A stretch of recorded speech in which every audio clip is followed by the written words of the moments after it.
The story begins in an abandoned construction place in the middle of the night. We see a boy being surrounded by a group of evil people who are armed with dangerous weapons while hanging above a cage full of zombies who are eager to eat the boy. We learn that the boy's name is Jiang Zioyong. The woman asks if life is meaningless for him now because all of his friends are dead while she asks that. The cold sweat drips all over his face, and Jiang remembers the good times he had in the past with his friends, and says to himself that it is all my fault that you guys ended up like that, and regrets that things went that way. Jiang gets mad and screams at the evil woman that she deserves a miserable death, and that how a person can do something like that to fellow humans. The evil woman with a satisfied face is clinging to a man with a good build, and while she does so, she says that Jiang is angry at her again. The man suggests to torture him slowly so she can vent her anger at him for having such a foul mouth. The man thanks Jiang for the supplies, and because of the supplies they had, they can live a comfortably life for a few more months before the supplies run out. But while he does so, he clicks a button, and so because of that, Jiang falls with full force to the ground in the cage full of zombies who immediately get alerted by his presence. The zombies who are starving are running with full speed to Jiang, and once they get to Jiang, they begin to eat him alive, while we see that Jiang is coughing up blood because of the damage he is getting. Jiang thinks to himself that if he had another chance to live again, he would make better use of it, and that he would make them pay for what they did to him and his friends so that he would never experience something like that again in his life. Jiang, who wakes up again after experiencing something terrible, gets called upon by the same evil woman who betrayed him in his previous life, and while the woman screams that he didn't put her name to the house deed, he couldn't grasp the situation he is in right now because he thought to himself that he had died just a second ago. Jiang looks around and thinks to himself that could it be that I have been reborn before the time of the apocalypse and that they gave me a chain to redo life. He says that in his last life he has been deceived by Jing. We learn that she stole the inheritance left by his parents and made him homeless, and because of that he had to sleep on the streets in the cold weather. We also learned that later that time a global catastrophe occurred, so because of that most people were turned into zombies and plunging the world into chaos. With the help of friends he survived and built a safe zone to survive the apocalypse until it is safe to walk around again. But he couldn't have known that the deceitful Jing pretended to be a desperate person seeking his refuge and sympathy. In the end, she betrayed him and let the enemy inside to destroy him and his friends. We move back to his house where Jing is screaming at him while saying 400,000 yuan and not a penny less. Jiang, with a serious face expression, stays silent while looking at her. The evil woman gets angry and asks if he heard her. Jiang thinks to himself that he cannot act impulsively now, so he needs to wait when it is the right moment. The evil woman says that she will give him a week time for him to make everything right, but Jiang cuts her off and says fine, I got it, so she needs to go while pushing her to the door. This shocked the evil woman a bit and thinks to herself that when did Jiang become so assertive, and asks if he wasn't her lackey before. Jiang closes the door and turns around.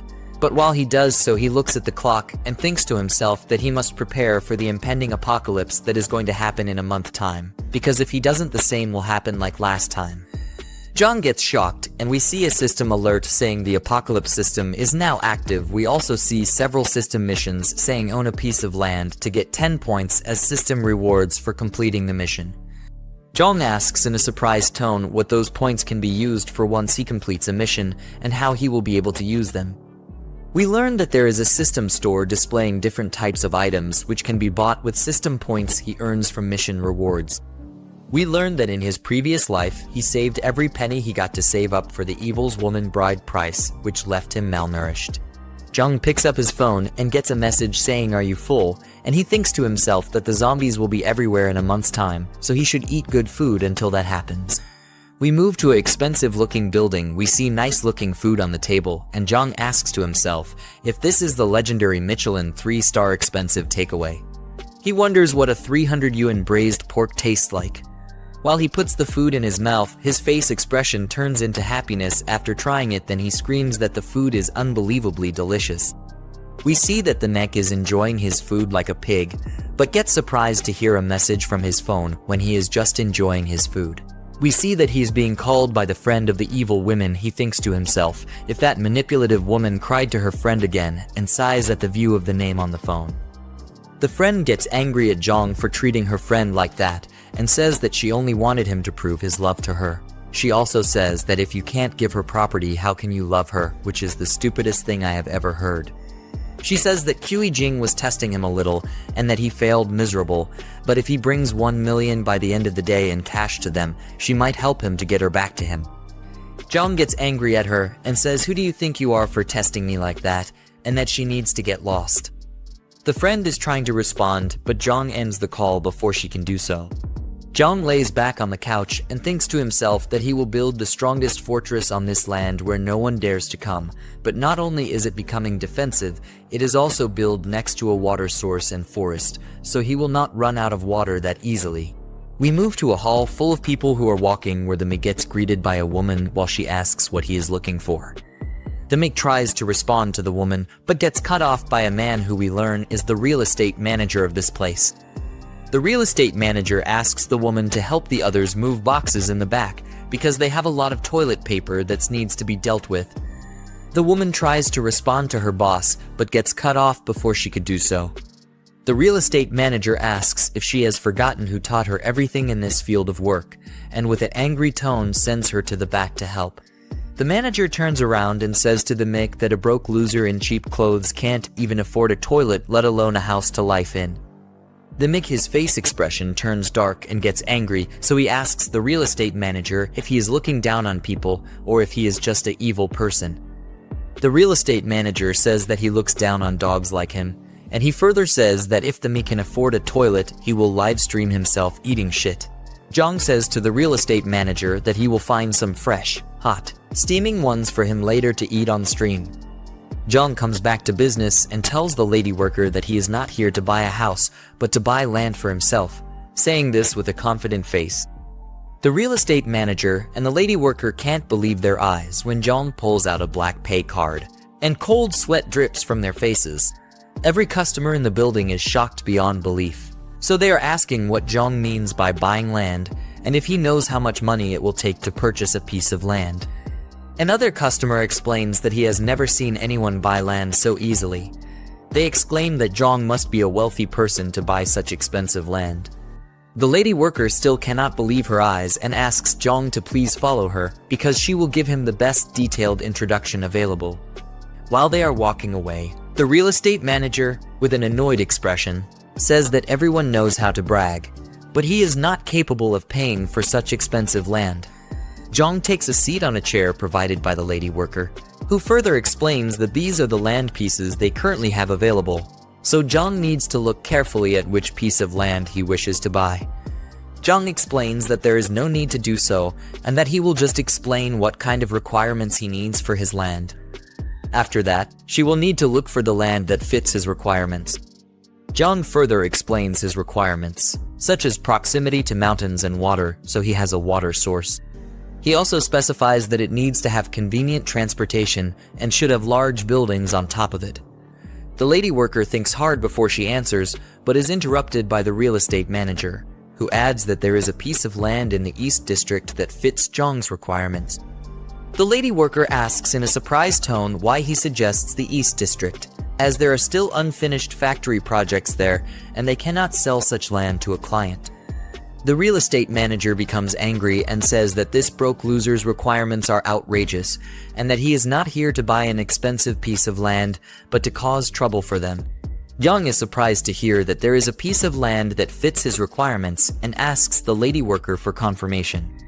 She responds positively but further explains that there are still unfinished factory projects because the construction team leader ran off, and there is no one to finish the work in time.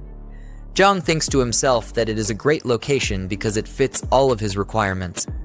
He further says that if he puts up barbed wire, it will be easy to defend, and the unfinished factories will also save him a lot of money. Jiang tells the lady worker that he will take that piece of land and would like to make a contract now so he can pay right away. The lady worker takes the papers back from Jiang and says in a scared tone that they are sorry for offering something like that. However, after she hears his response, she gets a shocked expression on her face and asks Jiang if he really plans to buy land with unfinished projects. Jiang confirms that he does and says that someone is waiting to eat some fresh poop later, so they should hurry with the contract and down payment, while the real estate manager is sweating cold drops of sweat. A while later, we see the real estate manager holding a receipt and saying that it is impossible. He further says with a dumbfounded face that he really paid a $300,000 down payment and questions how someone can buy such expensive land with unfinished projects on it. Jiang explains to the real estate manager, who still cannot believe his eyes, that he made the down payment and that it is up to him to perform in front of the camera, so he should at least enjoy it. Having had enough, Jiang walks away, while other customers tell the real estate manager that they have turned on the live stream, so he needs to hurry up. Another customer adds that his stomach doesn't feel good, but promises that it will be fresh for him.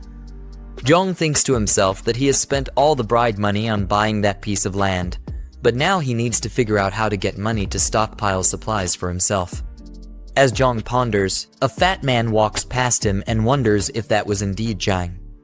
The fat man continues to his destination, but is surprised to see the real estate manager being forced to eat poop after making a deal with Jiang. The real estate manager, in a state of shock, protests that he doesn't want to eat poop, but the people ignore him and keep putting the poop in his mouth. The fat man, now angry, exclaims about what the hell is happening in his absence.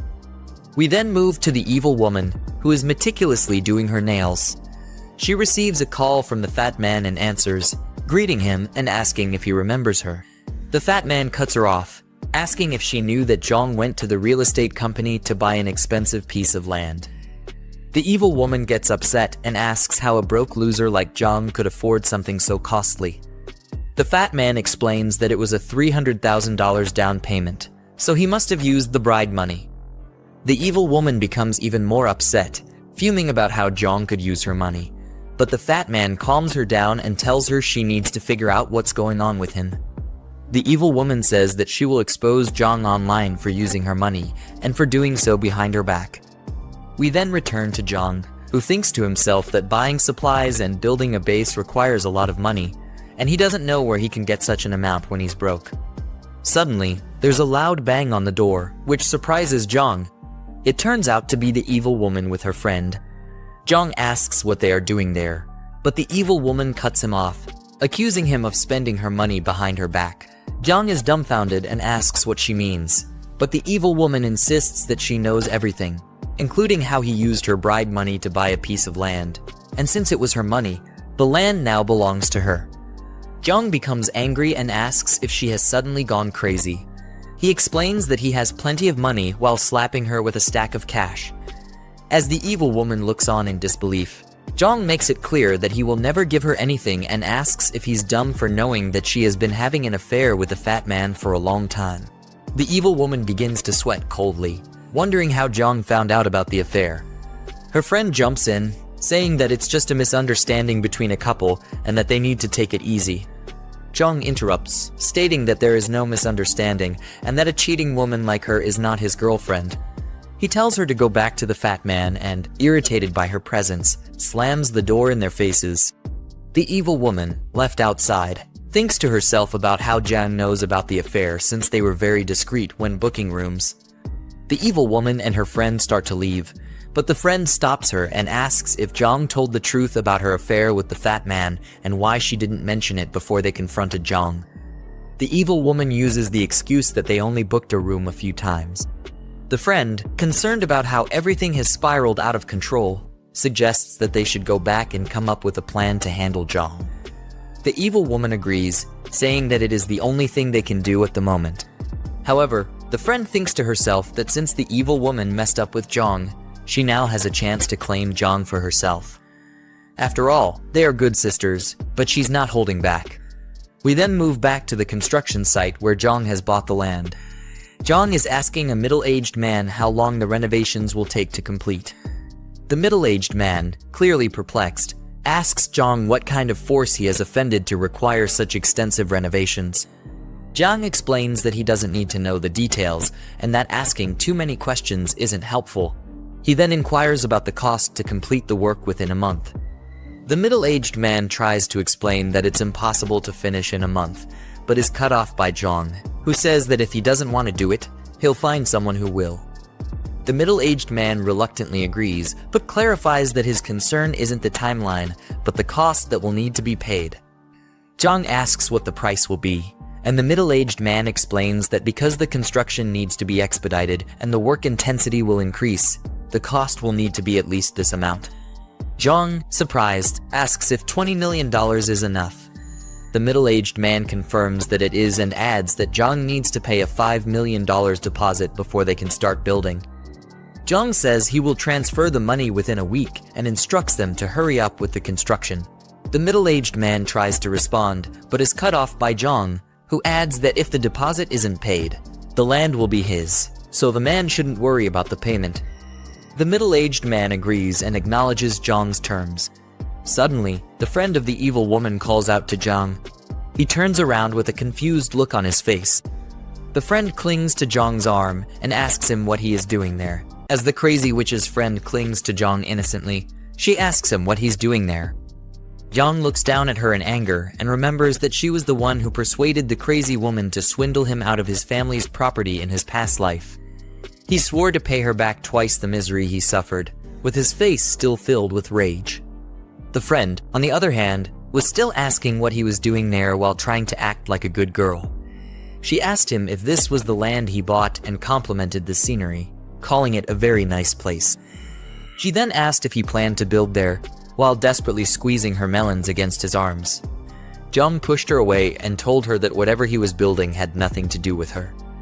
The girl was completely shocked at his actions. She didn't think a pathetic loser would have the mind to push away a hot chick like her. She asked herself what was going on and didn't understand why Jiang was acting so weird that day.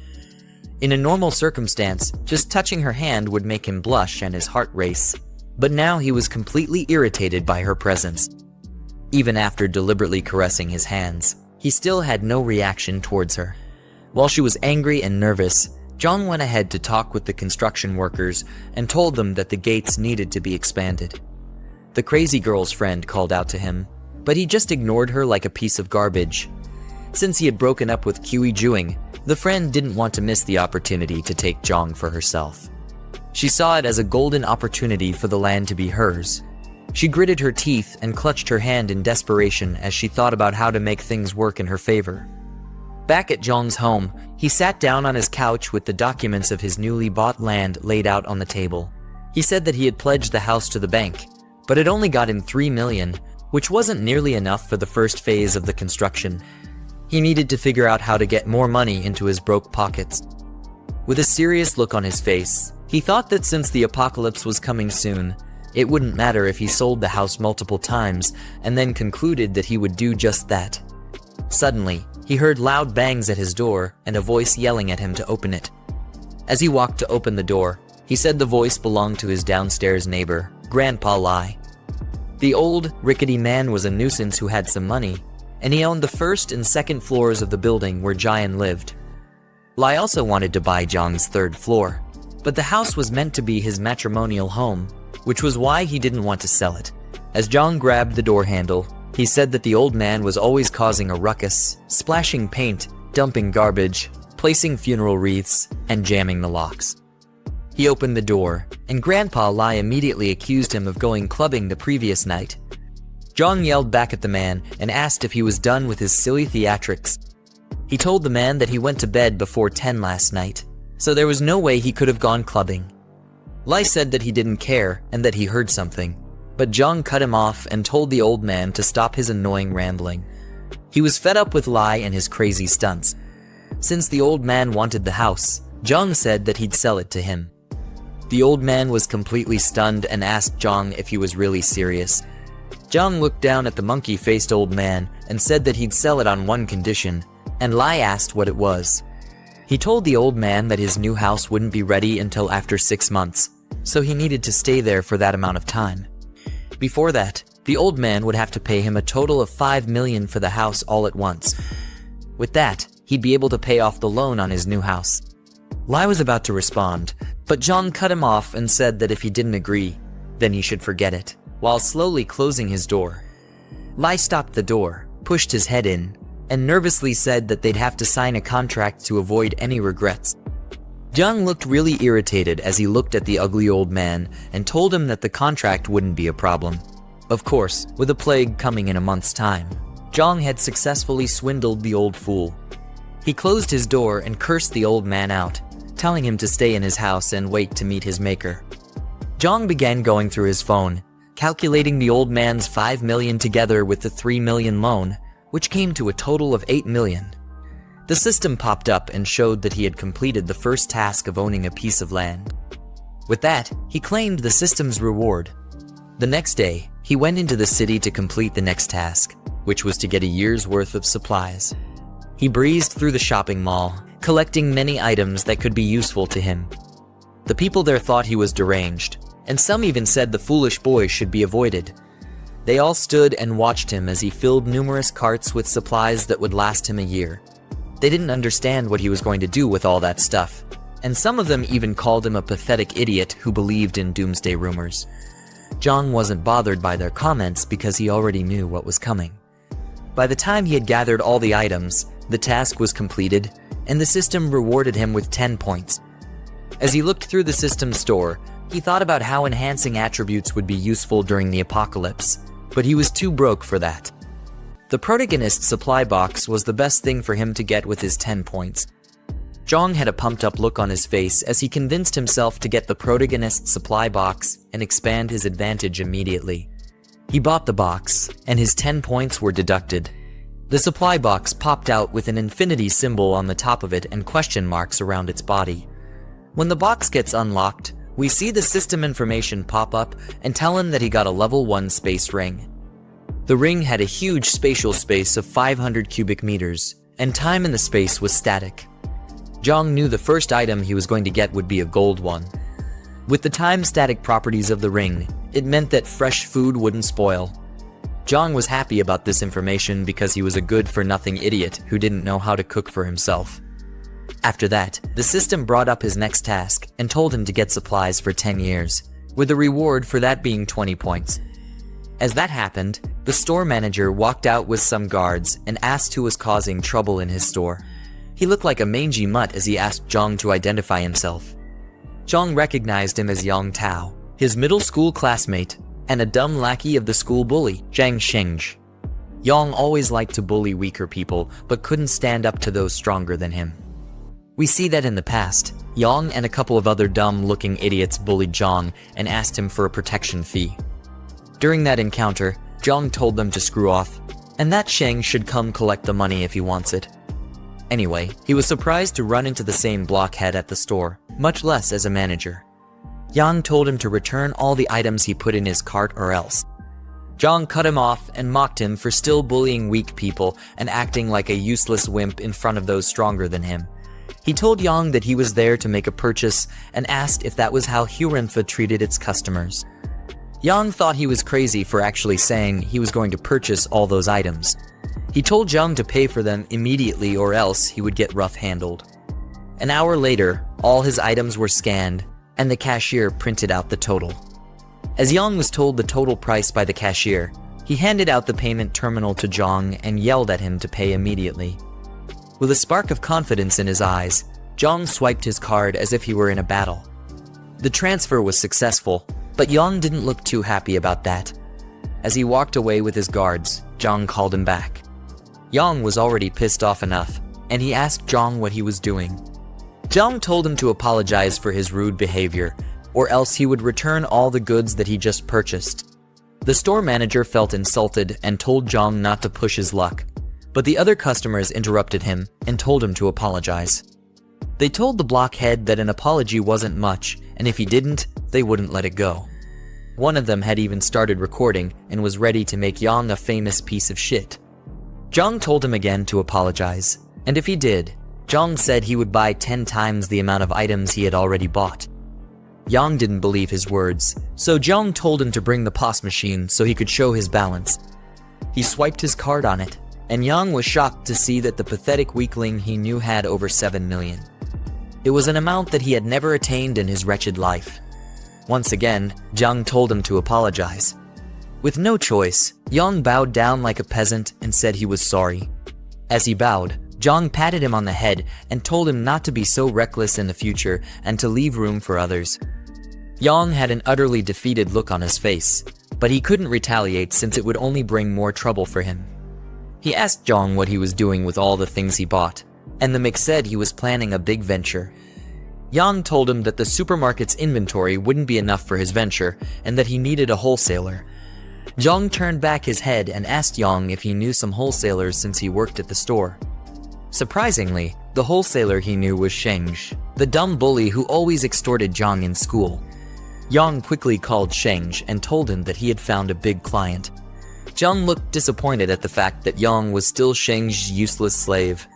He wondered how much gray income the two of them could have made in the supermarket. After that, Jiang and Jiang went to a warehouse. A badass car swiftly drove in and nearly turned Jiang into a cadaver.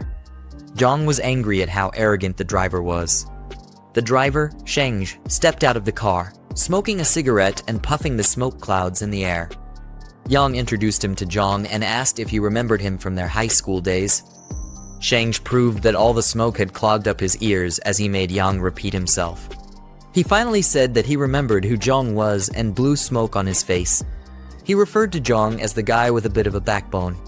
He tugged at Jiang's hoodie drawstring and called it a fake designer brand. Sheng said he hated people like him who pretended to be rich when they weren't. Jiang replied by saying that he didn't know if it was a designer brand and that he just bought it from a random store. Sheng grabbed Jiang's head and yelled at him for bringing such a useless guy as a client. He told Jiang that his time was wasted with Jiang's presence and kicked him in the butt. Jiang tried to explain that his client was a really big one, but Sheng didn't believe the idiot's words. He said that he could tell who was rich, and he wasn't because he had been in the business for many years. But it was obvious that his brain and eyes were also clogged up from his rubbish cigarettes. Jiang felt his aura wasn't working and said that he couldn't intimidate illiterates like Sheng, who looked down on people. Sheng arrogantly grabbed him by the collar and told him to repeat what he just said. But Jiang wasn't fazed by the fool. Jiang repeated himself and said that he looked down on people, but Sheng focused on the part where he was called illiterate. Jiang took it that he didn't mind being told that he looked down on people.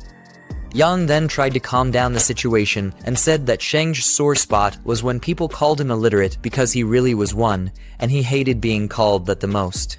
Sheng kicked him to the side like a trash can and told him to shut up since he could talk so well.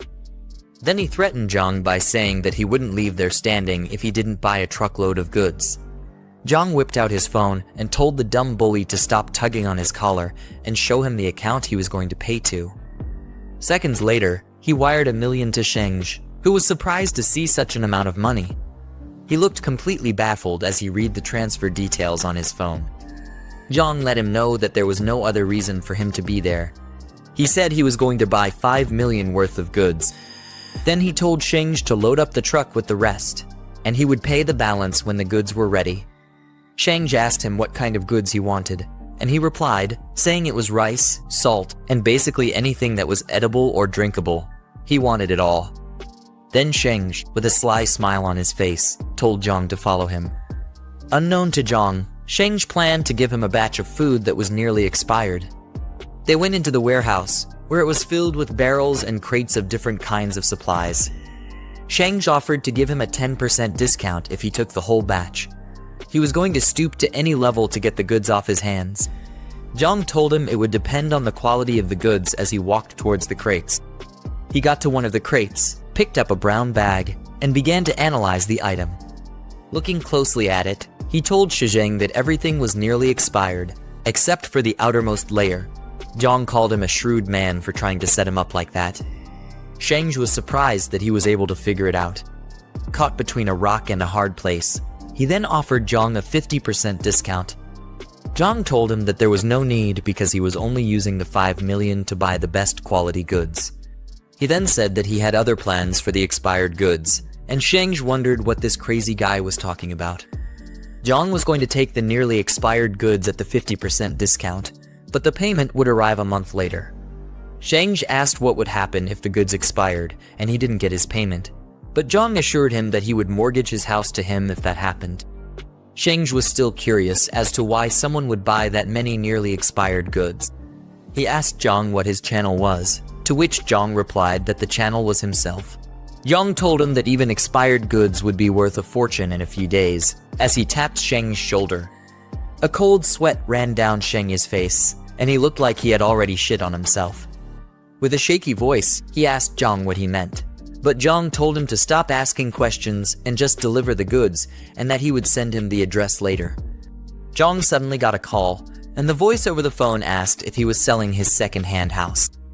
As he left to take the call, he told Sheng that he had other matters to attend to and that he should take care of the food. He then walked out of the warehouse. Yang, who had been a complete nuisance, asked Sheng if he had scammed him. But Sheng wondered how Jiang was doing so well since his family was short of anything special. Jiang got back home and met Grandpa Lai, who gave him a bag full of money as a deposit. The old man accepted his condition to leave the house in 3 months and asked to sign the contract immediately.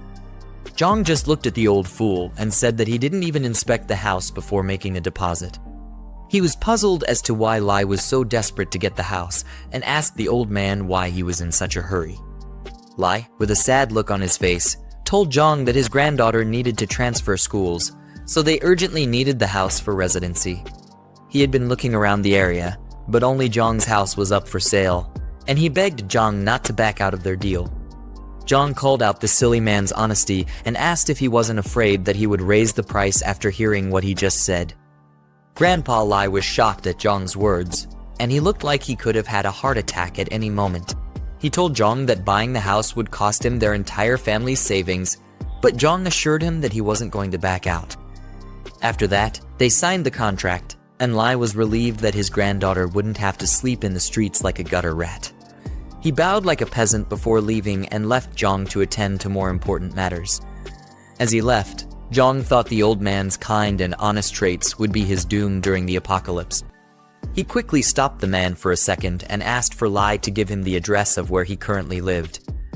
The next day, Jiang returned to the construction site to see how his new place was coming along. As he got there, the construction manager asked for the second batch of funds like a hungry ingrate, but Jiang told him that he would transfer the funds soon. The construction manager showed him around the place as they walked inside the building and said that it was between 70 and 80% complete. They stood under the reinforced doors and walls, and he assured Jiang that they were absolutely safe. Jiang asked about the warehouse and was told that it had already been cleaned up and was ready to be used. With that information, he called Sheng with a happy look on his face and told the dumb bully to bring the goods. Moments later, workers began to fill up the warehouse with boxes of supplies. They happily did their work because their boss was paying each person a lot of money. They were a bunch of broke fools, and they needed some way to sustain themselves in their miserable lives, which was about to be cut short by the apocalypse. They commented on how the place looked like a shelter and said that rich people really valued their lives. Jiang directed them and told them to make sure that the perishable goods were stored separately. After a work-filled day, the underpaid interns started leaving the warehouse when night came. As they left, Jiang stood in front of his tower of supplies and was happy to be done with that task. The system showed that he completed the task of acquiring 10 years' worth of supplies and rewarded him with 20 points. As Jiang looked through the system's store, he noticed that there was a new box item there. It was a box that would give him an awakening ability. Jiang was happy at the fact that he would be able to gain abilities before the dawn of the apocalypse since he was a good-for-nothing weakling. He quickly purchased the box, and it gave him the ability known as the Mind's Eye. It would help to detect if another party was hostile or had harmful intentions. Jiang said that it was one of the most useful abilities in the early days of the apocalypse. He would easily be able to tell friends from foe and deal with them accordingly. After that, the system popped his next mission, which was to arm himself. Jiang had a mischievous look on his face as he said that was what he had in mind. It was nighttime at the market, and all sorts of vendors and customers could be seen prancing about, looking for the next best rare item to purchase. For a bunch of fools who were clueless about the apocalypse, everyone there seemed to be eager to get something important. Jiang walked through the streets of the market as he listened to the idle chatter of everyone around. Customers were trying to determine if items were real or fake, and the vendors were tired of dealing with annoying idiots. They all had stern looks on their faces, as if they were all trying not to be intimidated. Jiang's attention was caught by someone who was trying to haggle like a thief. The customer wanted an item for $300, but the vendor couldn't believe the sheer stupidity and asked who did business like that. When he turned back, he saw that the idiotic customer was none other than Lai Shuxing. The fat piece of shit was trying to bring the price of an item from 2,000 to 300. He threatened to leave if the vendor wasn't going to sell it to him at that price. The vendor, trying his best not to punch the idiotic fool in the throat, was trying to calm things down so that they could come to an agreeable price. Eventually, he agreed to sell it to Shuxing at that ridiculous price, just to get him to stop yelling. One of the random people on the streets looked at the vendor as if he were a complete noob who had no spine to stand his ground. Jiang was curious as to why Shuxing was buying fake bracelets on the black market. For someone who likes to brag a lot, Shuxing was nothing but a cheapskate and a silly one at that. He called his crazy ex-girlfriend, Qi Jing, a fool for falling for a scam. The way he stared at Shuxing showed that he was irritated by the guy's presence. He went back to looking for more items and saw a display of fine swords and machetes. Each blade looked like it could take anyone's head off with ease, but it wasn't just him who stared at the blades with such intent. There were other people passing by who seemed to like slicing and dicing things. Jiang smiled and was happy that he found what he was looking for. He met with the vendor and began examining the blades. With the way he held one of the blades, you'd think this nincompoop actually had experience as a swordsman. Jiang asked the vendor if he had any hard stuff there, and by hard stuff, I'm pretty sure he wasn't talking about their sausages. Anyway, the vendor didn't want to waste time with a loser like Jiang, so he showed the knife sharpener to him and told him to get to work if he wanted something hard. The vendor said that he could also buy a baton if he was too lazy to sharpen the blade himself. Jiang, with a mean look on his face, still insisted that it wasn't hard enough and he needed something harder. Yeah, this whole conversation was getting really sus. The vendor felt annoyed by Jiang's words and questioned if he was there to cause trouble. He had a camouflage jacket on, which gave the impression that he was a veteran who was skilled in taking care of wastes like Jiang. His facial expression changed when he suddenly got a credit alert on his phone. Jiang had transferred a substantial amount of money to the vendor, and this calmed him down. The vendor was shocked to see how much an ugly kid sent to him, and he couldn't believe it. Jiang, with a happy expression, showed that it was he who transferred the money and told the vendor to pipe down. He was serious about getting something hard to satisfy himself. You know what I mean? After that, the vendor told his assistant, Xiaoxiang, to watch the stall, while he directed Jiang to somewhere private where he could get the hard stuff he'd been craving. He said that talking outside was inconvenient and pointed the way to Jiang. Rather than a warehouse, they went to what looked like a casual person's home. I guess he was serious about giving Jiang that hard stuff. I'm just joking. When they got inside the building, the vendor showed him different kinds of homemade guns enough to at least kill chickens, and they were quite cheap too. The ammo and gunpowder were also cheap, but Jiang said it still wasn't good enough for him. At this point, the vendor thought Jiang was just an annoying crackhead. The look on his face said he was tired of dealing with such an annoying customer. He then showed Jiang a replica revolver, and its performance was almost the same as an active-duty handgun.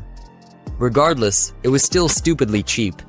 It was obvious he was trying to sell cheap stuff and keep a huge amount of change for himself. Jiang was furious as he looked down on the vendor and told him that it still wasn't acceptable. He had paid the vendor a lot of money, so all this cheap stuff only got him irritated and upset. He told the vendor that the 200,000 that was sent was just a prepayment. The vendor thought this sick kid had lost his mind, but Jiang, with a stone look on his face, said he was buying weapons worth 2 million. What kind of apocalypse could this loser possibly be preparing for? The vendor had to ask what he did for a living because no normal person would come to purchase that much heavy weaponry. He was probably scared for his meager life as well and didn't want to get on Jiang's bad side. Jiang basically threw his question aside, saying that it was his subordinates who usually handled trivial matters and the vendor didn't need to ask many questions. Seeing how serious Jiang was, the vendor went to lock the doors and close the windows to make sure no one could see or hear them. Luckily, Jiang didn't get defiled after that. The vendor told him that he had come to the right person. He whispered to Jiang that he would give him an address and also told him to write a list. Jiang was to go to the location the day after tomorrow at midnight to complete the transaction, and he was meant to bring cash. As he left the building, he heard the fat fool, Shuxing, calling his name. Just the sound of the idiot's voice made Jiang look like he was going to throw up. Shuxing was surprised to see him on the black market and said that must be why he had been spending lavishly recently. The foolish degenerate obviously wanted all that money for himself. He also called out Jiang for ignoring Jing and also said that his family must have had some heirlooms. He assumed Jiang was there to sell off his inheritance and said he had been watching too many marketing accounts recently, in a mocking tone.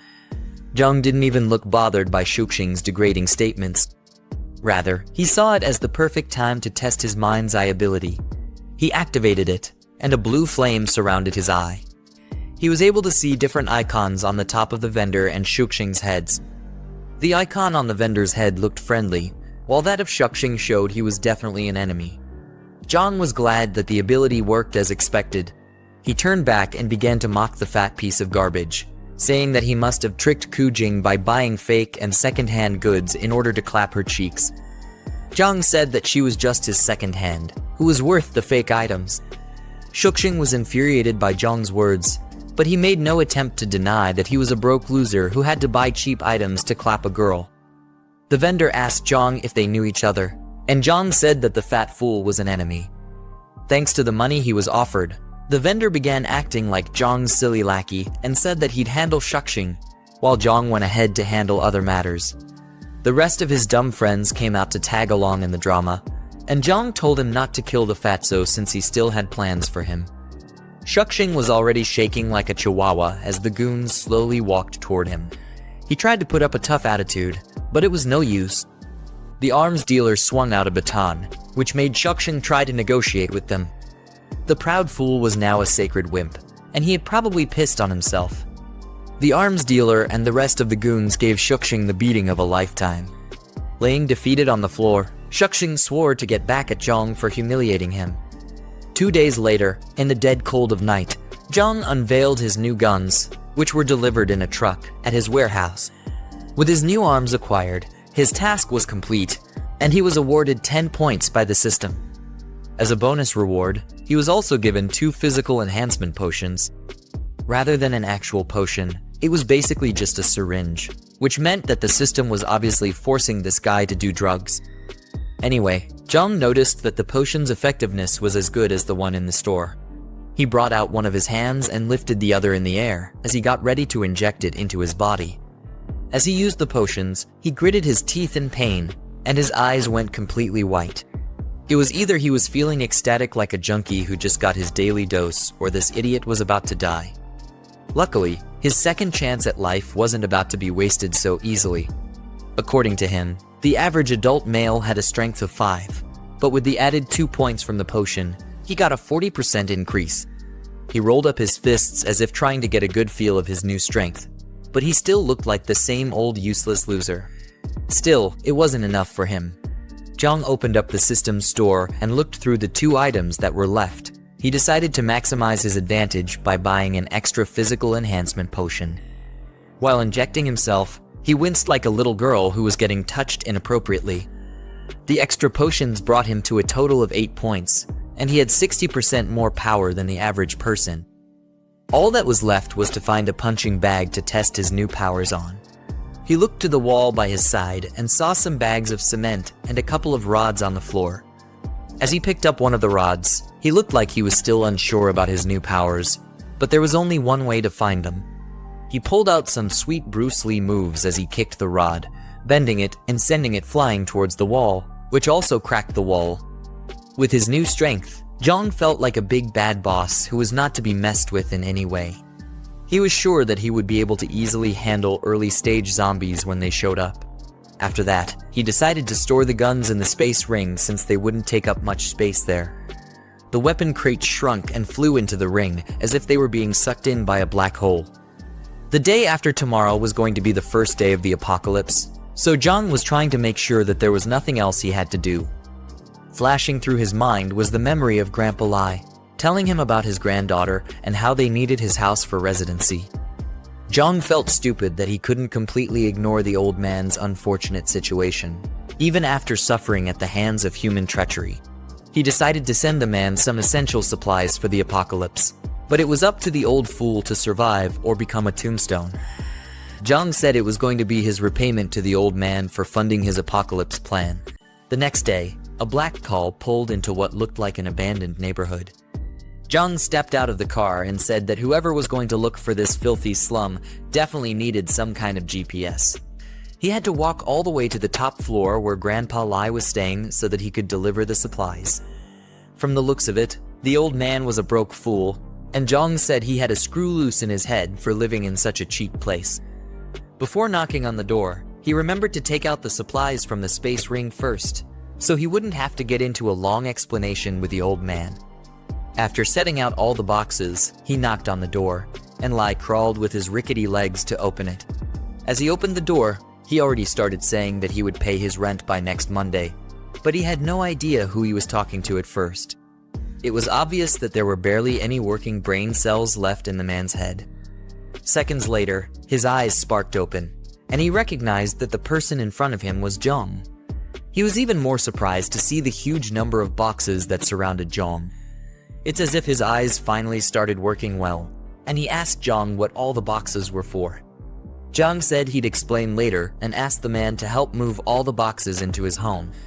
They had to be discreet about it so that the nosy neighbors wouldn't think they were doing something illegal. Jiang ended up doing most of the moving because the old man was an incompetent piece of garbage. Lai wished he was like the young folk because of how much stamina they had. He said young folk like Jiang could move so much stuff in one go without being out of breath. But I'm pretty sure moving just one box nearly sent him 6 feet under. When they were done, check the room and the door to make sure it was sturdy enough. While he was still looking around, he told Lai to listen well to what he was about to say. The old man's eyes and memory were barely working well. He was definitely expecting too much if thought that Lai's ears would be working normally. Jiang told Lai that he should use the supplies wisely and that they would last him for half a year. Then a picture caught his attention, while the old man was telling Jiang to keep the supplies in his room because they would be moving in soon. Jiang didn't even pay any attention to the old man's words. He had given him the supplies, so if the old man wanted to continue being a fool, Jiang wasn't going to be bothered. The photo that caught his attention showed Grandpa Lai and a very beautiful, brown-haired young lady. He immediately recognized the pretty girl as Shanshan, probably one of the girls he had clapped in his previous life. Jiang didn't think she'd be the crazy old man's granddaughter.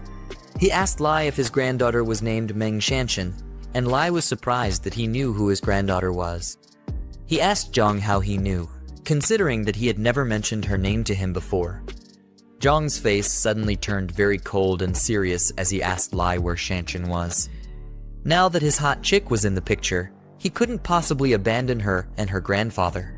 Lai told him that she was still studying back in their hometown, but once they were able to move into Jiang's house, she would come around.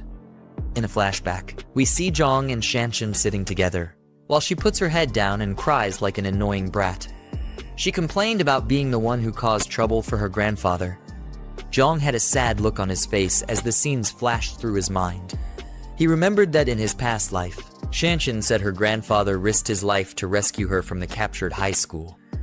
The old man was able to save her, but he met his maker afterward. With that in mind, Jiang swore to make it up to her so the same events wouldn't be repeated. He was determined to survive and make babies with her this time around. He told Grandpa Lai that he couldn't move houses anymore. Lai had a shocked expression and probably thought that Jiang had completely lost his mind. He thought Jiang was going to change his mind and begged the boy to reconsider his decision. But Jiang told him that the world was going to fall into ruin the next day and humans were going to be plunged into a cesspit of suffering. The house and his granddaughter's school status weren't going to matter in the face of all this. The old man was confused by Jiang's words. He had a perplexed look on his face, thinking that Jiang was probably the one with dead brain cells. Either that or the boy was mentally disturbed. Jiang told him to guide them to the school where Shanshan was so that they could pick her up, and he would have a new place arranged for them. The only expression that ran through Lai's face was confusion and fear. He told Jiang that he sounded like a deranged idiot, and that he had no idea what Jiang was talking about.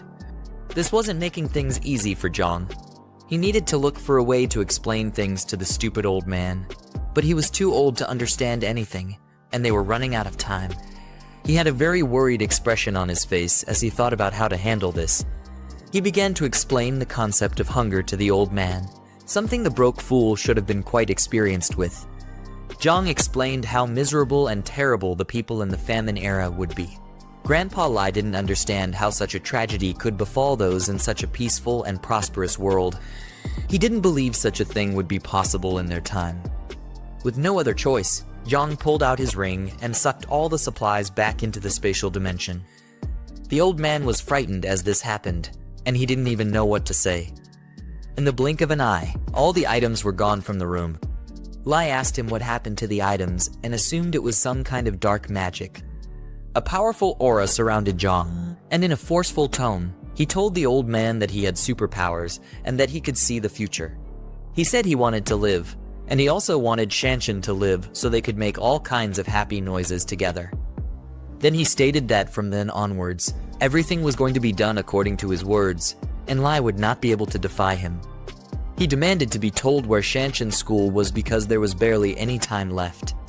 They left the house and got into Jiang's car, but Lai was still looking at him as if he were an insane villain. They sped through the streets and quickly arrived at the school.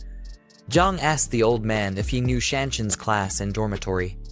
Luckily, the old man knew, which made him quite useful. I can't imagine the horrors Jiang would have put him through if he decided to be incompetent. They hurried to wherever she was, with the clock ticking away fast.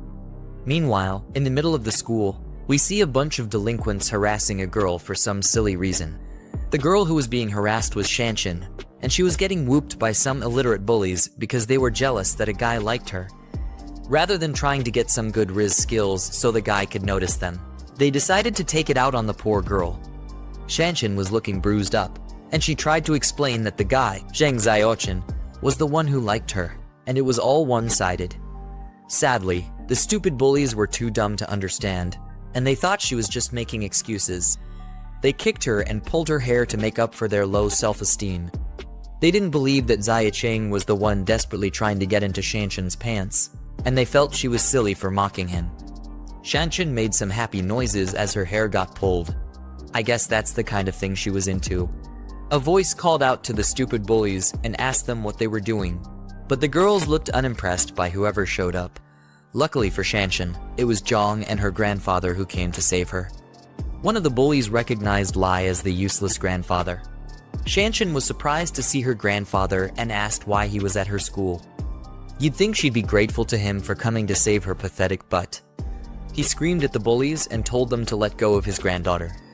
Jiang, who stood behind him, looked like he was itching to give the stupid girls a piece of his strength. The other dumb-looking guys approached Lai, and they were holding knives and bats. They told the old man not to get into young people's business and he should stop meddling in their affairs. The blonde-haired leader walked up to him with his knife, but the old man stood his ground. Grandpa Lai rushed the guy with the knife and said he was mannerless for bullying his classmates. While they tussled, someone else was about to send Lai to the pearly gates with a bat. He swung down, aiming for Lai's neck, but Jiang caught the bat and saved the man from an early grave. Can you even call it an early grave? Jiang mocked the bully for being so young and learning how to be a thug. Of course, the bullies weren't fazed by Jiang's weak looks. They saw him as another pathetic, broke guy who was trying to act tough and assumed he was Shanshan's little brother. With one kick, Jiang sent one of them flying through the air like a frisbee. Thanks to that, the bullies took him seriously and said that he must have been trained, so they decided to gang up on him together. Their silly tactics didn't rattle Jiang, as he kept a serious look on his face. The idiotic bullies had no idea what they were in for. After circling around him, the one with the bat rushed and swung his weapon, but Jiang quickly ducked to avoid the attack. Thanks to his enhanced strength, his reflexes were off the charts as well. He grabbed the idiot by the collar and tossed him to the ground with one hand. That one quickly got his lights knocked out as his head slammed into the ground. The last one rushed Jiang with his dagger. Jiang weaved through the attack and kicked the fool to the ground, nearly sending him 6 feet under. After he was done dealing with them, the girls started shaking in fear and asked him what he was going to do with them. They thought they were about to get defiled, but their milk jugs just weren't Jiang's type. He slowly walked towards them and started smacking them around the place. He slapped one of them, and she couldn't believe that he would raise his hands on a woman. But to Jiang, she wasn't a woman. She was just an ugly gorilla who liked to bully others. The other one got her hair pulled, and she screamed for Jiang to let go of her. He suddenly pulled out a knife and held it to her neck. Tears filled her eyes, and in a shaky tone, she asked him what he was about to do. He quickly swiped the blade across her neck and gave her a befitting end. Jiang had a devilish look in his eyes after what he had just done. Shanshan and the other bullies couldn't believe their eyes. They didn't think he could have done something so horrid. Anyway, just to let you guys know that he didn't actually kill her. Yeah, I got you with that one. The girl knelt on the ground and cried out because Jiang had cut her hair. Any more cuts, and she would have been looking like a bald freak. To her, it was the worst possible fate she could have imagined.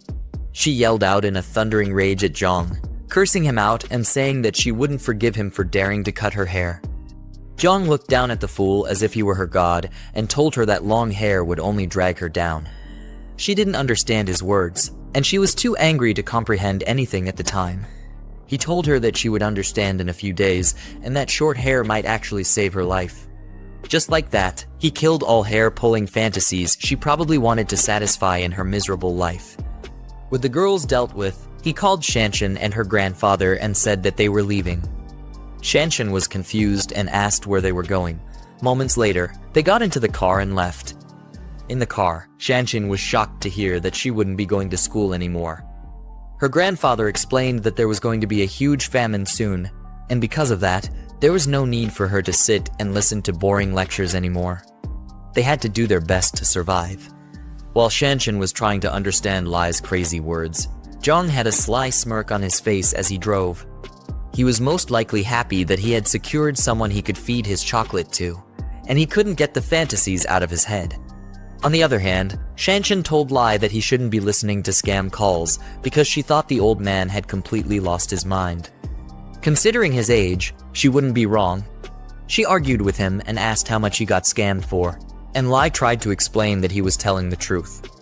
While the two continued arguing, Jiang was just happy to have Shanshan and promised himself to protect her this time around. Then he butted into their conversation and told Shanshan that he was the one who informed her grandfather about the famine and it wasn't a scam. She was just surprised that the idiot could actually talk. Then she nervously asked who he was. Jiang introduced himself and told her that she could call him Brother Yang. Shanshan then thanked him for dealing with the bully, Sun Y, and teaching her silly bunch of stupid lackeys a lesson. Jiang told her not to worry about the fools because they barely had many days left in their useless lives. Shanshan was confused and asked what he meant, and if there was really going to be a famine. Then Jiang told her that he used the concept of famine to explain the situation to Lai's deteriorating brain. Shanshan was glad to hear that because she was sure that there couldn't be a famine in such peaceful times. But he burst her bubble by saying that it was the apocalypse that was actually coming. Now, she was even more nervous as she exclaimed the word apocalypse in confusion. Jiang claimed that the time was right and told her to check her for short videos and the news. He said if nothing unexpected happens, she should start seeing signs of the situation. Shanshan quickly picked up her phone and came across the news of someone with rabies who was biting others like a mad dog. From her phone, you could see some officers trying to hold down the despicable zombie-like person as he struggled to break free. More news came up about a strange smog, and they highlighted that it had a strange smell. Kinda like Jiang, considering that the piece of garbage hasn't showered since the beginning of this book. More screams could be heard from Shanshan's phone as people complained about getting bit by others. Her face was struck with fear. She couldn't believe the horrific events that had started to take place and thought it must have been a dream. She was completely shocked to hear Jiang say that these were all expected events and that they were signs of the beginning of the apocalypse. This idiotic girl still stupidly asked if there was really an apocalypse, even after seeing the signs on her phone. I guess stupidity runs in her family. The next day was going to be the first day of the apocalypse, and the toxic smog would cover several provinces, including Province B. The unknown toxic smog was going to affect all living creatures, and chaos would be slowly unleashed in the world. Slowly, a significant portion of humans would be turned into repulsive, brain-dead zombies, and everything would fall into ruin. People would try to run for their meager lives, but their efforts would be completely useless. Eventually, the zombies would catch up to them and turn them into a McDonald's Happy Meal, eventually turning the innocents into filthy zombies as well. Jiang said that Shanshan should obviously know what zombies were. She obviously did, But the whole story was still too unbelievable for her. Being popped out of school to being told about an apocalypse was the last thing she expected in her life. While they were stuck in a traffic jam, Jiang told her that she would believe everything in the coming weeks. By then, she would cling onto his sausage like a desperate ex-girlfriend because he would be her only saving grace. Jiang was pissed about the traffic jam and noticed that even the emergency lane was stuck as well. Grandpa Lai was worried, so he asked Jiang what they would do if the zombies caught up to them in the traffic jam. But Jiang said that it wasn't that urgent yet. But he started to think about it and the possibility of a small outbreak occurring while they were trapped there. While he was thinking about it, some crackhead driver tried to cut in front of his car. Jiang blocked him but suddenly slammed the brakes, nearly sending the old man and Shanshan flying through the windshield. Jiang was angry that the reckless driver was trying to cut into the emergency lane without a turn signal. He wasn't going to let the idiot get away with such tomfoolery, so he started driving like Vin Diesel in the Fast and Furious movies. The car kept trying to cut into the lane, but Jiang wasn't about that life. The stupid driver pulled up beside him and started yelling and cursing him out, but Jiang ignored the foolish ingrate. Lai tried to advise Jiang to let it go because the idiot looked like a rich and powerful person, but Jiang was ready for the worst. If the driver eventually wanted to step out and cause trouble, he was ready to beat him to a pulp. The traffic was over, and the cars finally started moving after being stuck for almost an hour. Shanshan noticed the reckless driver from before was still trying to cut in front of them, and she told Jiang to watch out for the fool. At this point, Jiang was enraged, and he was ready to send the idiot to the deepest depths of hell. The two of them got into a crazy road rage, and Lai begged Jiang not to stoop to such a foolish level. With the apocalypse already approaching, Jiang wasn't bothered about traffic rules anymore. He said that there was no need to be lenient with a stupid, reckless driver. He eventually broke free, causing the driver to nearly crash by the side of the road. The ugly fool got out of his car, cursed him out, and called the police, telling them to find the plate number of Jiang's car. He was probably another spoiled rich brat who loved to spend daddy's money recklessly. He swore to get back at Jiang and teach him not to mess with certain people. At nighttime, Jiang got back to his new safe house. As they stepped out of the car, Grandpa Lai and Shanshan were amazed at how massive the place was. Shanshan even said the place was a bit too much. It definitely won't be when she and Jiang finally get down and dirty. Jiang told them to get some rest because the following days were going to be a whole lot tougher. The next morning, Jiang was standing in front of his huge window while sipping a hot cup of coffee. Shanshan stepped out of her room, yawning and stretching, while stating that it had been so long she slept so well. She finally didn't have to wake up like she was at a boot camp and get ready for morning classes. Jiang looked glad that she was able to rest well. I guess he couldn't satisfy his urges yet since her grandfather was still with them. He then asked to go with him so they could check out the fortress together. You'd think they'd finally have some alone time, but Lai the Great Fool just had to tag along. As they took a tour of the place, Jiang told them that the walls were made of reinforced concrete and the remote-controlled gate was also made of pure steel. The only way to break through was with heavy weapons, so neither zombies nor regular humans could easily get in. He reminded them that without his permission, no other person was allowed into the fortress except the three of them. Shanshan asked whether they were going to let survivors who made it to the fortress just die like a bunch of wastes. He ignored her question and told her to follow him like a lost puppy. He explained how people's true intentions would be unpredictable during the apocalypse. Being too kind would get them swindled, and humanity's dark side would fully show itself when the events begin to unfold. They walked to the back of the building and came to a place he called the buffer zone. They were shocked at how huge the place was. We could see some lined up crates and a small building that was to serve as a shelter. Jiang told them that if survivors came while he was away, the buffer zone could provide them with temporary shelter, but they would not be allowed into the fortress until he returned. Next up, he said he would take them to the food storage, which was the most important thing in an apocalypse. If they weren't able to find food, Jiang and Shanshan might have to start eating themselves, not in the way your dirty mind was thinking about. He said he'd show them the areas of food that would be distributed sparingly. As he led them into the food warehouse, he suddenly stopped to look back at them. He activated his mind's eye ability to make sure that Lai and Shanshan were truly on his side. The two of them looked confused because they didn't understand what he was doing. Jiang saw two happy emojis at the top of their heads and figured it was a sign of trust. It was his first time seeing it, which meant that the old man and his granddaughter completely trusted him with their lives. Jiang brought out a weapon crate from his ring and told them that weapons were the most important thing during an apocalypse. Isn't it supposed to be food? Anyway, he told them to make sure to keep it under their control and not let it fall into enemy hands. The two of them were shocked as they picked up a shotgun and a crossbow. It was as if they had slowly started realizing how serious things were. Lai, with a stupidly dumb look on his face, agreed to keep the weapons under control. With that done, the system popped up and showed Jiang that he had completed the task, which was to reunite with Shanshan. It then told him to find and rescue his former companion, Zhang Kai. Jiang was shocked to see that the system was trying to bring him and his comrades back together. As they stood by a huge glass window, he saw a huge arrow pointing him in the direction of where Kai was. It proved to be very helpful because he was really worried about how to find his comrades. While he ran out, he told Shanshan and Lai to remember everything he had told them and not to violate his instructions. Shanshan asked where he was rushing out to, and he said to recruit more people to strengthen their team. Somewhere in the city, at a KTV building, a group of ugly-looking guys were enjoying a karaoke session, and their table was filled with a crazy number of drinks. Two of the guys stepped out to go to the restroom. The fatso had to guide his gray-haired friend, who was probably too drunk to walk straight. He told his friend to eat slowly and not to choke.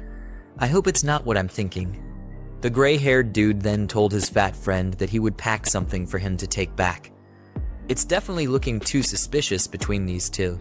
When they were done with whatever the hell they were doing to each other in the restroom, they started heading back to meet up with the rest. The gray-haired guy mistakenly bumped into a girl who was walking with her man. He apologized, but the stupid man, feeling like it was a good time to show off his foolishness, kicked him and told him to watch where he was going. The gray-haired dude flew through the place, and his friend, who had never spent a single day in the gym, came to check if he was okay. We find out that his name is Zhang Kai, the companion who Jiang was looking for. Zhang Kai's friend yelled at the stupid man for hitting his friend just for a simple mistake. The man felt insulted that a fat piece of garbage was talking back at him and said that it was rare to meet someone who dared to try such. He grabbed the fatso by the collar and jacked him up. While Zhang Kai tried to apologize for the misunderstanding, he begged the guy not to hit his friend. Some loser who worked there stepped out of the restroom and saw the commotion that was going on. He was barely recovering from an upset stomach, and he caught a cold. He tried to calm down the fight, but the man just felt even more disrespected. He was really trying hard to show off to a girl that he had probably never banged. He told the worker that his boss wouldn't dare try to grab his clothes, but here he is doing the unthinkable. The unfortunate underpaid worker told Kai and his friend to leave while he dealt with the man. The man told the worker to call his boss and questioned how they had the audacity to disrespect him. He even threatened to throw the karaoke bar out of business. Kai and his friends ran like little wimps back to their companions, who asked them if they were chased by a dog. Kai explained that they bumped into a drunk fool when they left the restroom, and the man wanted to mess them up. Luckily, they got saved by the waiter. If not, they would have gotten really bruised up. One of the guys got angry that the fatso didn't fight back, saying that their mechanical engineering class had never backed down from a fight. It was obvious that he was the idiotic musclehead of the group, and he was always ready for a fight. He said he'd make a call to gather more of their brothers to take care of the thug. The brother with a white jacket looked at him like the dude had completely gone bonkers. Zhang Kai told him to stop showing off because they were graduating in less than a year, and the last thing they needed was more trouble on their hands. He told them to enjoy the music and keep dancing. Sadly for them, the thug walked into the place with more of his retarded lackeys and the waiter, who looked like he was barely conscious. Zhang Kai and his crew were shocked to see the pitiful state of the waiter. The idiotic thug pointed towards them and told his goons to teach them a lesson. Zhang Kai and his friends got rounded up, and they were made to kneel with their hands behind their heads. The waiter, on the other hand, was seriously shaking from the pain he was in. The stupid musclehead demanded to make a call, but instead got a bottle smashed on his head for speaking when he wasn't allowed to. He started bleeding from his head, and Zhang Kai screamed his name, Chen Chong. All this was just because a foolish thug wanted to show off to an ugly girl who looked like a troll. Meanwhile, Jiang arrived at the karaoke bar, but was completely clueless as to what was going on inside. The butlers at the door ushered him into the venue as he said that the world was ending and his friend still had the mind to sing. While the music was going on and the lights of the club were still spinning, Jiang was bleeding from his head like a waterfall after one of the thugs smashed his head with a glass bottle. The thug still held the broken bottle as if he were prepared for another round, while Jiang Kai called out to his bleeding friend. The foolish guy who was doing all these theatrics for his ugly girlfriend asked her if she was feeling better after seeing him display the traits of a deranged idiot. He put his arms around the girl and tried to get a good feel of her arms, but she wasn't impressed by his lame heroics. The girl was more pressed about how her nail polish looked as she asked him what was there to feel better about. She told him that he wasn't even dealing with the actual person who bumped into her. The thug, with the brain of a buffoon, turned his attention to Jiang Kai. He held the broken bottle to Jiang's face and slowly approached him. The girl still showed no signs that she was the least bit impressed with all this tomfoolery. Meanwhile, Jiang was slowly getting up and trying to recover from his bleeding head. Out of anger and frustration, he quickly reached for an ashtray and wanted to use it to make the thug pay for nearly sending him to his maker. He tried to smash it on the guy's head, but the other goons held him back. One of the brain-dead thugs called him a little punk and mocked him for being foolish enough to try and fight back, given his unfortunate circumstances. Jiang struggled to break free, but it was no use because he was too much of a weakling to them. The thug, who was nothing but a simp, felt irritated and angry that Jiang was bold enough to try and fight back. He didn't expect him to have so much guts, and he gritted his teeth fiercely in anger. As the other goons held Jiang down, their leader smashed another bottle on Jiang's head. Yeah, he definitely can't be coming out of this one. The wine splashed everywhere, and broken bottle pieces could be seen flying through the air. Jiang was knocked out cold, and he slumped to the floor like a sinking rock. Jiang Kai and the rest of his friends were completely shocked at the horrid event they just witnessed. You could see the anger on one of the friends' faces, while the other two tried to call out to their friend. At this point, there wasn't any need for them to hold back anymore. They had tried their best to be calm and respectful, but it ended up quite bad for them. Jiang Kai and the fatso rushed towards the leader of the thugs to send him 6 feet under, while the last guy stood at the back, holding a baseball bat. On the other hand, one of the waiters was hiding in the corner and shaking like a pathetic coward. In the background, you could hear the thugs calling Jiang Kai a punk, and they were furious that he just wouldn't back down. Things got out of hand, and everyone was ready to go all out. Lao Si was told to grab one person and make sure that they never see the light of day again. While everyone was brawling and being a nuisance to the club, the waiter was in a lot of pain, and he groaned as a lot of cold sweat ran down his body. His body was shaking a lot, and you could see some purple veins pop out from his back and his forehead. It was like he was slowly having a bad mutation of the Hulk. At the same time, Jiang Kai was dishing out knuckle sandwiches to all the idiots who tried to mess with him and his friends. He swung hard at one of the goons, but the guy was quick enough to dodge, while another person was coming at him from behind. The waiter, who was shaking like a junkie earlier, now looked completely possessed, with blood dripping from his eyes. His eyes had gone completely white, he was sweating profusely, and he was drooling like a hungry beast. As he looked at the bunch of fools who were fighting, all that ran through his mind was how good they would taste once he got a bite. He roared out like a filthy beast and rushed to join the fray. Whatever caused him to mutate made him run at an inhuman speed, but it was probably at the cost of whatever was left of his brain. The waiter, who was now a mindless zombie, quickly grabbed one of the thugs and forcefully held onto him. The thug tried to break free, but the zombie displayed a terrifying level of inhuman strength. The filthy thing quickly took a bite of the thug, who was now in agonizing pain. The dumb girl, who was the cause of all this mayhem, screamed in shock as she saw the zombie take a large bite out of the guy. The thug called the waiter a dog and tried to get him to let go, but it was hopeless for him. He then called out to his guys so that they could help him. A man who was watching the whole thing couldn't believe his eyes. It was as if he had been thrown into those horror movies, and he was the side character who was completely useless. All he could do was put his hands behind his head. He opened his mouth wide and screamed, hoping for it to all be a dream. Meanwhile, the thugs were trying to hold down the zombie, but his crazy strength left them shocked. They still had yet to clock that they weren't dealing with an average human being. The zombie let go of the person he was clinging to before and went ahead to bite the other unfortunate soul. The guy called him a good-for-nothing and was surprised to see that he was really acting like a deranged dog. As the thug struggled to break free, the zombie knocked him down to the ground, while his teeth were still firmly planted into his arms. The thug was baffled at how insane the zombie's strength was because his arm was about to be completely ripped off. As the struggle continued, a hand suddenly popped out and grabbed the neck of the zombie from behind. As the person lifted the zombie into the air, we saw that it was Jiang performing such crazy feats with his physical enhancements. Everyone else in the room was surprised that he could lift up a fellow human with such ease, and even with one hand. Jiang slowly squeezed the zombie's neck, and his face didn't look too happy about what was going on. With blazing anger, he smashed the zombie onto the glass wall and held his face to it so that the shards could cut him up slowly. Then he turned to the rest of the idiots who had been causing a ruckus and told them to stop. Everyone else there was still freaked out by Jiang's crazy strength. The man who was a snack for the zombie looked beyond frightened as he looked up at Jiang.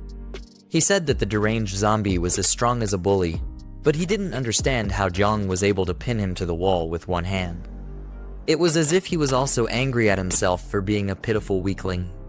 The stupid thug leader screamed out and asked Jiang who he was. Rather than thank the protagonist for saving their miserable lives, this brickhead thought it was wise to yell and act like he had some use. The other pathetic goon beside him was in a lot of pain because the zombie had taken a chunk of his shoulder for dinner, and it looked like the wound had become infected. Jiang ignored the idiot's question and turned to Zhang Kai. He wanted to make sure that his friend had been bitten by the monster and also make sure that he was alright.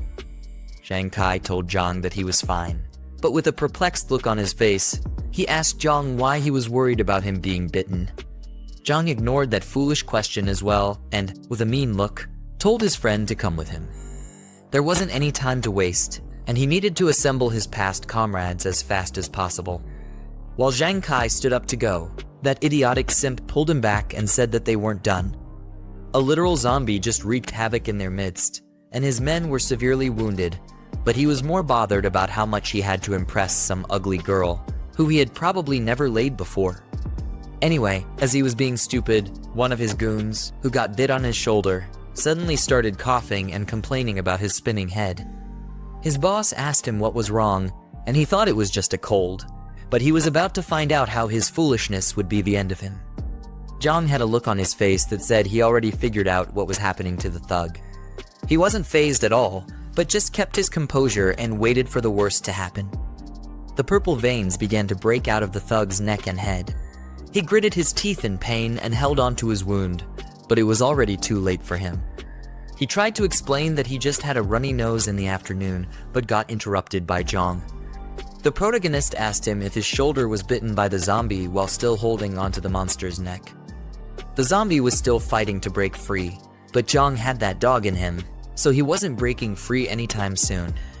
The thug was confused and wondered how the zombie's bite had anything to do with the way he was feeling.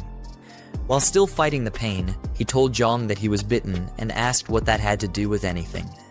You could see as the purple filthy mutation was slowly creeping up from his back to his face. The fact that no one else in the room could figure out what was going on showed why they must have died like fools in Jiang's past life. Jiang started to analyze the whole situation and thought to himself that the thug was probably already infected before he got bitten.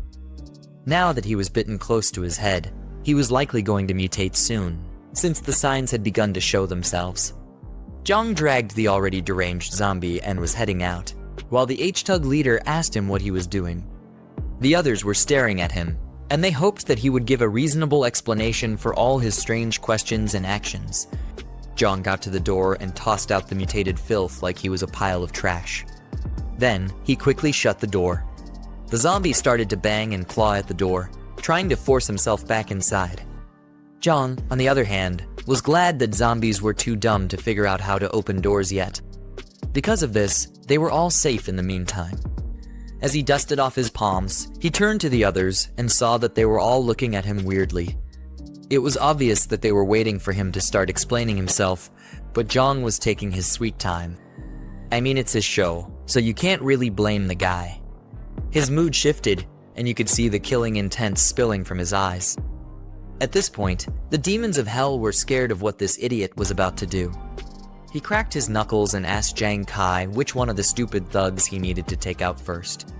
However, Jiang Kai had no idea who this crazy kid was, and he asked him if they knew each other. The leader of those thugs was looking completely pissed off because he was being threatened. He rushed towards Jiang, telling him that he was getting cocky, and he attempted to land a punch on the pretty boy's face. That punch looked like it was taking years just to hit, and Jiang wasn't the least bit bothered by the idiotic simp. Before the guy's hand could halfway through, Jiang swiftly grabbed his head and shut him up before he spewed any more rubbish from his mouth.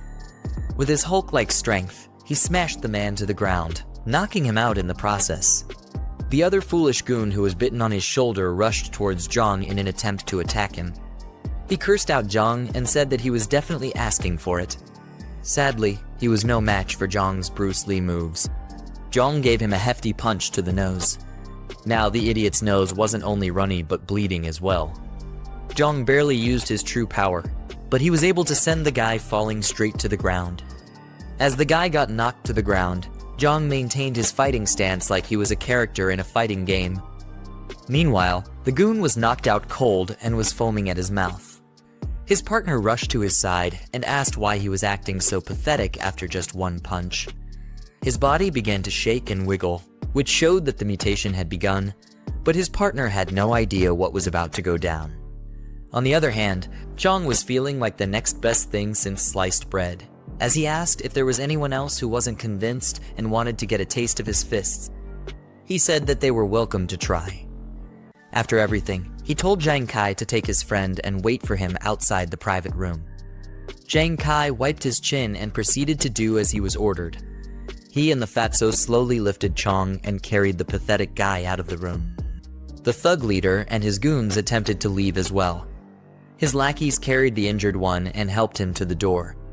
As they got to the door, Jiang told them to hold it, and he blocked their way. The leader stupidly asked him what he was doing, and the girl, who the leader was trying so much to clap her cheeks, was shocked as well when Jiang stopped them. Jiang told him that all the drinks must have gone to his head and made him forget his own name. He told the man that he almost got his brother killed, but the leader only looked more irritated and scared at the same time. The leader told Jiang to stop spouting nonsense and ordered him to get out of his way. Jiang was fed up with the buffoon's arrogance, and he pushed him back. His eyes were blank, making it look like he had gone into feral mode. The leader cursed him out and said that he was going to die after what he just did. I guess the drink really did clog his head because he quickly forgot that Jiang held up someone by their neck with just one hand. Before he could get up, Jiang quickly left the room and locked the door behind him. The guy got up and demanded for the door to be opened, saying he was going to skin Jiang alive for being a punk. Unknown to him, he was about to face a more deadly and disgusting opponent. The goon who was bitten on the shoulder earlier had been completely consumed by the mutation. His eyes were red, and his senses were no longer with him. You could have possibly searched his eyes for a sign of himself, but there was no humanity left in him any longer. The mutated thug let out a feral roar and began looking for the closest person to feast on. His other comrades couldn't hold him down, and they were confused as to why he was acting so feral. They called out his name, Hat, and asked him what he was doing. Obviously, they were too blind to see that Hat was hungry and looking for the next best meat to devour. Jiang stood on the other side of the door and listened to the chaos that ensued inside the room. The guys banged on the door and struggled to get their zombie friend off their leader, but it was only a matter of time before they became mindless monsters like him. Voices could be heard screaming for help, but Jiang wasn't bothered about them. One of the workers approached Jiang and nervously asked what was going on and if he needed help. Jiang told the man to lock the door completely and not let a single soul inside if he knew what was good for him. He then told him to call the police and the hospital to inform them that there was a patient with the rabid flu inside the room. The worker either had his ears clogged up or he was just shocked that Jiang mentioned the rabid flu. Jiang's words left him frozen and frightened on the spot, and he didn't know how to process it. While he was still spacing out like a fool, Jiang yelled at him to get to it immediately. The worker responded and hurriedly brought the door keys. His hands were nervously shaking as he tried to get the key into the lock and lock the door.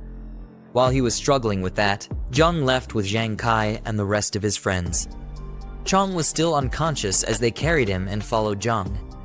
The worker who was supposed to be locking the door stopped what he was meant to do because he felt troubled by the sound coming from the other side. His colleague approached him and asked why there was so much chaos going on. The worker told his colleague that Jiang told him about a guest who had the rabid flu, but the colleague didn't believe that there was actually a rabid flu. On the other hand, the worker was surprised that his silly colleague even knew about the disease. Then the two of them headed to the security room so they could check the live surveillance and see what was really going on. They ran through the hallway as quickly as they could, but when they got to the room, they saw the horrors that had been unleashed. The security man who was watching over the cameras couldn't even believe what he was witnessing. Their ugly faces showed that they couldn't stomach whatever the hell they saw on the screens. The security footage showed that the thug leader and his goons had all been turned into brainless zombies. They feasted on each other, and the leader was finally able to get a taste of his girlfriend. The girl lay dead on the floor, and her eyes looked like she had also gotten infected with the disease. The workers quickly called for the police, but I wondered if they were calling them to become part of the feast. Meanwhile, Jiang and his friends had finally gotten outside to where he parked his car. He told them to hurry up because the club wasn't safe anymore and things were about to get way worse than they already were. They got into the car and quickly drove out that night to somewhere safer. Inside the car ride, Zhang Kai thanked Jiang for saving them and asked him who he was. Chong was still knocked out like a light, and the others were eager to know who Jiang was as well. Jiang introduced himself and told them that he was hired to protect them, and that they didn't need to know who the employer was. They just needed to be grateful that he bothered himself to save weaklings like them. One of the guys seated at the back asked Jiang if the rabid flu was actually real since rumors from the internet had debunked it. Jiang turned back to answer him and completely abandoned the fact that he was driving. Maybe his powers also gave him eyes at the back of his head. Anyway, he acknowledged the idiot's stupid question and asked him if he thought everything that they just witnessed back at the club was all an illusion. The second-hand Choji realized he was telling the truth and nervously asked if there was any cure for the said flu. Jiang told him that the disaster wasn't about to go away anytime soon and the world was already at its wit's end. It was only going to get worse, and they needed to be prepared for anything. They suddenly heard someone scream from outside the car, which made them confused as to what was going on. With the windows wound down, they looked outside and saw a zombie attacking an innocent civilian who was screaming for help. The civilian was convinced that it was the effects of the rabid flu that were affecting the zombies.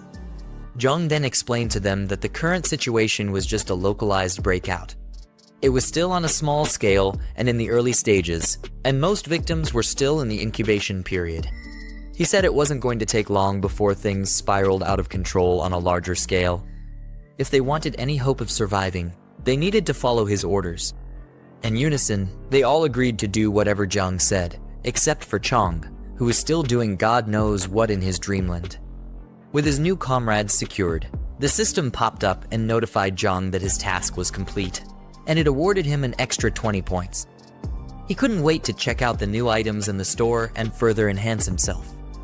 Bear in mind that this guy is still driving with all this going on. It's ridiculous. Anyway, he opened the store and looked at the list of items that were available at the moment. Looking closer, he noticed that a box known as the post-apocalyptic cultivator box was still there. He decided that he either had to buy it or refresh the store to get rid of it. Seeing that all the boxes would be useful to him, he decided to get all of them when he got back to his fortress. After he was done with that, he looked at his new comrades and figured it was going to be a serious issue to gain their trust.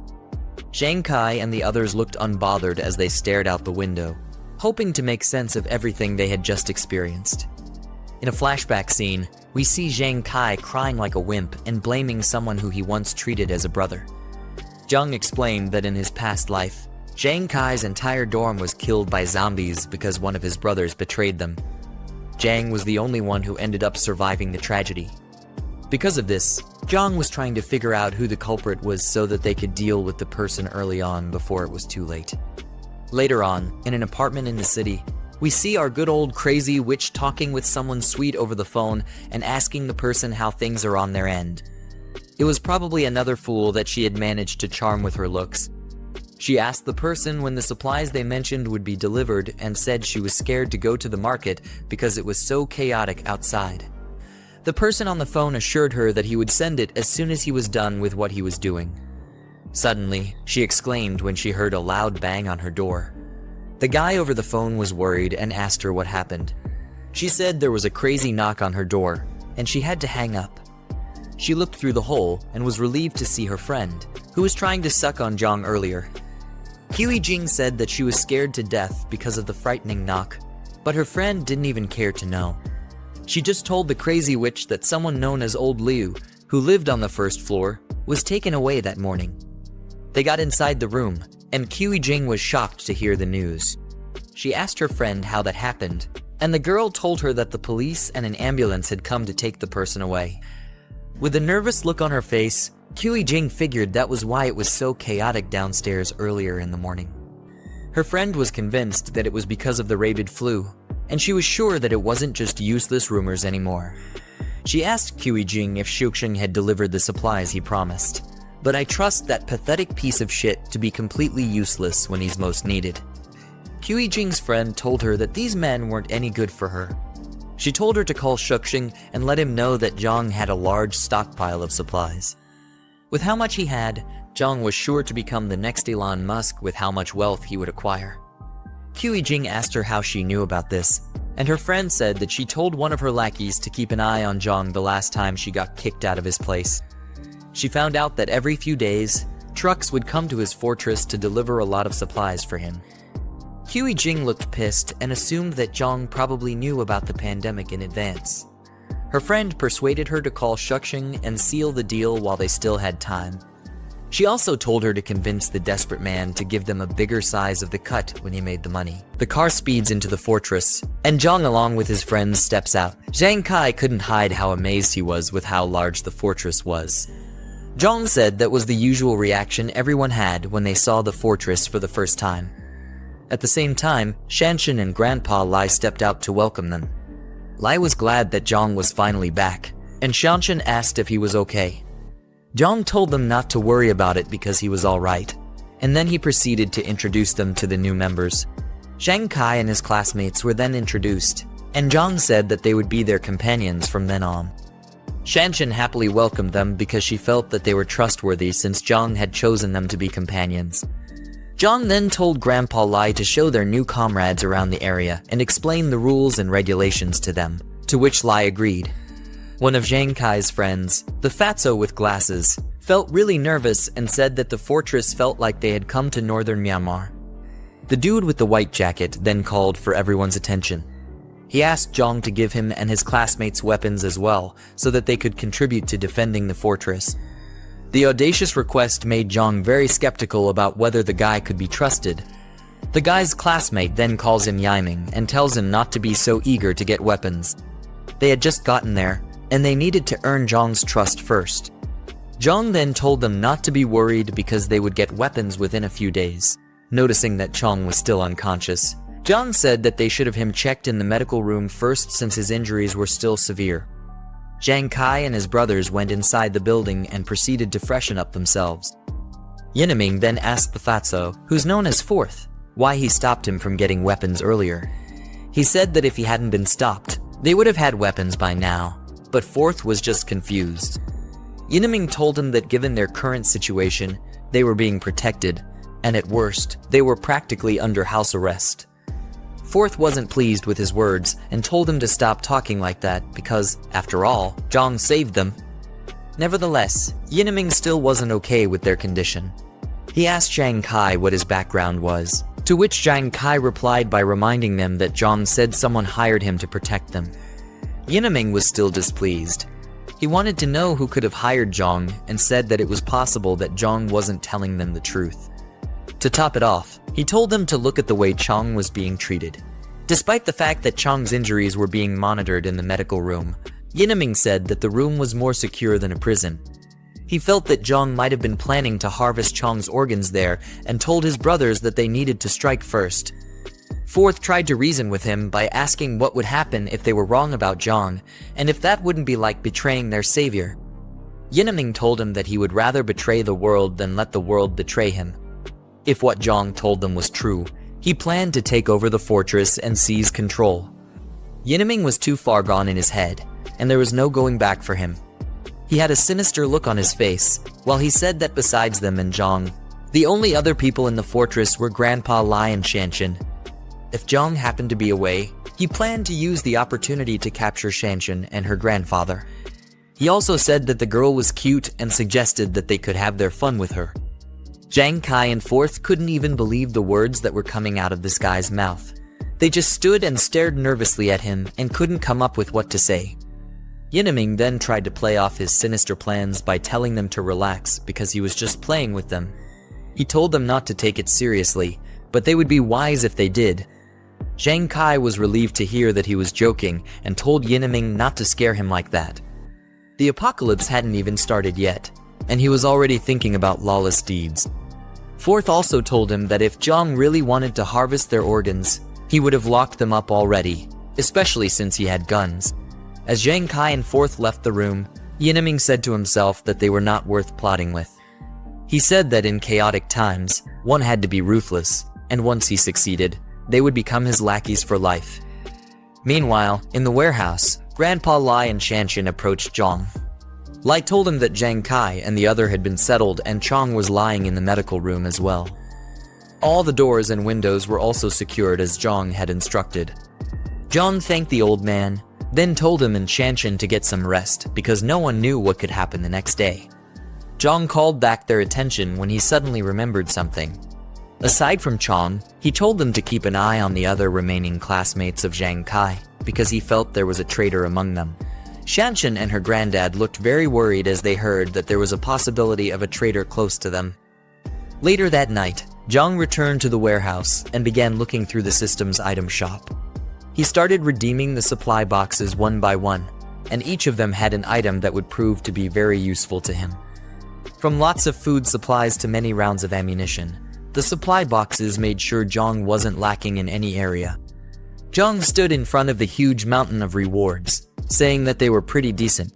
Although it wasn't as good as spending money freely, in the upcoming resource-scarce apocalypse, the rewards were very invaluable. The next day, some flashy cars and trucks pulled up to Jiang's fortress. A man in a suit and the rest of his goons stepped out of the cars with weapons in their hands. The man was talking with someone over the phone and wanted to confirm if he was at the right address. After confirming, he said they would eat together when he got back.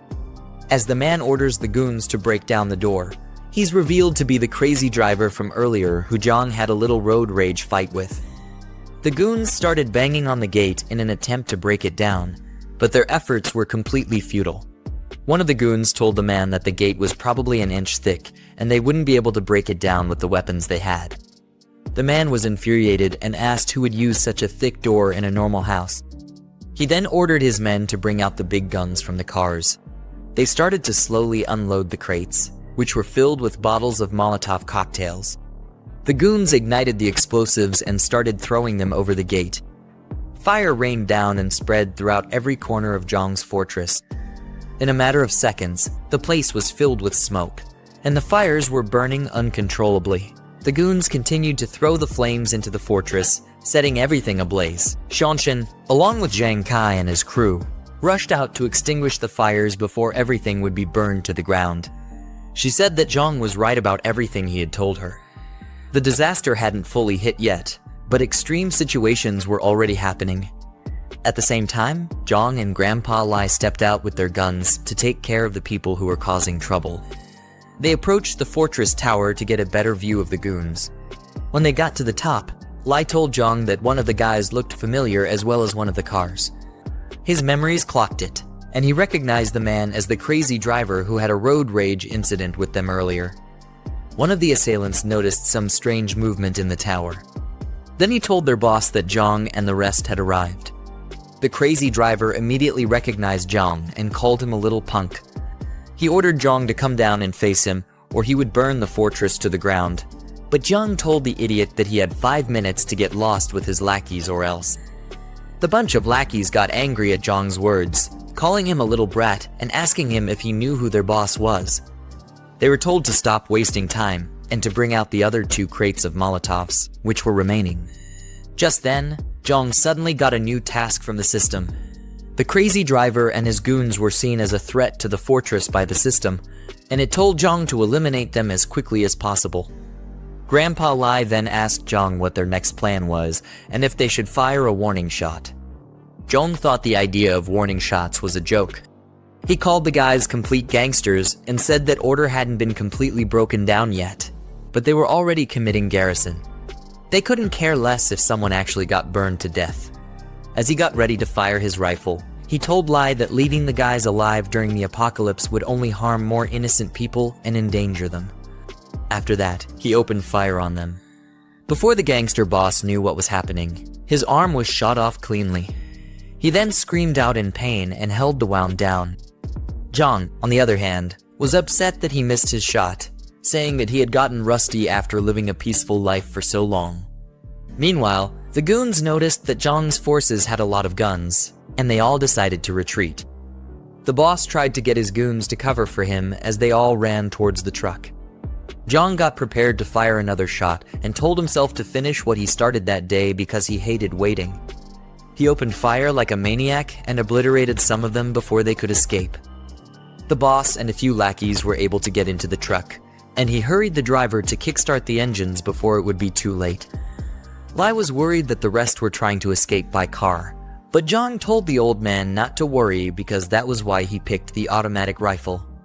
Jiang reloaded his gun and rained bullets on the jeep that was about to escape.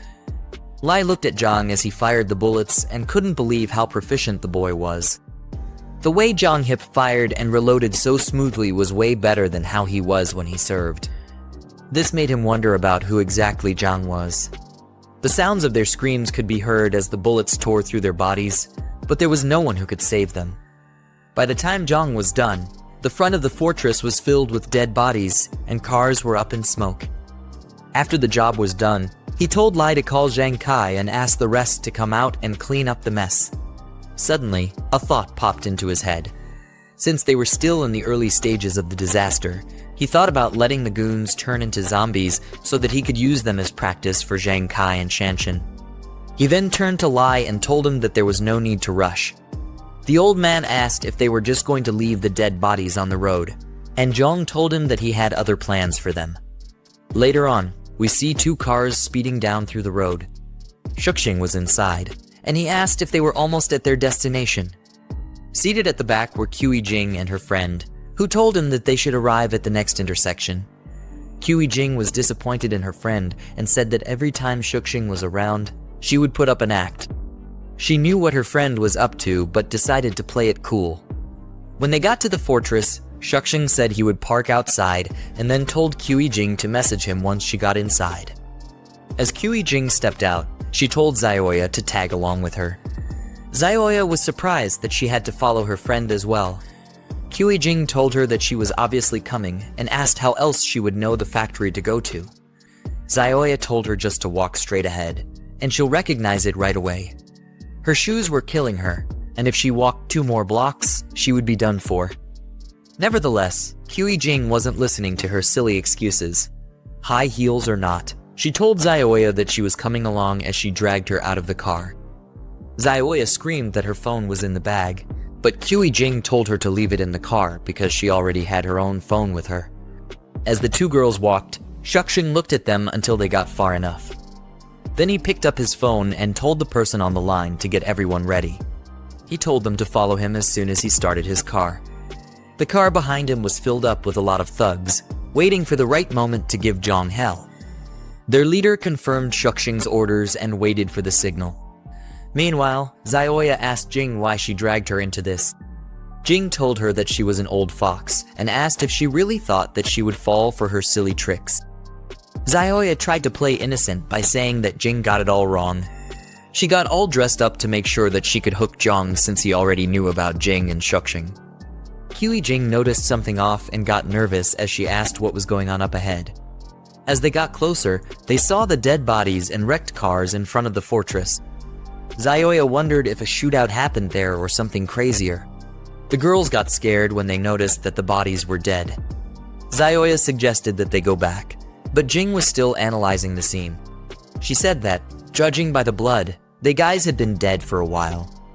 Then she wondered if two groups were fighting over Jiang's supplies. She thought that Jiang didn't make it out alive, but his death didn't matter to her. All she wanted were the supplies, and she wondered if they were still there. Unknown to the girls, the trunk of the car behind them opened up, and that crazy driver was slowly crawling out. They decided to head back and let Shuxing's people handle the situation, but they were completely clueless about the guy who was slowly mutating into a zombie. Jing and Zioya walked up to the huge gates of the fortress and thought about how they would get in. They were really nervous because of how exposed they were in the open. Zioya said that they couldn't see anything inside because of how tightly the gate was shut. Seeing how reinforced and tight the security was, Jing wondered if Jiang was okay. While they were still fiddling with the gate, a voice called out to them, and they panicked. Looking up, they saw Shanshan with her crossbow, and she asked them who they were and how they knew about the fortress. Zioya said that they were friends with Jiang, and Jing told her that she was Jiang's girlfriend. Quite the audacious statement. Shanshan didn't trust the two girls, so she called out to Jiang and told him that there were two witches outside his gate. She also told him that one of them claimed to be his girlfriend, which she highly doubted. Jing was pissed off and felt that Jiang suddenly changed his attitude because he found a new girlfriend, whom she thought was Shanshan. Zioya told her to calm down and not to show any displeasure because they still had important matters to handle. She asked if Lai Shuxing would be able to handle the ambush, considering that Shanshan had a crossbow in her hands. Jing told her friend that Lai Shuxing would be able to handle it because he brought a few pistols. She was confident that he would be able to take down Jiang once the gates were open. But her expression showed that she was very angry that Jiang had another girl that he was taking care of. Jiang finally came out and questioned the girls from the top of the tower. He called them by their names and asked what they were doing at his fortress. He was obviously disgusted at their presence. Jiang quickly activated the Eye of Insight ability to check if they were really friends or foes. Zioya said that they were friends and asked if it was a bad thing to come check up on him. She tried her best to play the role of an innocent girl, saying that things were very chaotic at the time and they were worried about him. Zioya then asked Jiang if he didn't care about them anymore. Despite her attempts to act friendly, Jiang's ability already showed him that they were definitely planning to harm him. Without a moment's hesitation, he called their bluff and laughed at the idea of them being worried about him. He already suspected that Lai Shuxing was probably nearby already, and he asked the girls how many people he brought and what weapons they had. Zioya and Jing were completely speechless. They couldn't even defend themselves, and they wondered how he already knew about their plans. Before the girls could think up the words to say, Jiang fired at them with his gun, and he made it obvious that he fired a warning shot. They thought he had gone completely insane for actually shooting at them. The two girls couldn't fathom why Jiang had become so hostile towards them. Zioya tried to get Jing to speak calmly because Jiang was still the one pointing a gun at them. Jing, being an idiot, asked what there was to be afraid of. She wanted to know if Jiang would actually shoot her dead. Jiang laughed at them and said that it would be too easy to shoot them dead. Left to him, there were more treacherous things that could have been done to those girls. Their situation only got worse when they turned back because they started hearing strange noises. From the truck behind them, the mutant zombies had started slowly approaching them. Jing questioned if they were rabid flu patients. The zombies had their eyes fixed on the girls, and it was only a matter of time before they became repulsive creatures like them. Zioya wondered if the rabid flu was able to bring dead people back to life. Jiang looked at the horrible situation they were in and said that he would let the girls die at the hands of the zombies. The mindless zombies roared furiously and rushed towards the poor girls. As they dove to tackle Zioya and Jing, the girls were able to escape and started running for their lives. The girls ran as fast as they could back to Lai Shuxing's car. They yelled his name as they got closer to the car, and he wound down the windows to figure out what was going on. Tears and sweat dripped down from their faces as the zombies got closer to them. Jing yelled for Lai Shuxing to come to save her, but it was looking like it was the end of the road for them. They weren't expecting the tables to turn on them so drastically. Lai Shuxing panicked as he saw how terrible the situation was. He asked how it was possible for the rabid flu patients to have been outside the fortress at that moment. He spoke to his goons over the walkie-talkie and yelled to them that she turn around as quickly as possible. He needed to move quickly before the infection would get into his body and mutate him into one of them. The cars quickly swerved around and fled the scene. Jing cursed out Lai Shuxing for abandoning her and Xiaoya to the treacherous claws of the monsters. The distance between the girls and the vehicles was far greater than the distance between them and the zombies. There was no hope for them, and the situation called for desperate measures to be taken. Just when it looked like the curtains had closed on them, Jing said that she didn't want to die as she raised her handbag. She tossed it towards Xiaoya's legs, and the poor girl's legs got entangled in the handle. You really can't trust anyone during an apocalypse. Xiaoya lost her balance and fell face flat on the ground. She screamed out in pain as her face hit the cold, rough road. That was how Xiaoya's life flashed before her eyes. She became an easy target for the vile creatures, and they quickly piled on her before she could get up. Her eyes were filled with fear, and her heart beat so fast that it could have probably broken through her rib cage at that moment. She told the zombies to wait, but she forgot that she wasn't talking to people who could be reasoned with. Her blood was spilled, and sounds of bones being crunched could be heard as the zombies feasted on her. Her vision quickly turned red, and all she saw were mindless creatures eating her up like a McDonald's Happy Meal. In her last moments of consciousness, she looked toward Jing with boiling rage and rained curses on the girl for setting her up like that.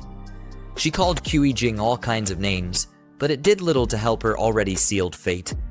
Choking on her blood, Xiaoya swore that Jing would never die a good death. No matter how long it would take, the crazy witch would definitely get what she deserved.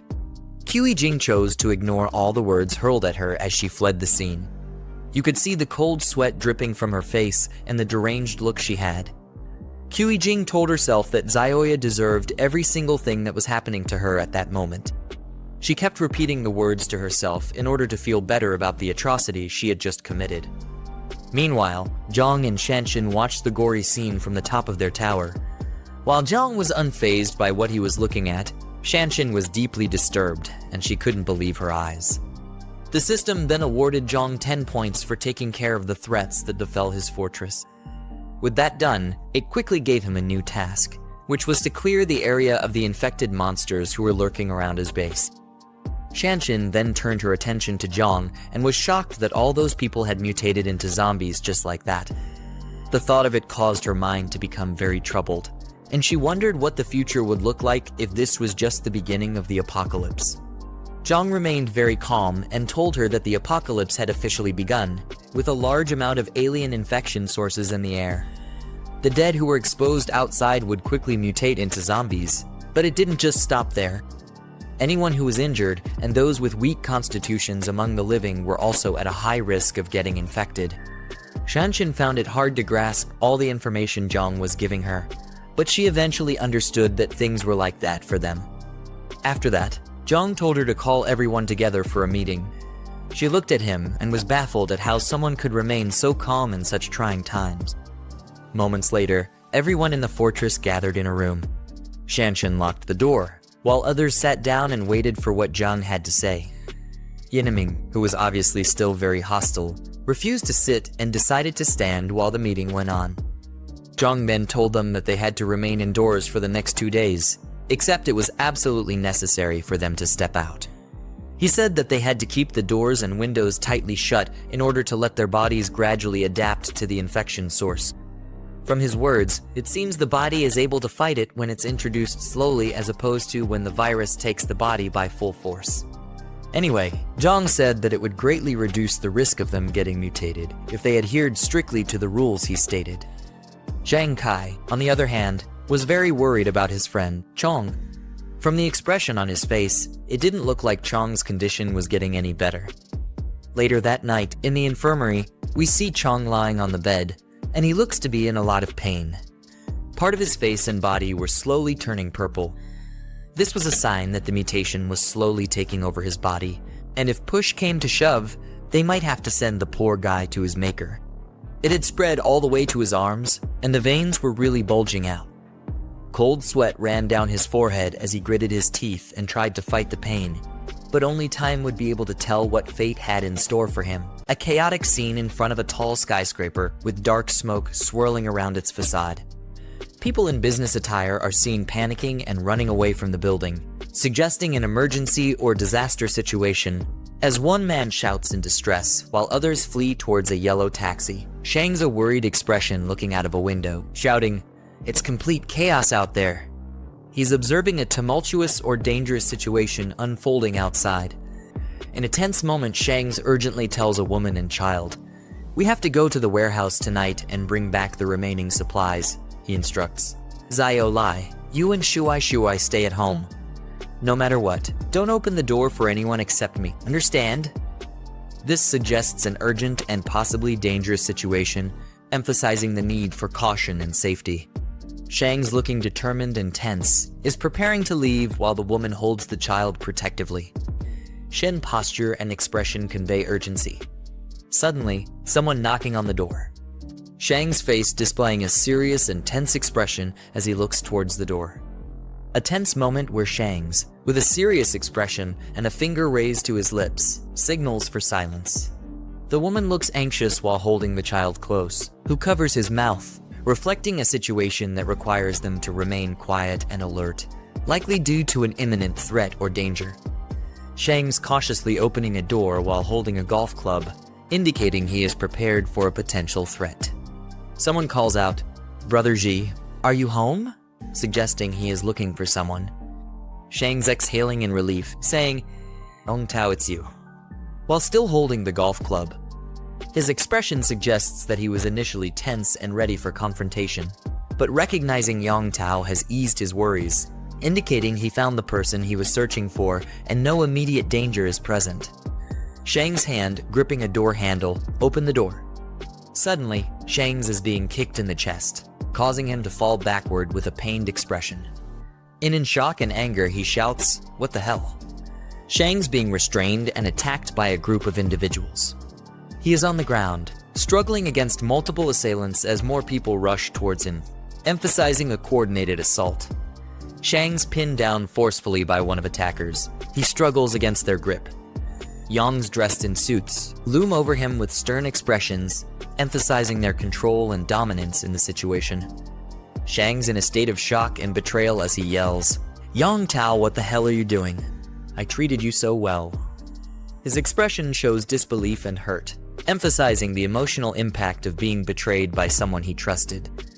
Yang Tao responding with a mocking smile, saying, "Say that again, treated me well in your eyes? I'm just a lackey." His defiant posture and words reveal his resentment and bitterness, as Shang says, "Do you have any conscience? Without me, would you have been able to save up for your house down payment?" Yang Tao, standing confidently and expressing his indignation, saying, "Yes, he made a bit for the down payment, but you earned enough for several houses." He demand his warehouse keys and the address. Shang's still on the ground, showing his focus on retrieving something important. Shang's lying on the ground, gritting his teeth in frustration and anger. Yang Tao with a smug expression, saying, "Still being stubborn," as he looks back, indicating his confidence in having the upper hand. In the background, the woman clings protectively to the child, both appearing worried and vulnerable, emphasizing the tension. Yang Tao aggressively grabbing the woman by her hair, forcing her to look up as he commands, "Look over here, you bastard!" The woman in pain, while the child watches in shock and fear, highlighting the intense and violent nature of the confrontation. The child, filled with fear and anger, shouting, "Please let go of my mommy," as he reaches out in a desperate attempt to protect his mother. His face is flushed, and tears well up in his eyes, reflecting his emotional distress. Child biting Yang Tao's arm in a desperate act of defiance, tears in his eyes as he tries to protect his mother. Yang Tao reacts angrily, shouting, "You little brat. You've gone crazy, haven't you?"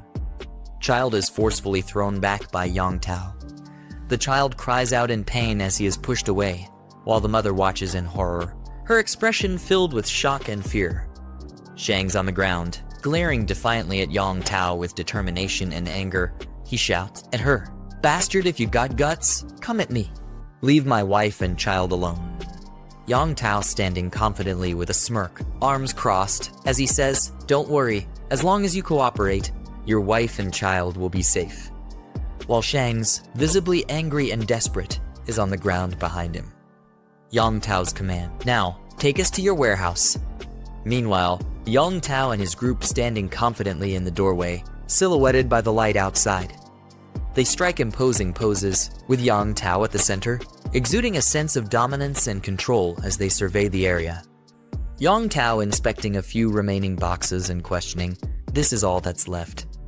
Shang's beside him, facing away, responds defensively, "Weren't you the one who found those big clients? Everything's been sold off. Even the near expiry and expired food is almost gone." Yang Tao face, deep in thought, as he touches his chin with a contemplative expression. Yang Tao with a cunning and ambitious expression, reflecting a bold and unscrupulous plan to capitalize on Zhang Xiaoyang's resources. Shang's advised to stay away from him. When he was delivering goods, he accidentally saw that he was carrying a gun. His serious expression and furrowed brow indicate the danger he perceives, while the person beside him listens attentively.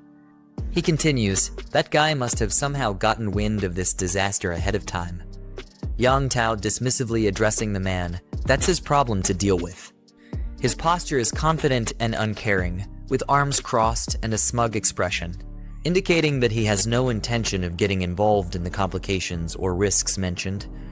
Yang Tao looking down with a cold expression, while Shang's behind him reacts with surprise, saying, "What do you mean?" Yang Tao responds with a manipulative offer, "Take Zhang Xiaoyang's supplies, and in return, your wife and child will be safe." It's a fair trade, don't you think? His proposal places the Shangs in a difficult position. Shangs with a tense and conflicted expression, his brows furrowed and his mouth set in a grim line. His eyes convey a mixture of anger, frustration. In Jiang Fortress wide view of a large industrial complex or facility situated on a hillside. A tense confrontation, Jiang with his group, Jen Kai's facing someone off screen. Their expressions range from stern to determined, suggesting they are confronting a challenge or standing up against a threat. His friend in the foreground, seen from behind, appears to be seated, and the aggressive voice. His friend in a state of extreme distress or anger, shouting at her, as he appears to be strapped or restrained in a chair. His body is tense, with veins bulging and his mouth wide open in a fierce expression, suggesting he is either in pain or vehemently resisting. The fatso in the foreground looking tense and serious, crying. Behind him, one person appears worried while another shields his face, indicating discomfort or distress at the noise. Jen Kai friend with a serious and determined expression, sweat dripping down his face as he commands to kill him. His intense gaze and the cold, resolute tone of his words suggest a pivotal moment where he is making a grave decision. Zhang with a serious expression, looking off to the side in the background, the other man watching him closely. Jen Kai looking surprised and slightly angry, asks, "What did he says?" His expression suggests disbelief or shock at something just said. Beside him, Fatso with glasses adding to the tension in the scene. His friend states with a serious expression, "He's already dead. If you don't finish him off now, and he somehow breaks free, everyone's life will be in danger then." His tone is pragmatic but cold, reflecting his focus on the perceived threat. In contrast, the Fatso passionately argues, "He's our brother. You're giving up on him without even trying." His reaction underscores the emotional conflict. Zhang calmly states, "He's right. Once someone turns, there's almost no chance of recovery," referring to the restrained individual in the bad, who is visibly in distress or transformation. The Fatso looking troubled, with hesitation. Zhang gripping the hilt of a sheathed knife, poised and ready to draw it. The confident grip and the slight shine on the blade suggest imminent action. Zhang handing a knife to another individual, instructing him with a calm but firm, "Use this." The recipient, taken aback, responds nervously, "What do you mean?" His wide-eyed expression and hesitant posture indicate his shock and reluctance. Zhang with a calm yet serious expression as he commands, "Finish him off." His gaze is steady, showing no hesitation, indicating his resolve in making a difficult decision. In the background, the restrained individual is seen in distress, further intensifying the gravity of the situation. The young man with a conflicted and tense expression, holding a knife close as he hesitates to act. Sweat drips down his face, and his mouth is set in a grimace, reflecting his internal struggle and fear. Jiang speaking sternly to his companion, saying, "You've always wanted a weapon, haven't you? Now, take this weapon and put him out of his misery." His intense gaze and commanding tone emphasize his insistence, as he pushes the man to take decisive action. The young man being addressed looks uncertain and distressed, with a bead of sweat on his face, highlighting his hesitation and internal conflict. Jiang gives knife to the man, one hand extending the weapon to the other with urgency and force. Jen Kai holding a sword at its hilt. Jen Kai looks serious and determined, while the others, on either side, appear conflicted and anxious. Jen Kai gripping the knife tightly, his expression resolute as he declares, "I'll do it." His determined look and firm stance indicate that he has made up his mind, ready to take on the difficult task at hand. Jen Kai tense and uneasy as he holds a knife, his expression filled with anxiety and uncertainty. Sweat drips down his face, indicating the pressure of the moment, while he hesitantly receives the knife from Jiang. Jiang, holding a knife, questions Jen Kai intensely, asking if they've truly considered their actions. He hints at the possibility that everything he previously said might have been deceitful, and warns that taking this step could lead them to be seen as a murderer. He tests Jen Kai's resolve in this critical moment. Jen Kai speaks with determination, expressing his trust in brother Jiang. Behind his friend looks on with a mix of concern and unease, reflecting the high stakes and uncertainty surrounding their decision. Jiang stands with a confident, smug expression, responding with a casual, "Oh!" Behind him person appears to be in distress, lying in a hospital bed with a pained expression. Jen Kai stands over his friend who is lying in bed, visibly distressed. Jen Kai grips a knife tightly, his expression filled with determination, while the man in the bed reacts in fear, screaming as the situation escalates. Jen Kai, filled with rage, raises a knife high above his head, ready to strike. His expression is fierce and determined, teeth clenched, showing his intense emotions in the moment. The other man, in a state of panic and fear, looks up in terror, eyes wide and sweating. The man on the bed screams in terror, mouth wide open and eyes filled with fear, as the knife stops suddenly, just inches away from him. Jen Kai with the knife is restrained by Jiang, preventing the attack. The tension is palpable as the aggressor struggles, while Jiang, intervening, remains calm and composed, firmly holding his wrist to stop the violent act. The individual on the bed looks up, still gripped by fear but also relief, as the confrontation is momentarily diffused by the intervention. Jenny Kai nervously addresses brother Jiang, likely seeking his attention, while Zioyong appears calm and observant, displaying a stark contrast in their reactions to the situation at hand. Jiang dismisses the others, indicating that he still has plans for someone whose situation he deems unique. His command reflects authority and control. A system prompt alerts that a rare variant has been discovered. A sudden bang echoes through the hallway as the doors to the medical room slam shut. In a tense confrontation, Jiang stands over an enraged individual strapped to a bed, who growls in defiance. The man, visibly furious and restrained, grits his teeth as Zioyang calmly addresses him by name, Chen Chong. Jiang leans in closely, asserting his authority over the restrained Chen Chong as he assigns him an important task, emphasizing the gravity of the situation. Chen Chong's pained expression reflects his inner turmoil. A sleek black car screeches as it makes a sharp turn on a rooftop, indicating a high-speed chase or a critical escape maneuver. The black car crashes into a pole with a loud impact, causing visible damage and abrupt skid marks on the road. Shangs emerges from the damaged car, visibly frustrated and rubbing his head, cursing his misfortune after the crash. His exasperated expression and the smoke billowing from the vehicle indicate the severity of the situation. As the zombie gazes into the distance, he reassures himself that help or something crucial is on the way, easing his earlier frustration. The man finds himself in a sudden confrontation with a zombie that roars ferociously, lunging at him with unrestrained aggression. In the heat of the clash, the man struggles to fend off the creature's relentless assault, managing to push it away just in time, sending it crashing to the ground. The man sprints toward his vehicle with the zombie pursuit, determined to reach a weapon or tool inside. He grabs a metal rod from the car, his urgency and desperation clear as he prepares to defend himself. In a fierce act of retaliation, he swings the rod with full force, striking the creature brutally and venting his anger in a violent clash. The man stands over the fallen zombie amidst the debris, panting heavily after the fierce battle, the wrecked car smoking behind him.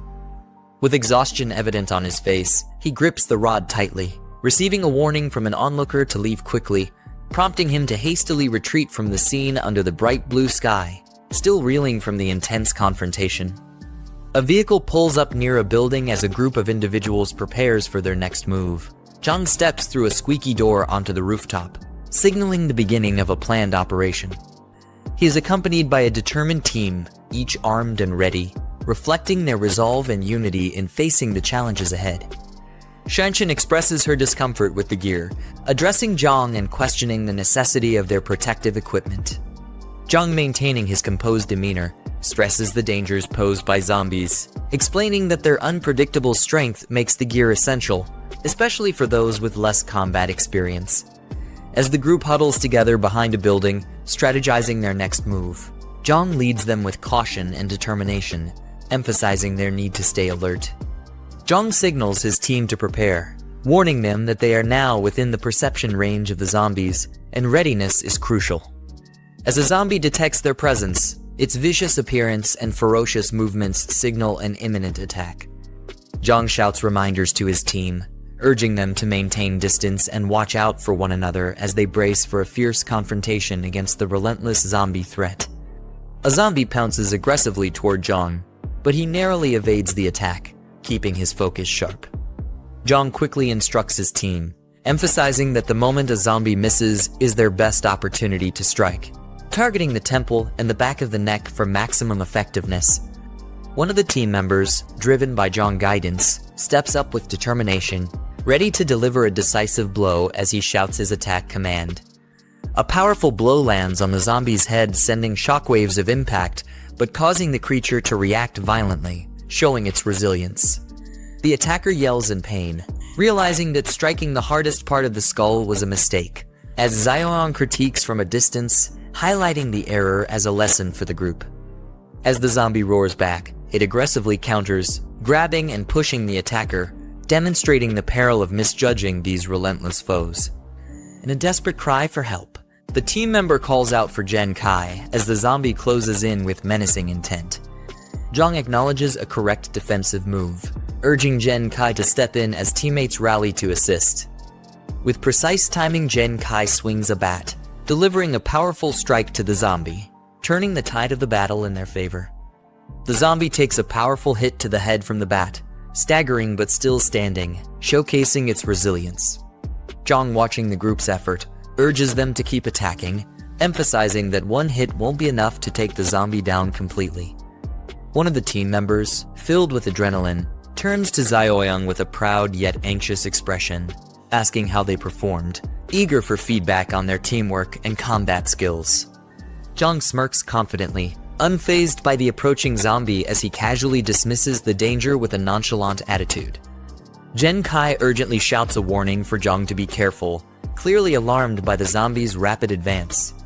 The zombie lunges with a fierce snarl, closing in dangerously close, its gaping maw aimed directly at Jiang.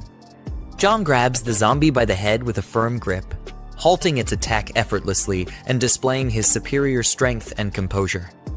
He admonishes the zombie as if it were capable of understanding, reminding it of the crucial lesson to always be aware of one's surroundings, turning the tables with a sharp command.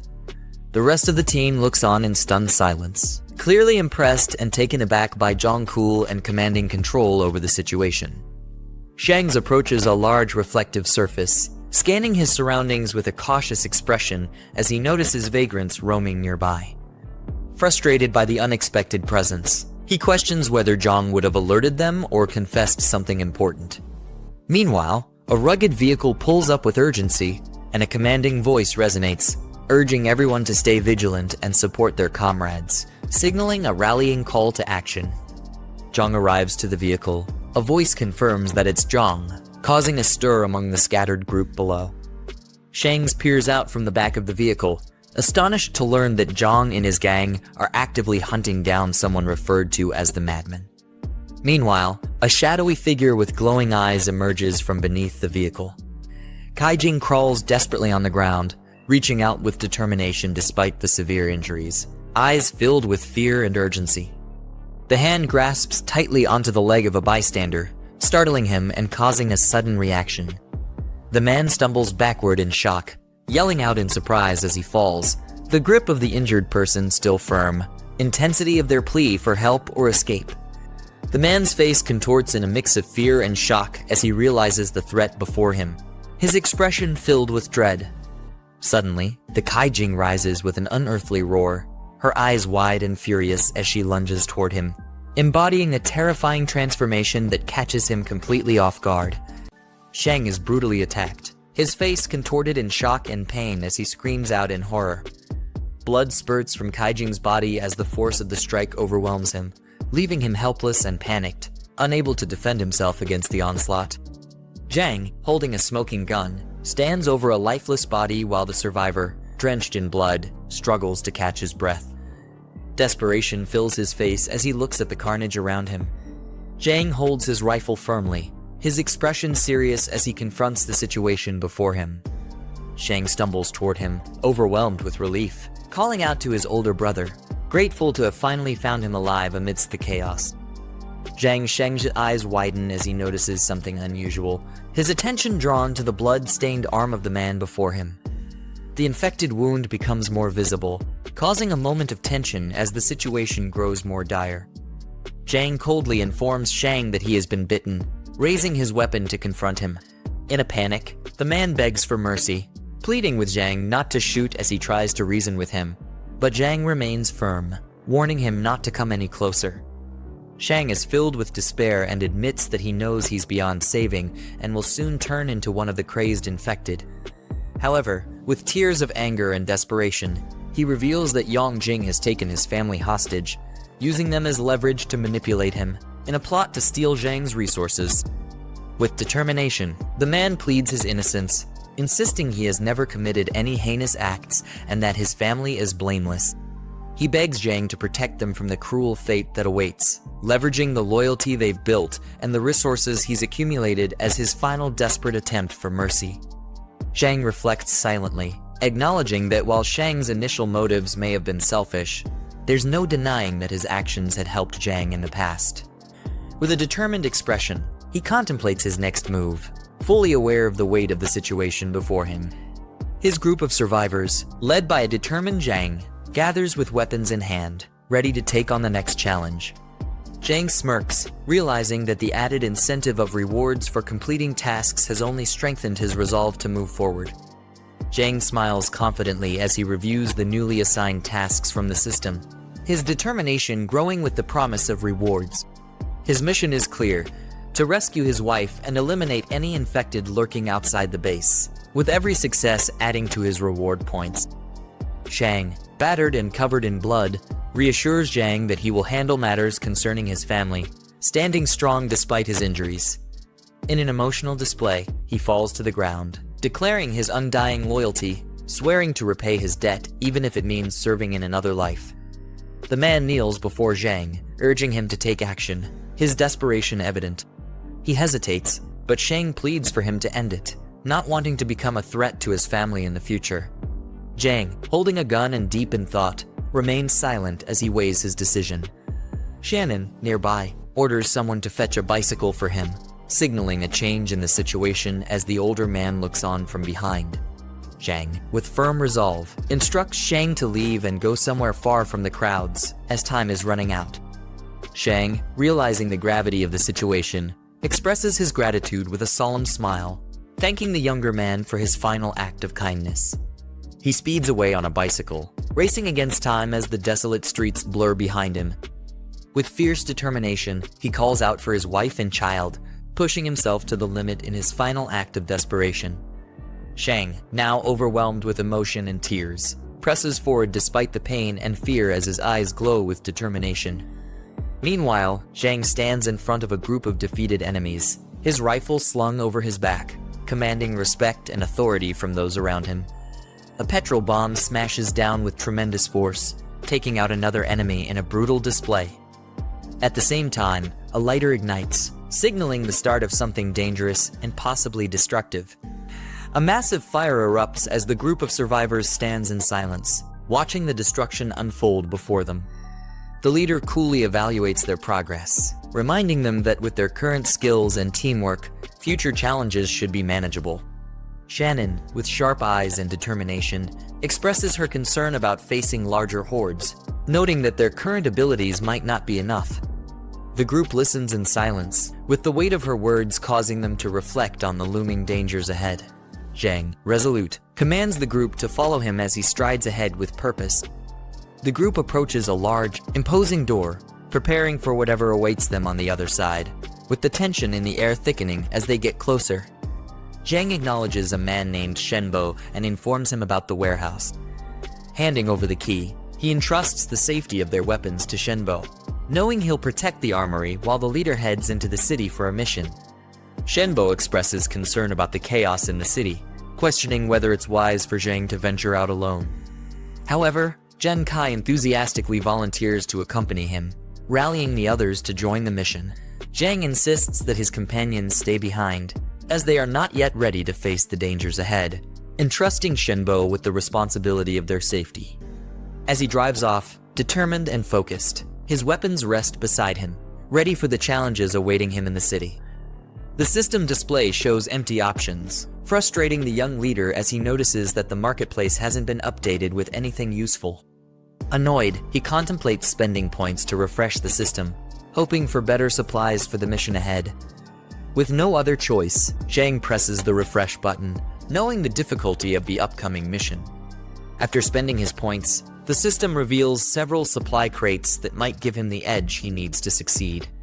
He notices that the cost of manual refresh has increased, making him realize he'll need to be more cautious with his points. Satisfied with the rare item he obtained from the refresh, he contemplates the value of his decision as he prepares for the challenges ahead. The system confirms the successful exchange of points for the black tech supply crate, reducing his score significantly. Jiang speeds off in his car. The streets are quiet, but the tension lingers in the air as he drives toward his destination. The black tech crate reveals a powerful energy-enhancing serum, boosting the leader's physical strength.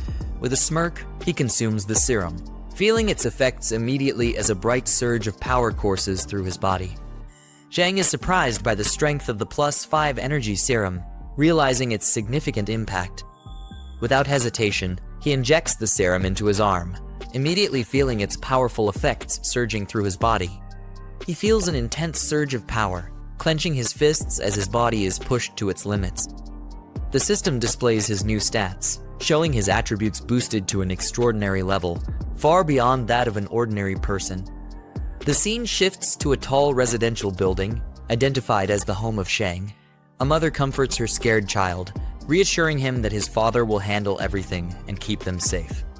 Meanwhile, two menacing figures burst into the room, their serious expressions signaling trouble as they confront the family. The mother, alarmed, demands to know what the intruders plan to do. One of the men cruelly grabs her, mocking her fear and implying that they're there to cause serious harm. The mother struggles against the intruders, pleading for them to stop as they begin to assault her, terror filling her face. Despite her resistance, the men continue their attack, leaving her defenseless. A woman is forcefully grabbed by two men, her cries for help ringing out as she struggles to break free. Behind, a young boy watches in fear, unable to intervene in the escalating confrontation. A figure steps into the room, towering over the scene as one man is thrown to the ground. A confident man enters the scene, his expression stern as he questions the chaos unfolding before him. His calm but commanding presence immediately shifts the atmosphere, as if he holds control over the situation. The man with a stern expression is approached by an accomplice, who calls him over with a sly grin, seemingly unfazed by the situation. Despite the apparent lightheartedness, there's an underlying tension as they exchange words about how to handle the woman. The man smirks, his expression showing confidence as he dismisses the situation, hinting that this isn't the first time he's dealt with such matters. The man with the ponytail expresses frustration, warning his accomplices about the potential consequences if things go wrong with the woman. He asserts his authority, making it clear that they need to handle the situation carefully if they want to avoid drawing unwanted attention. The man grins with a confident smirk, taunting his targets as if he's toying with them, showing no fear of the situation. Meanwhile, in the shadows, the woman clutches the young boy tightly, both trembling in fear as they brace for whatever danger might come next. Under the eerie glow of the crescent moon, chaos unfolds in the city streets as shadowy figures scramble in panic, surrounded by wrecked vehicles. Jiang calmly grips the steering wheel, his enhanced abilities sharpening his focus and reaction time. With double the physical capacity of an average person, he's fully in control, prepared for whatever lies ahead on the road. Jiang speeds through a crowded highway, effortlessly dodging cars as flames trail behind, leaving chaos in his wake. Moments later, under the ominous night sky, the city is in disarray, with zombies scattered across the road, unsure of what just tore through the streets. He's stepping out of the car as its headlights illuminate the deserted road ahead. With the city just beyond, he realizes it's time to leave the car behind and continue the mission on foot, his gaze sharp and determined under the moonlight. Jiang senses something off, his eyes narrowing as he scans the darkened forest around him. Suddenly, a zombie charges at him, screaming wildly with terrifying speed, catching him off guard. Jiang swiftly dodges the attacker's strike, countering with a precise and forceful movement. His fist connects solidly with the opponent, showing his superior strength and skill in a swift, decisive blow. With explosive speed, Jiang delivers a powerful blow to his opponent, catching them off guard and sending them flying back. The force of the attack leaves the enemy reeling, as the protagonist prepares to strike again, showing no signs of slowing down. Jiang calmly extends his hand, digital energy materializing into a weapon, its sharp edge glowing with power. As the enemies approach, he stands unfazed, gripping the newly formed sword, ready to face them head-on under the ominous night sky. Jiang dashes forward with lightning speed, his eyes locked on his target as he closes the distance in an instant. With a swift and powerful strike, his blade clashes in the darkness, leaving his enemies defeated under the moonlit sky, marking the end of the confrontation. Jiang stands over his fallen foe, reflecting on his superior strength and reflexes, knowing that his enhanced physical abilities have given him the edge. Sensing danger, his heightened awareness kicks in, alerting him to a new threat surrounding them as a tense realization spreads.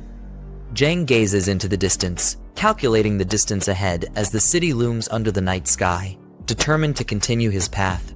Suddenly, a system notification appears, alerting him to an unexpected mission that has been triggered, surrounded by cautionary markers. Zombies find themselves surrounded, panic setting in as they desperately try to defend against the incoming threat. Inside the store, quick orders are given to barricade the entrances, with others scrambling to bring heavy objects to fortify their defenses. A young boy, desperate and terrified, cries out to his father, fearing that they won't make it out alive. His father, trying to maintain his composure, reassures him with bravado, but the tension in his voice reveals the fear they both share, as tears stream down the boy's face. The tension rises as one man sarcastically complains about the chaos, while the officer, gripping his gun, nervously wonders if this could be the end for them. With sweat beading down his face, he contemplates the gravity of their situation, realizing just how dire things have become. The silhouette of figures outside the window hints at the looming danger as the noise of breaking glass fills the room. Instinctively, the group reacts, readying themselves for the incoming threat, as one of them nervously questions the sudden commotion.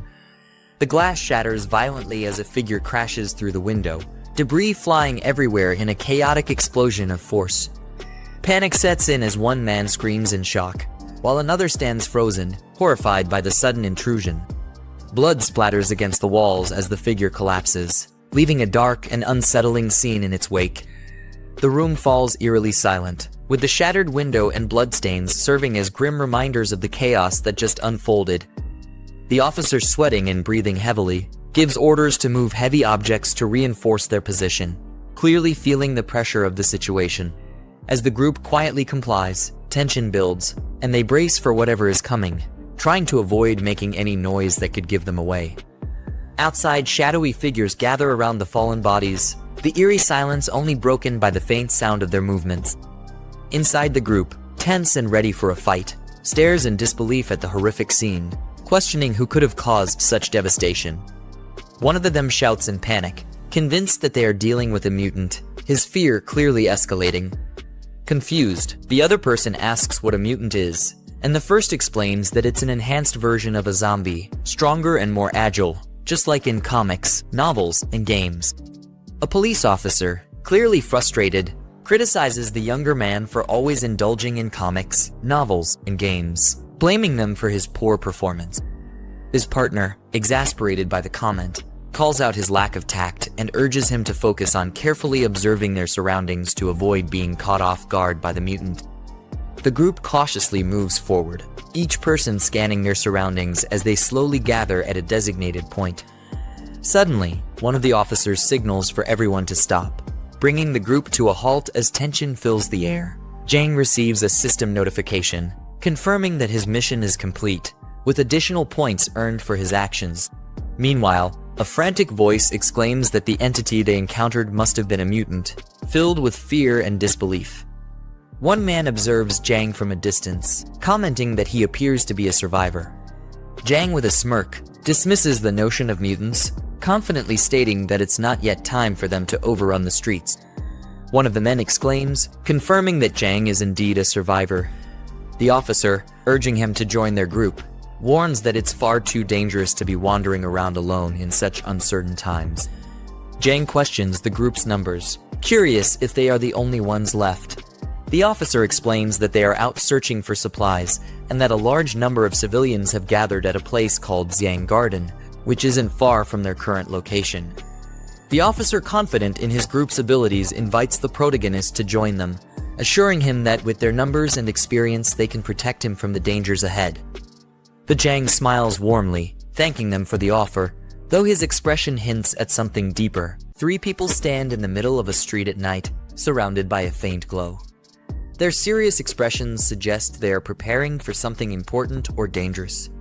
A man with a stern expression asks Jiang in the hoodie about an important meeting. Jiang responds simply with yes. The man with a stern expression turns back, asking if Jiang they're talking about is a relative or a girlfriend, implying that their relationship with the missing person might be important. The man confronts Jiang, reminding him that this is the apocalypse, and whoever he's looking for is probably already dead. He tells him to prepare himself mentally for that reality. The man angrily explains that even if someone isn't killed by the crazed attackers, they could still run into a dangerous crowd of survivors. His frustration and concern are evident as he warns about the different threats in their world. Jiang looks surprised and repeats the phrase, dangerous crowd of survivors? He's either confused or concerned. The man explains with a serious expression that a brutal group in the eastern part of the region will do anything to survive, even attacking other survivors without hesitation. He recalls that they encountered this group once before, losing companions to their violent actions. The man smirks and warns that whenever you come across other survivors, you should always stay alert and cautious, no matter what. A younger man yells in shock, warning, "Uncle Lai, watch out," as he sees something dangerous approaching the older man. The man engages in a struggle with a zombie, both of them fighting over a gun as the man tries to defend himself from the attack. The man fires the gun at the zombie, neutralizing the threat in the midst of the struggle.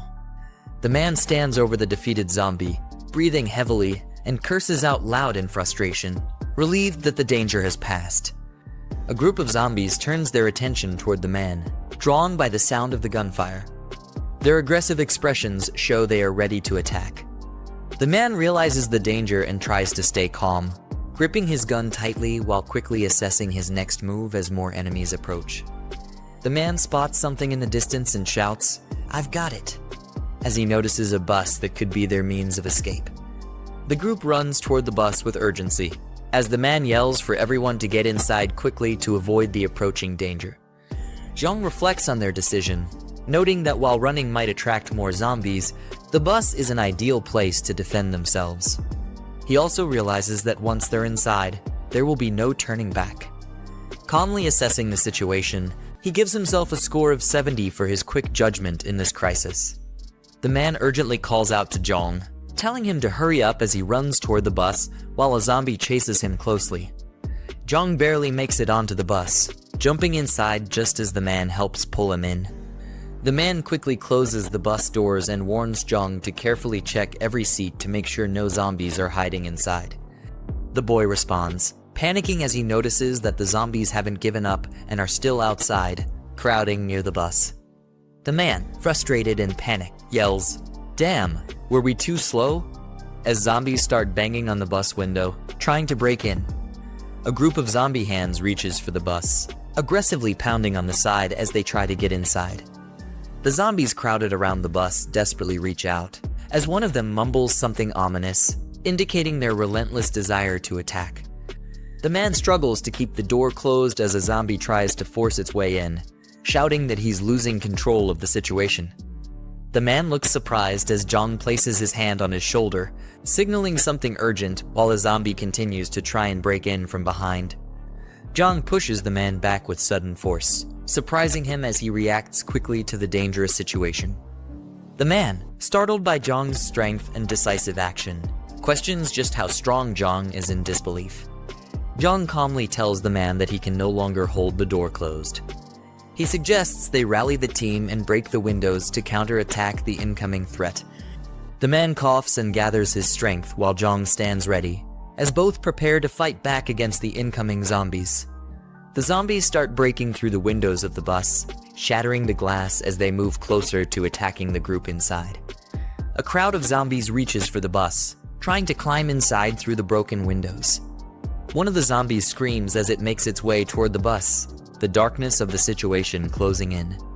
The man fiercely attacks a zombie, yelling, "Die," as he drives his weapon forward in a life or death struggle. A couple of survivors help pull someone inside the bus as the man keeps his gun ready, protecting the group. The man checks his gun, realizing they are running low on bullets, and worries that they don't have enough ammo to deal with the large number of zombies. The man is startled when someone hands him an unexpected item, saying, "Use this," while he looks on, confused and unsure of what it is. Jiang, now armed with a crossbow, looks surprised and questions, "Where did this come from?" as he prepares for the next action. The man responds that he grabbed it without thinking during the chaos, now holding the crossbow firmly, ready to use it. Outside, the zombies scream in frustration as they continue their relentless assault on the bus, determined to break through. The survivors on the bus begin shooting down the zombies from above, yelling insults as they fend off the horde. The survivors stand in front of the bus after successfully fending off the zombie horde, surrounded by fallen bodies as they regroup.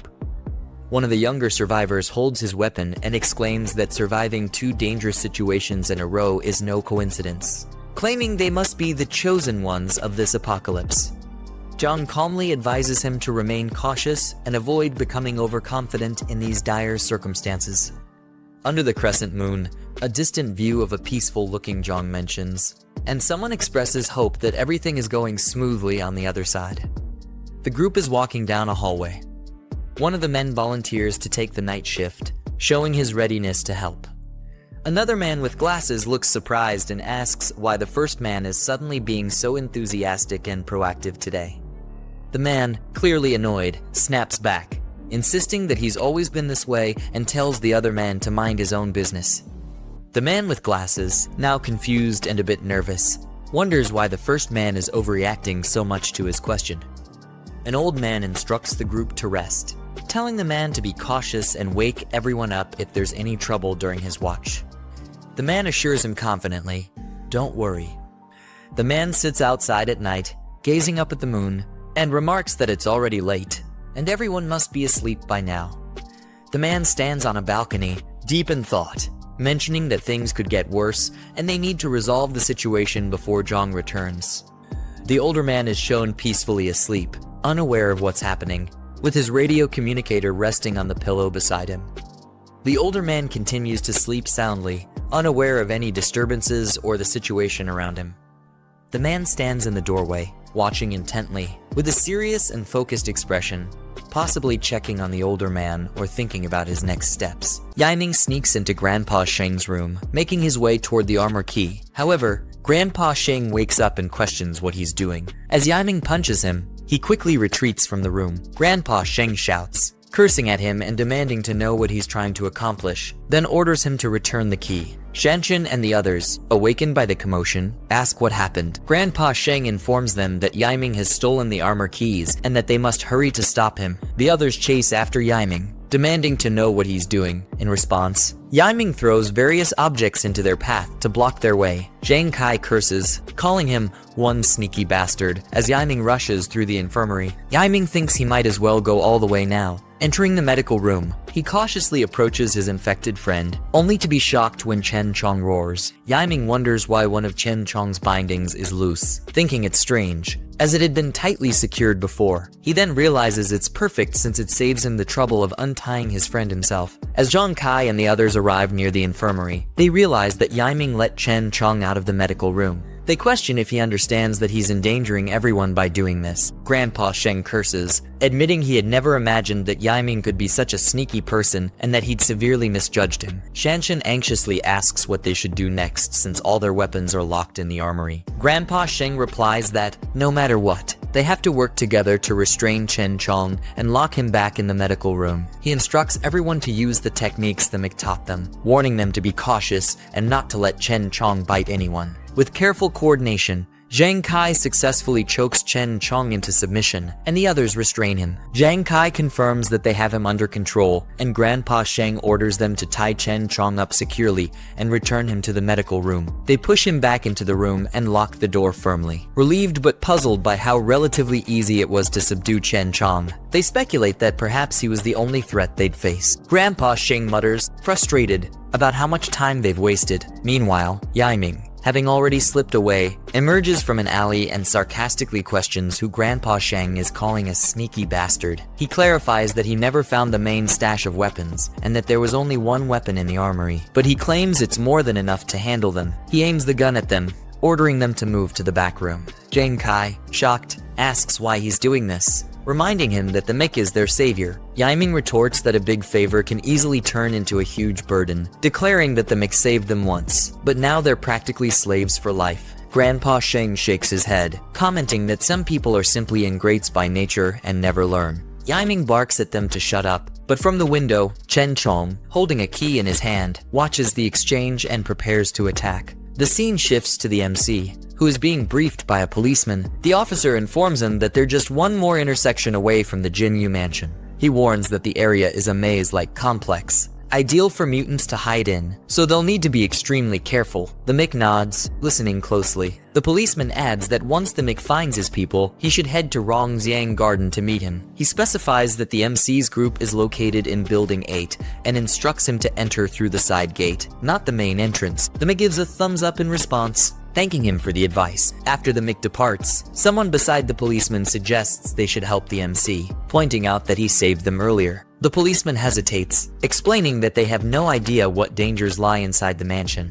He emphasizes that if they stumble into a horde of zombies, they'll be doomed. The companion, undeterred, points out that the mech is likely walking straight into danger himself. The policeman shrugs, saying he did his duty by warning the mech about the risks, and that it's a shame since the mech has proven he's quite skilled. Meanwhile, Yang Tao and his ally are strategizing. Noting that the power is out and they have no phone signal, Yang Tao wonders aloud if Zhang managed to complete his task, but ultimately decides it doesn't matter. His lackey grins, saying he's been holding back for far too long and plans to cut loose tonight. Otherwise, he won't be able to sleep. His ally chuckles, agreeing that Zhang is likely dead by now. They agree on their plan to tie up Zhang's wife when they go up, ensuring she won't have a chance to kill herself. They reason that, given the uncertain nature of their lives, they might as well take their opportunities to enjoy what they can while they can. Brother Lot, however, reminds them to be cautious and to make sure the woman survives. Just then, he pauses, noticing something strange. All the zombies downstairs are lying dead. The super henchman opens the door to see what's happening. Meanwhile, he wonders if it's a rescue. Suddenly, he's startled.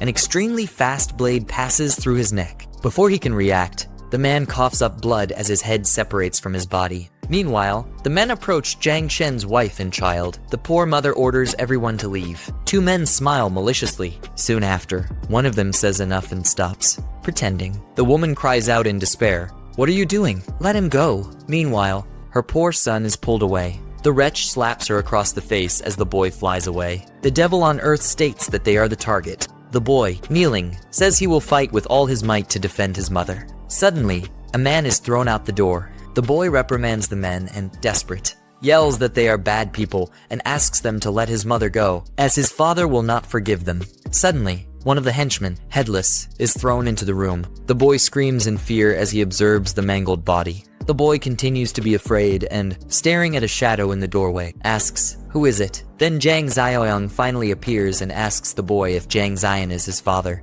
The frightened boy murmurs. The woman despairs and shrinks back. Suddenly, Ling slaps the woman and, furious, yells at her, asking if she's afraid her son will hear. He threatens her, saying that if she doesn't talk, they will have their fun. One of the henchmen says that since there's no sound, he'll go first. He strokes the woman's head as she cries. Then the bedroom door bursts open. One of the henchmen sneeringly comments that the boy has quite a bit of strength. Suddenly, one of their necks is swiftly cut. Ling turns and, looking towards the door, asks why they haven't gotten rid of the boy yet. Then, against all their expectations, one of his henchmen falls in front of them, headless. Lush Zhang wonders what's going on. Then, in the blink of an eye, Jiang Xiaoyang crushes the wretch's head.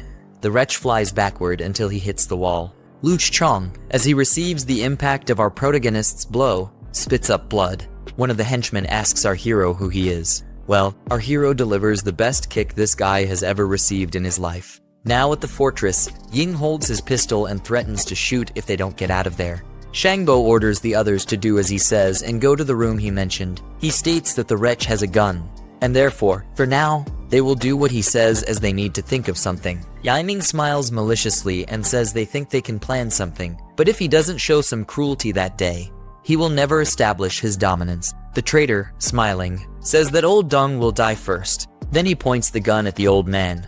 Shan and Zheng Chai cry out desperately. "Grandpa!" Ying observes the infirmary door. Meanwhile, he asks what that sound was. Surprised, he asks what's happening and how the infirmary was unlocked. The doorknob keeps turning. He wonders who's there. Suddenly, a zombified Chen Chong appears. They wonder if Chen Chong unlocked the door himself, but they state that it's impossible. Ying observes Chen Chong and, surprised, asks what's happening. Chen Chong, with glowing red eyes, advances towards Ying, drool dripping from his mouth. Ying points the gun at him. Then he says he can't let him live since a zombie used a key to unlock the door. Then he shoots. But to his surprise, the gun misfires. Ying despairs and exclaims that the gun is jammed. Chen Chong advances. Yiming, terrified, asks how this can be happening. The idiot cries for help as he is chewed on by Chen Chong. Then Chen Chong stands up after tearing Ying apart. Chen Chong carries him away in his own hands. The group wonders what's happening there. Zhengyi states that Chen Chong was so calm moments before. Everyone stares at Chen Chong in astonishment. Shangbo, seeing the absurd amount of blood, puts his hand over his mouth. Then the zombie approaches the doorknob with the key. Suddenly, he throws the key to the group. The key falls in front of them, and the zombie simply returns to the infirmary as if nothing had happened. Everyone looks at each other, dumbfounded. Jiang, in the foreground, wields a gun and opens fire with intense focus as he aims upward. Multiple men scatter and dodge in the background, caught off guard, with one lying dead on the ground. A man, gripping his gun tightly, lets out a loud, intense scream, his eyes wide open as a bullet hits his head, causing him to bleed. Another man hides behind a rock, peering out in surprise. In the background, yet another man is thrown backward, struck by a bullet. A man lunges forward, his face twisted in anger as he shouts, firing his gun with fierce determination. Jiang walks through an open area under the night sky as bullets hit the ground nearby. He stares ahead with a smug expression, his piercing blue eyes reflecting calm determination. A man, gripping his gun tightly, beads of sweat on his face, looks around in frustration. Behind him, Jiang aims his gun from a distance. Another man crouches behind a table, shielding himself as bullets ricochet off its surface with intense force. He braces himself, gripping his gun tightly, clearly caught in a perilous situation as the gunfire intensifies around him. The man shouts in frustration, sweat dripping down his face, angrily yelling, "What the hell is he doing?" He begs not to be shot. The man shouts angrily as he raises his gun, his face contorted in fury and determination. Behind him, another man sits by a concrete barrier. Jiang's eyes widen in surprise, his gaze sharply focused as he registers something unexpected. He swiftly moves his hand, firing his weapon with a focused and determined expression. A man recoils in shock, his face twisted with horror as bright red laser sights focus directly on him. He leans against the table, smirking with a sense of triumph as he grips his gun confidently. In the background, another man lies, blood dripping from his head. A man charges forward, his arm extended as he aims his gun, ready to attack. He stands face to face with Jiang, holding a gun pointed directly at Jiang's face. Despite the threat, Jiang remains calm. The man fires his gun. Jiang swiftly dodges the attack as a bullet narrowly misses his face. The man is shocked by his fast movement. Jiang lunges forward, disarming him with a fierce, determined look. The man is shocked and alarmed, caught off guard by the sudden, powerful move. Jiang brings his face close to his opponent's, staring intensely with unwavering confidence as he holds the gun firmly against him. The man is shocked, sweat dripping down his face. Jiang delivers a final shot with his gun. The man's face contorts in pain, his mouth open in a scream, blood dripping from his head. After the intense struggle, Jiang stands over his defeated opponent, who lies sprawled on the ground, motionless. With his gun slung over his back, Jiang gazes down. He kneels beside the fallen body, searching for anything useful. Later, Jiang enters a building, confidently walking into a dimly lit room framed by the open doorway behind him. 4 armed men stand on either side, preparing for an attack. He glances to the side with a piercing gaze, his expression calm yet filled with resolve. His intense blue eyes convey quiet confidence. Jiang stands calmly at the center as the armed men charge toward him from all directions, weapons raised in attack. Without wasting any time, he kills all of them. He stands with his back to the fallen bodies scattered around him, his posture calm and commanding as he addresses the group ahead. One of the dead men lies on the floor, blood dripping from his face. Jiang smiles calmly as a child excitedly compliments him, clearly impressed by his bravery and skill. Around them, the mother and police officers are shocked by the aftermath of his confrontation. A system window pops up, showing him a new mission with clear objectives. He reads the requirement to rescue 5 survivors, with a reward of 25 points upon completion. Jiang stands beside the officer and a child, all staring down at the defeated man on the floor. Surprised, he questions the identity of these fallen individuals. The officer, visibly tense with a drop of sweat on his face, explains about the Emerald Mountain area. Jiang listens intently, his gaze sharp and serious as he absorbs the information about the location south of the city. The officer calls out to Liu Kao and Chen Jai, who approach him wearing yellow uniforms with determined expressions. As they arrive, they acknowledge the guard, ready to discuss the situation regarding Emerald Mountain with Jiang. One of the men explains to Jiang that a sinister group, equipped with resources and weapons, controls the Emerald Mountain area. They mention that nearly all survivors from the southern part of the city have been drawn into this group's influence. Jiang stands silently in front of Liu Kao and Chen Jai. Jiang closes his eyes, thinking to himself, recalling past memories of a gathering place in the southern part of the city associated with Lai Shuxing and Kui Jing. He wonders if this current situation is connected to them. The man explains that while Emerald Mountain wasn't initially the only gathering place in the southern region, their possession of weapons has made them dominant. Other smaller groups lack the means to defend against their attacks, making resistance nearly impossible. He describes the brutal tactics of the Emerald Mountain group, stating they kill half the people in each gathering they attack. He adds that they take young women and anyone willing to collaborate with them back to their base, painting a grim picture of their methods. Jiang reacts with a fierce expression, his eyes blazing with determination as he resolves to take action against the injustice described. The officer, with a hint of nervousness, looks at Jiang and questions him, sensing his intense resolve. Jiang, calm yet focused, stares forward with unwavering determination, silently preparing for the next step. 3 defeated men lie on the ground, each with a handgun nearby. Jiang addresses Old Lai about collecting their weapons, checking them for additional ammunition, reflecting a strategic approach to gathering resources. Jiang hands over a rifle to Old Lai, offering to leave him with 5 additional bullets as a gesture of trust and support. Surprised by this generosity, Old Lai questions if it's truly intended for him. Jiang speaks with confidence, telling Old Lai that the Emerald Mountain Group won't rest, even with their newly acquired weapons. He instructs the others to hold position for a couple of days while he prepares to confront and eliminate the threat. The man reacts in shock, warning Jiang about the Emerald Mountain Group's overwhelming numbers, which he estimates to be well over a dozen. His face is filled with doubt that Jiang could handle such a formidable force alone. Old Lai urges Jiang to reconsider, suggesting that it's not worth risking his life for them and proposing that they find a safer location instead. He rationalizes that the Emerald Mountain Group is a few kilometers away and unlikely to search the entire city for them. Jiang reassures the others, explaining that his conflict with the Emerald Mountain Group is personal. He adds that in a few days, he will bring a larger vehicle to transport them safely to the eastern part of the city. Old Lai, surprised, questions Jiang about the eastern city. Jiang turns around, explaining that he's established a secure base in the Laocha Leaf District and is currently in need of manpower to help manage it. Old Lai and the others bid farewell to Jiang, urging him and his companions to stay safe. Jiang waves his hand in acknowledgement as he departs with a woman and child, heading into the unknown. 1 hour later, a man sits calmly on a rooftop, shaded by a hat, with his weapon in hand, overlooking a quiet, empty street. 3 lifeless zombies hang grimly in front of a building labeled Emerald Mountain, their forms battered and broken. 4 individuals sit around a large conference table, engaged in a serious discussion. A man with reddish hair and glasses, smoking a cigarette, asks about the unresolved supply issues at Golden Blaze Entertainment City. His expression is calm yet probing. Xiao Lai responds with a confident smile, assuring the man that he has already sent people to handle the situation at Golden Blaze Entertainment City. He says they should be returning with results soon.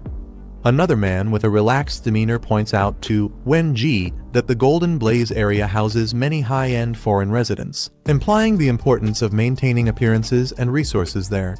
He jokingly suggests they can't just focus on Entertainment City's supplies alone, hinting at a broader responsibility. Xiao Lai grins broadly, addressing Kai Ji and suggesting there's no need to worry, as he has already arranged everything. He assures them that his people will return not only with supplies, but also with any live individuals they encounter.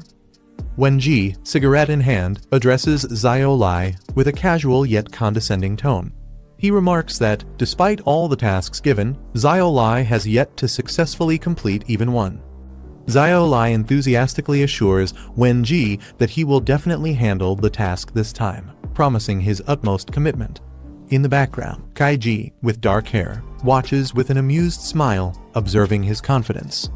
After the meeting, Xiao Lai and another man stand outside a building, Xiao panting heavily as he tries to catch his breath. The other man, concerned, asks if he is alright, clearly worried about Xiao Lai's condition. Brother Lai, with a tense expression, asks if the 7 individuals have returned. His companion, coughing weakly, informs him that he sent people to check an hour ago, but brings bad news, adding to the growing concern. Under the moonlit sky, Brother Lai reacts in shock upon hearing that all 7 were killed. Frustrated and disbelieving, he questions how Rongyang Garden, supposedly filled with ordinary citizens, could have. A car approaches a large, secluded building at night, casting an ominous shadow under the moonlight. Inside, Yiming hears the car's arrival and excitedly exclaims that it must be her brother Yang, drawing the attention nearby Old Man and Jiang Kai. As the car pulls up to the entrance, a system notification appears, marking the mission, taking responsibility as completed and awarding system points. As Yang steps out of the car, Yiming eagerly greets him, relieved to see him return. The group gathers around, with one of them confirming Yang's identity as Lu Yiming. Shocked, Yiming realizes that they all knew his true identity from the start, leaving her visibly surprised and questioning what else has been hidden from her. He instructs Jiang Kai to escort their guests to their rooms before joining him in the infirmary, signaling a moment of rest and recovery for everyone. In the hallway, one of the group questions Yang's prior knowledge of Lu Yiming's malicious intent, hinting at deeper suspicions. Yang responds cautiously, admitting that he wasn't entirely certain it was Lu Yiming. Yang reflects on his suspicion, revealing that he was certain one of Jiang Kai's friends had ulterior motives. This revelation shocks Jiang Kai, who becomes visibly disturbed. As Jiang Kai holds a weapon with a startled expression, the weight of Yang's words begins to sink in, hinting at betrayal within their ranks. Jiang Kai inspects the bullets and realizes, to his shock, that they're rubber. This discovery unsettles him, hinting at deeper manipulation in their mission. Nearby, older man speculates about a kid in the infirmary, identified as Chen Chong. Yang explains that Chen Chong isn't an ordinary zombie. He's a rare mutant, introducing an element of danger and mystery tied to this unique being. Yang carefully tests Chen Chong's awareness by asking him to blink 3 times if he understands. Chen Chong responds as instructed, proving his comprehension. Yang continues the test with a simple math question, and Chen Chong blinks in response, confirming his ability to process commands and indicating a retained level of cognition despite his condition. The nature of rare mutants that emerged after the apocalypse. Unlike typical zombies, these mutants possess heightened intelligence, unique abilities, and sometimes fragments of their past memories. Their transformation, triggered by exposure to otherworldly sources, grants them greater potential, making them far more formidable than regular infected beings. Yang remarks on Chen Chong's unique status, acknowledging that he is an exceptionally rare mutant, even among others of his kind. The group stares in shock as they come upon a gruesome scene. A body lies on the ground, lifeless, with blood pooling around it. Chen Chong, now fully alert, lets out a curious sound as he observes the group with a menacing stare, his body covered in injuries yet standing tall. The group watches him in silence, tense and uncertain about his next move, sensing the potential danger he poses even in his weakened state. Yang, displaying a calm yet cold resolve, instructs the others to end Chen Chong's threat without restraint. As Chen Chong stands, one of the group members desperately holds him back but struggles against his strength, while the others watch, visibly tense and bracing for the worst. One of the group members, filled with hope, calls out to Chen Chong, wondering if he still remembers him as a brother.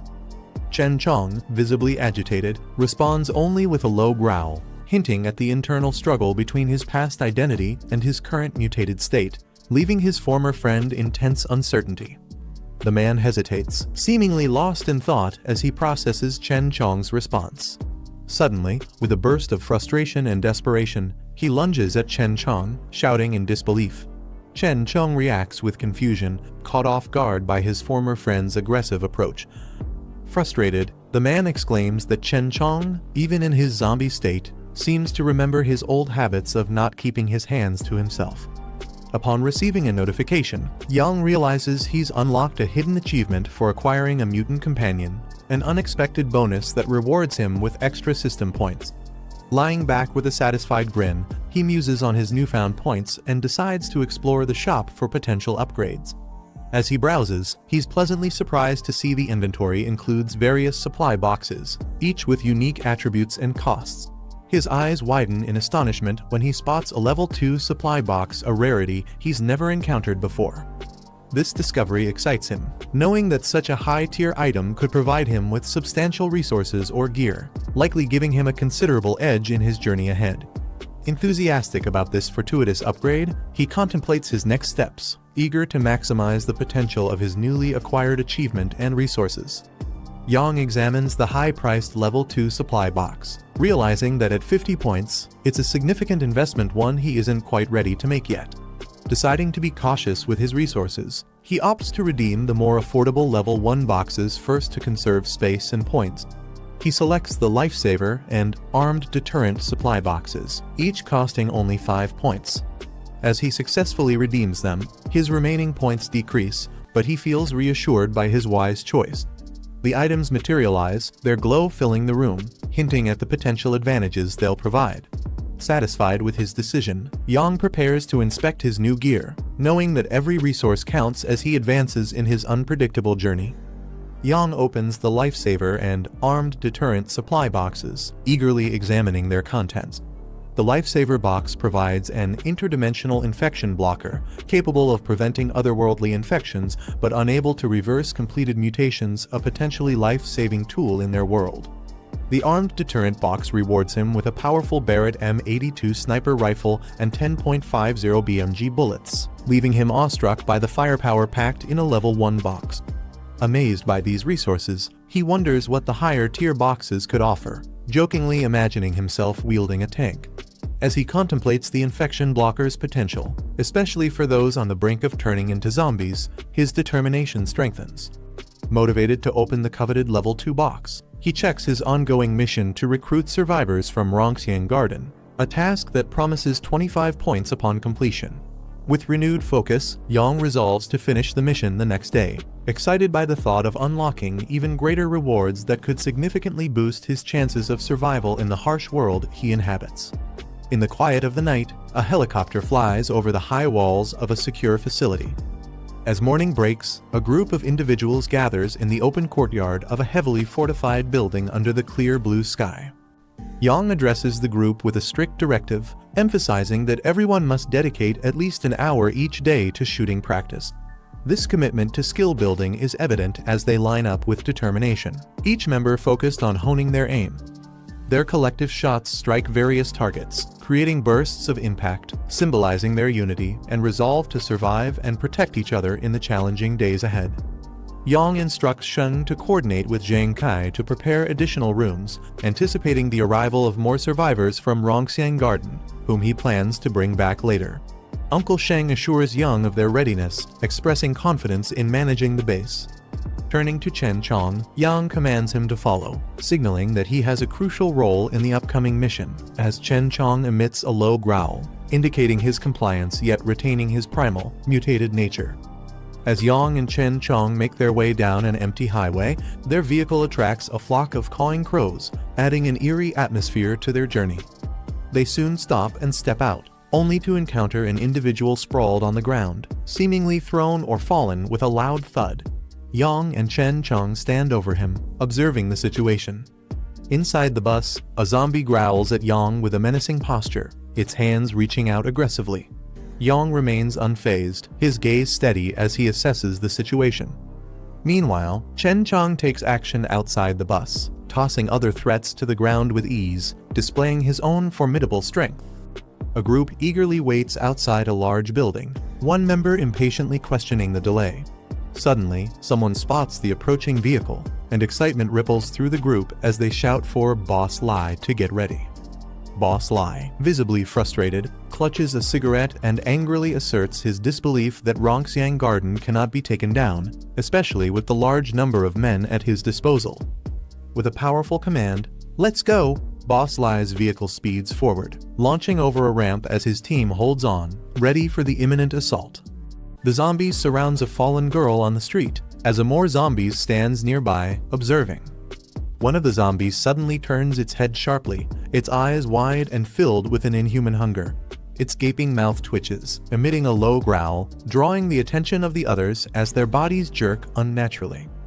Without warning, the zombies are violently flung into the air, crashing against the truck.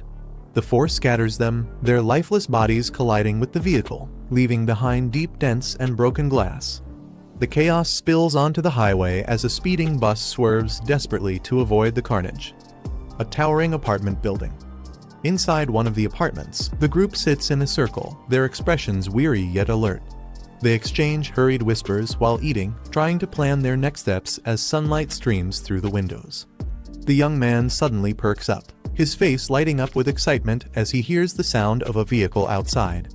He exclaims that it must be someone coming to rescue them, while the others exchange skeptical, wary glances. The officer holding a rifle gestures for everyone to stay silent. He insists on checking the situation himself before anyone makes a move, his calm but firm demeanor keeping the group from acting recklessly. He peers cautiously out of the window, sweat dripping down his face as he scans the quiet street below.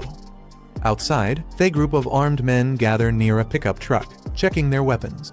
They point toward the tall apartment building, identifying it as their next target, their intentions clear from their sharp movements and loaded guns. Brother Lai, commanding presence, shouts orders to his group, urging them to move quickly. The soldiers respond immediately, gripping their weapons tightly as they prepare for an assault. Back inside, the officer realizes the intruders aren't friendly. His face hardens as he declares their true identity, a gang of ruthless looters from a nearby settlement. His warning silences the room as fear spreads among the survivors. One man smirks confidently, pointing out that they now have firearms to fight back against the invaders. The officer steps forward, formulating a quick strategy to deal with the approaching threat. He insists that everyone take their assigned positions, while he prepares to head to the rooftop for a better vantage point. The invaders move closer, their vantage point allowing them to scope the building. One of them points out the distance, ensuring they are just within range to strike their targets effectively. With a commanding gesture, Brother Lai raises his firearm, signaling the group to prepare for an assault. The team aligns behind him, their faces devoid of hesitation as they aim their weapons at the building. Inside the apartment, the survivors spot the attackers from the window. Shouting in alarm, they quickly duck, narrowly avoiding the barrage of bullets that rains down on their position. The gunfire echoes through the air as the invaders unleash a relentless volley, shattering windows and tearing through walls. Their precision and firepower force the survivors into a desperate scramble for cover. The man invaders charges ahead, shouting commands as he dodges the shattered glass. His determination is evident as he leads the offensive, undeterred by the chaos around him. Moments later, he halts and issues new orders. He instructs his team to surround the building, warning them to fire at anyone who dares to show themselves. Standing in front of his crew, he raises a megaphone, preparing to deliver a chilling ultimatum to the survivors. As the leader speaks through the megaphone, a sudden gunshot pierces the air, striking one of his men in the head. The group is caught off guard, panic spreading as they realize they're under fire. Chaos ensues as one of the attackers collapses to the ground, his weapon falling from his hand. Brother Lai and his subordinates react quickly, scanning their surroundings for the sniper. Another shot rings out, hitting Brother Lai in the leg, and he stumbles backward in agony. His cries echo through the courtyard, urging his team to find cover as the sniper continues their assault. The officer retreat, their weapons still drawn, while the survivors inside the building press their advantage. The security guard at the window reloads his rifle, taking aim again with steady determination. Frustrated, Brother Lai growls in anger, realizing their intel underestimated the survivors' firepower. He clenches his teeth, vowing not to retreat even as his men waver in the face of heavy resistance. From a nearby alley, one of the invaders whispers to their leader, suggesting they retreat. Brother Lai reluctantly agrees, signaling his team to pull back while vowing to return with greater force.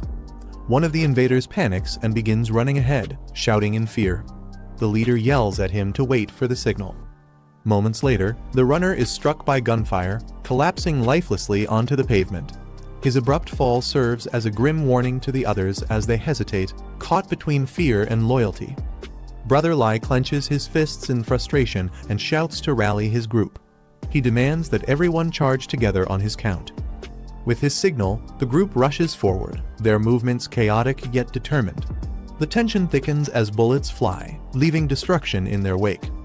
Amidst the commotion, he smirks confidently, realizing the survivors' defenses are dwindling. However, as he reloads his weapon, his mind races to figure out their next move. Gunfire erupts again, striking down more of his men. Brother Lai takes cover, dodging a close shot, as his frustration begins to show. He curses under his breath, realizing the situation is spiraling out of control. Despite the mounting losses, his resolve remains unshaken as he calculates his next step. The officer reloads his rifle calmly, keeping a sharp eye on the fleeing invaders. His composed demeanor contrasts with the chaos unfolding below. The invaders rush to their vehicle, shouting for the driver to start the engine. Their desperation is evident as they scramble to escape the hail of bullets from the survivors. One of the attackers, left behind, waves frantically as the truck speeds off. He yells for them to stop, but his pleas are drowned out by the sound of gunfire. A bullet whizzes past, knocking off his cap as he stumbles in shock. His expression turns to fear as more shots close in, forcing him to sprint for cover. The fleeing truck weaves through the street while bullets rain down on it. The attackers inside huddle low, trying to shield themselves from the relentless assault. A bus speeds through the highway, weaving between cars with precision. Inside the bus, Jiang sits behind the wheel, his sharp gaze fixed ahead. He mutters something under his breath. From an overhead view, another vehicle crosses paths with the bus at an intersection. The tension rises as the two vehicles barely avoid colliding. He grips the steering wheel tightly, his expression turning serious. He mutters about finishing the task at hand, prioritizing the mission over everything else. The bus comes to a halt near a residential complex, its engine rumbling softly in the silence. Stepping out of the bus, Jiang observes the area with a calm but calculating demeanor. He notices a fallen figure nearby, their cap and weapons scattered on the ground, suggesting they were fleeing. His companion stands silently beside him. The tension builds as their focus shifts to the lifeless body, contemplating their next move. A chilling grin spreads across the companion's face, their expression sending a shiver through the air. The unsettling sound of laughter escapes their lips, breaking the silence. Jiang smirks and teasingly asks his companion if he wants to eat.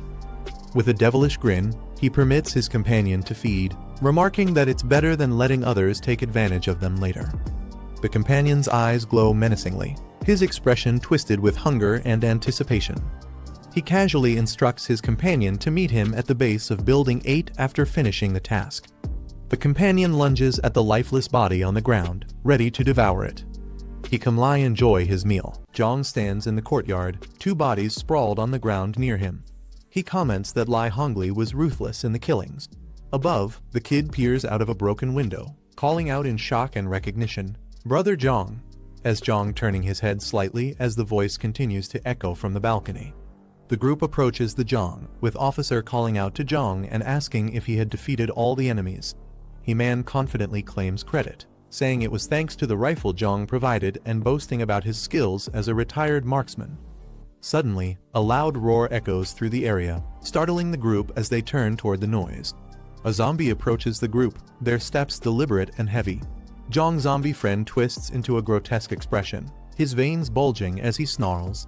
The group reacts immediately, with officer shouting a warning about zombies while raising his rifle, readying for action. Panic spreads as the threat becomes clear. Jiang steps forward, holding a broken weapon and telling the group to relax, assuring them the approaching friend is one of theirs. The officer questions his statement, nervously eyeing the snarling man. He calmly directs his friend to another body nearby, instructing it to eat. The zombie roars in response, drawing all attention toward it. The officer, sweating nervously, asks Jiang if he can communicate with zombies. Jiang, remaining calm, explains that the zombie isn't ordinary and assures them it's complicated. He directs the group to get on the bus, promising to explain further. As they prepare to leave, Jiang tells the zombie to finish eating quickly and join them back at the bus. The creature gives a faint gesture in acknowledgement while continuing to feed. The zombie adjusts a muzzle over its face, securing it tightly. It then approaches the bus where the group is waiting.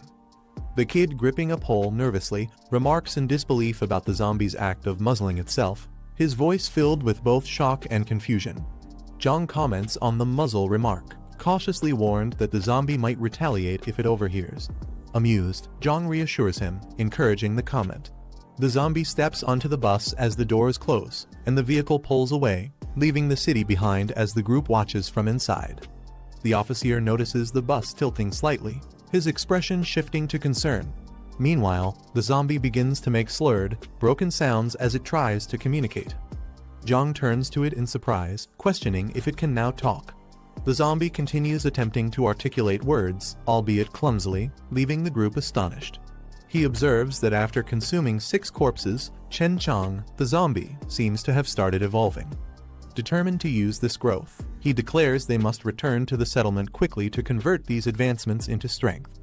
The bus speeds down the road as the passengers brace themselves, still amazed at the reality of traveling with a functioning zombie. Meanwhile, a man berates Brother Lai for failing a mission, criticizing his incompetence in front of others at a meeting table. Brother Lai, sweating profusely, tries to defend himself, explaining to Boss Lin that the opponents had automatic rifles. Lin dismisses the excuse, questioning the plausibility of small-town cops wielding such advanced weaponry and accusing the man of lying. Brother Lai insists on his claim, pleading for someone to verify the truth of his statement. One of the men suddenly strikes the Brother Lai, sending him sprawling to the ground. He clutches his arm in pain, gritting his teeth as he tries to recover. The man glares at him, muttering that he's been fed up with this useless idiot for a long time. The man suggests exploiting the heavy losses suffered by their rival, telling at an opportunity to seize control. Another man smirks, accusing him of being more interested in the woman accompanying their rival. The accused laughs nervously, denying the claim, But the conversation takes a darker turn as they propose treating the woman as shared property. Lin smiles slyly, instructing his subordinate not to rush and promising to find the right opportunity. In the hallway outside the room, Brother Lai lingers, listening intently. His face darkens as he clenches his teeth, clearly distressed by the conversation he overhears. Meanwhile, on to the luxurious estate under a bright sky. Inside, Brother Lai angrily kicks over a chair, cursing in frustration. Kai Jing, startled, asks what's wrong. But he brushes off her concern, hastily instructing her to pack her belongings as they need to leave immediately. Despite his agitation, she tries to calm him with a reassuring. He urgently explains that the place will soon become unsafe, insisting they need to leave and plan ahead. He calls out to someone for assistance. Another subordinate enters, addressing him as Boss Lai and asking for orders. Brother Lai commands him to gather the remaining members, preparing for a crucial action to take place at midnight. Kijing stands quietly in the background, listening intently. His expression shifts to one of suspicion and concern, silently processing the urgency of the situation. Meanwhile, Jiang Group arrives at a secure facility, parking the bus inside his fortified compound. One of the group members steps out and looks around in awe, exclaiming that the location is truly a doomsday fortress, marveling at its defensive setup. Jiang checks his mission status, noting the completion of the survivor recruitment task and an exceeded target, earning bonus points. With his total points updated, he remarks on the reward system. He then informs Chen Chong that they'll be heading to the southern district the next night. The officer questions the reason for the trip. His curiosity piqued as Jiang remains confident and composed. Then he smirks, explaining that he has unresolved grudges to settle with the people at Bichui Mountain Villa. Later, he sits in his room, accessing a high-tech interface to unlock a level 2 supply crate using his points. He eagerly selects the crate, acknowledging it as his first level 2 upgrade, ready to discover its contents. He redeems the level 2 high-tech supply crate, deducting 50 points and leaving him with 16 points. Swirling energy surrounds him as the crate begins to unlock. With intense focus, he mutters, "Don't let me down," anticipating the rewards inside. Jiang opened the black tech supply crate level 2, and a radiant light burst forth, illuminating his surroundings. The reward materialized in front of him, a stamina enhancement potion plus 20. Without hesitation, Jiang reached out toward the glowing prize. He examined the stamina enhancement potion in his hand, impressed by the quality of the reward from the level 2 crate. He couldn't help but acknowledge its usefulness, knowing it would give him the extra edge he needed in the challenges ahead. However, moments later, Jiang injected the stamina enhancement potion into his arm, feeling the immediate surge of energy course through his body, as he let out a strained groan. After injecting the stamina enhancement potion, Jiang felt a surge of power course through his body. Glancing at his hands, he realized his stamina had reached an impressive 33 points, over 6 times the average person's full body capacity. A faint smile appeared on his face as he marveled at the sensation of his newfound strength. As Jiang adjusted to his enhanced stamina, a faint buzzing sound caught his attention. He turned, narrowing his eyes as a mosquito hovered near him. Without hesitation, Jiang swiftly pinched it between his fingers, crushing the insect effortlessly. Jiang froze as mosquito buzzed aggressively near his face, its reflection visible in his eye. Moments later, he casually flicked it away with precision, causing the insect to fall to the ground. Sitting comfortably, he glanced at twitching body with a confident smirk. As the sun set over the horizon, the fortress stood tall against the vibrant sky. Outside, Jiang and his group stood alert, with weapons ready and their focus unwavering. They prepared for the challenges that lay ahead. The officer turned to Jiang, confirming his assignment to head toward the south side of the city. Jiang nodded slightly. He was ready for the task ahead as the evening light cast long shadows across the fortress. Jiang handed over the task of training the group to Zai, recognizing his exceptional shooting skills. Jiang requested Zai to prepare the team for the upcoming challenges, trusting his expertise to strengthen their combat readiness. With a confident smile, Zai assured Jiang that training was his specialty and promised to handle it without any issues. He signaled to Chen Chong as they prepared to head out for their mission. Without wasting a moment, they boarded the vehicle, ready to face whatever challenges awaited them. The bus roared to life, leaving the fortress behind as it rolled through the gates, heading toward.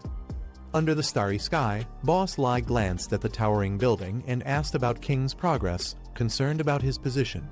Assured by his men that King was already in place, Boss Lai gave the command to move out.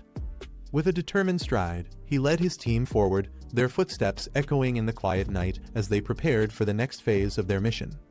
As the headlights of a speeding vehicle illuminated the night, Boss Lai and his men shielded their eyes, momentarily blinded by the sudden glare.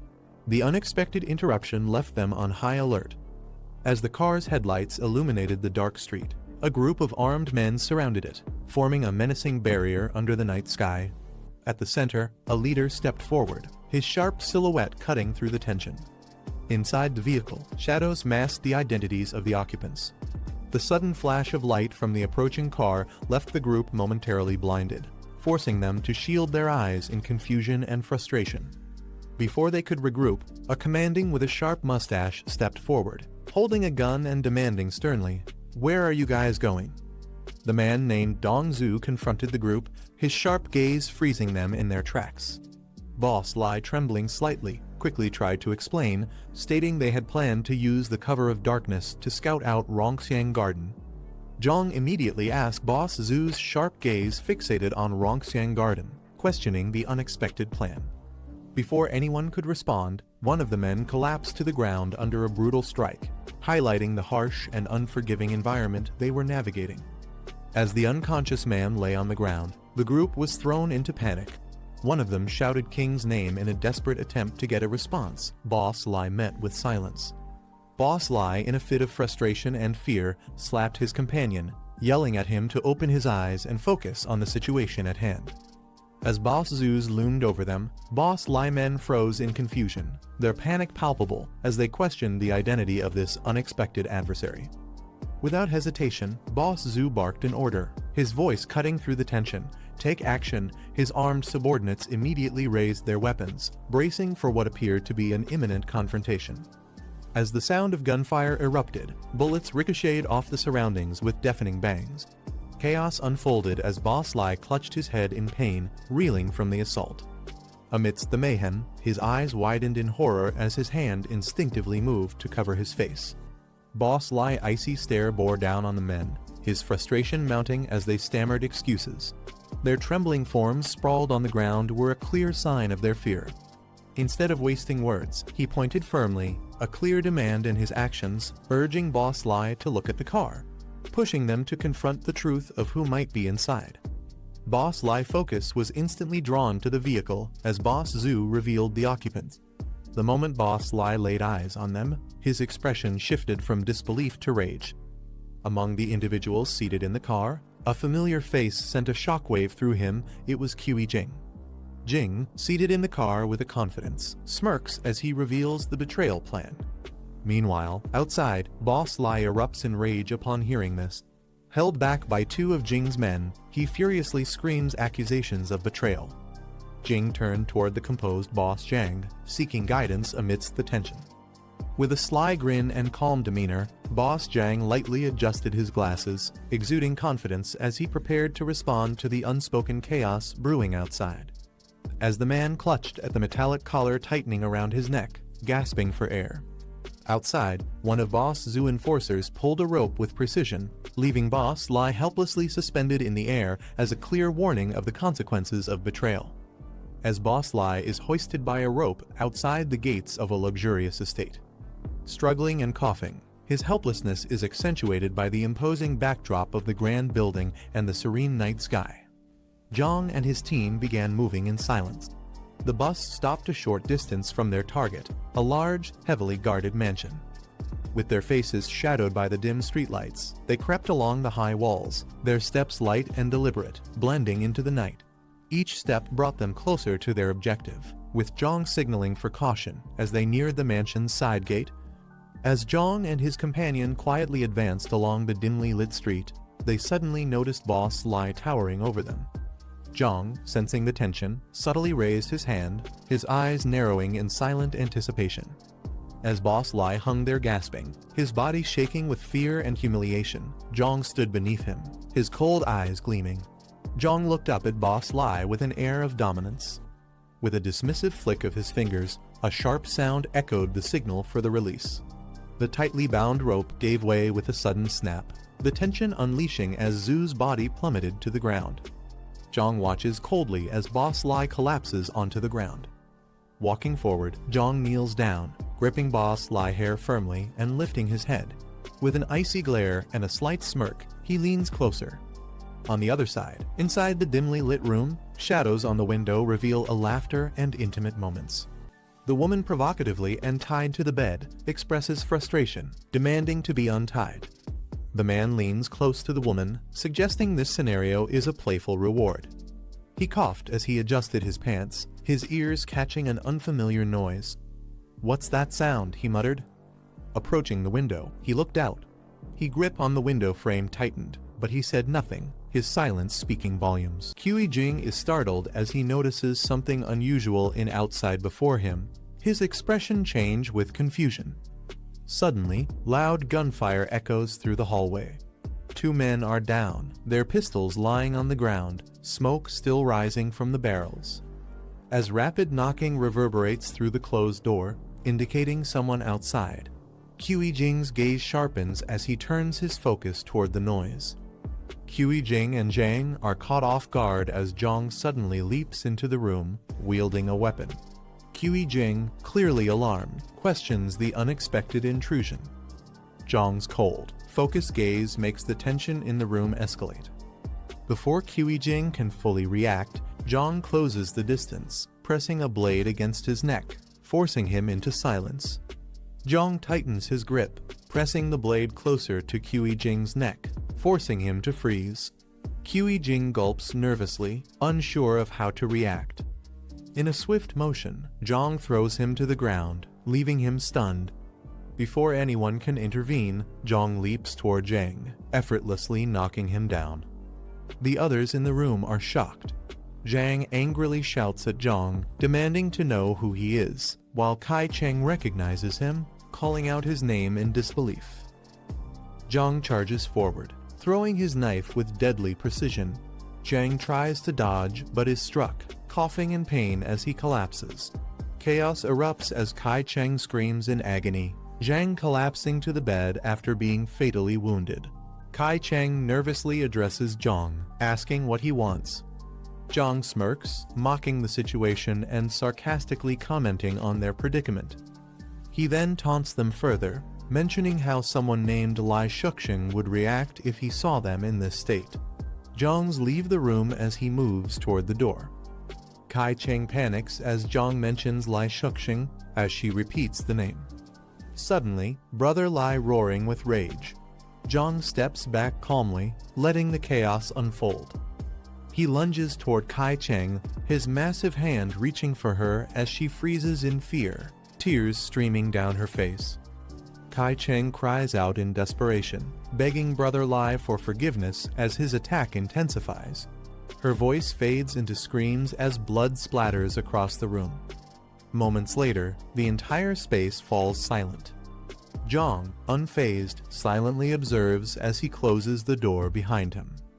Jiang coldly orders Chen Cheng to consume the corpses, pointing at the lifeless bodies around them. Chen Cheng hesitates, responding reluctantly that he could manage one at most. Jiang glances back, and questioning as he evaluates the hesitation. Jiang adjusts his earpiece, listening intently as he observes the situation around him. The scene shifts to various survivors taking shelter in darkened corners, their faces filled with exhaustion and fear. Some sit silently behind barricaded doors, while others linger near staircases, staying alert for any signs of danger. The chef stands silently, gripping a knife.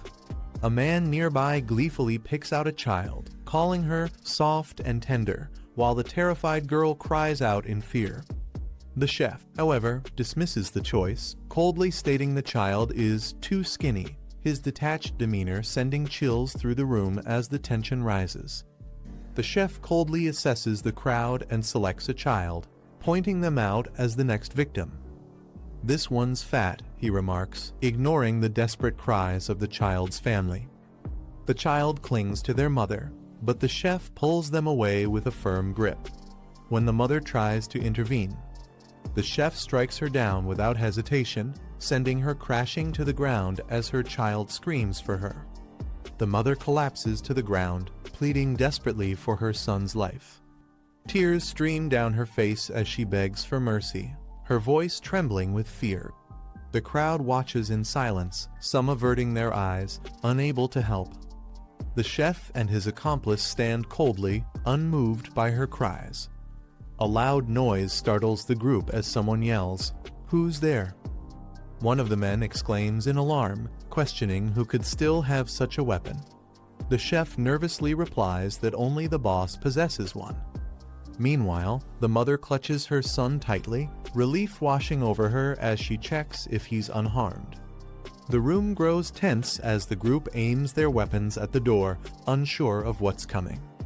One of the men is ordered to check the situation. Hesitant and clearly nervous, he protests, but the command to move quickly shuts him down. With his gun in hand, he cautiously approaches the door, sweat dripping. As the man approaches the door, Chen Chong bursts through, grabbing him by the neck with inhuman strength. He lets out a startled cry before being thrown violently across the room. The others immediately recognize the threat, shouting, "It's a zombie," and opening fire in a panic. Gunfire erupts as the group shoots at the door, trying to fend off the threat. Shouts of "over there" and "careful" echo through the room. Suddenly, Chen Chong bursts through the barricade with a deafening roar, shattering the door and lunging forward with terrifying speed. The group struggles to react as the relentless attack begins. He lunges at the chef, who panics and tries to defend himself with his knife. Before he can react, Chen Chong grabs his face with a grip, silencing his screams.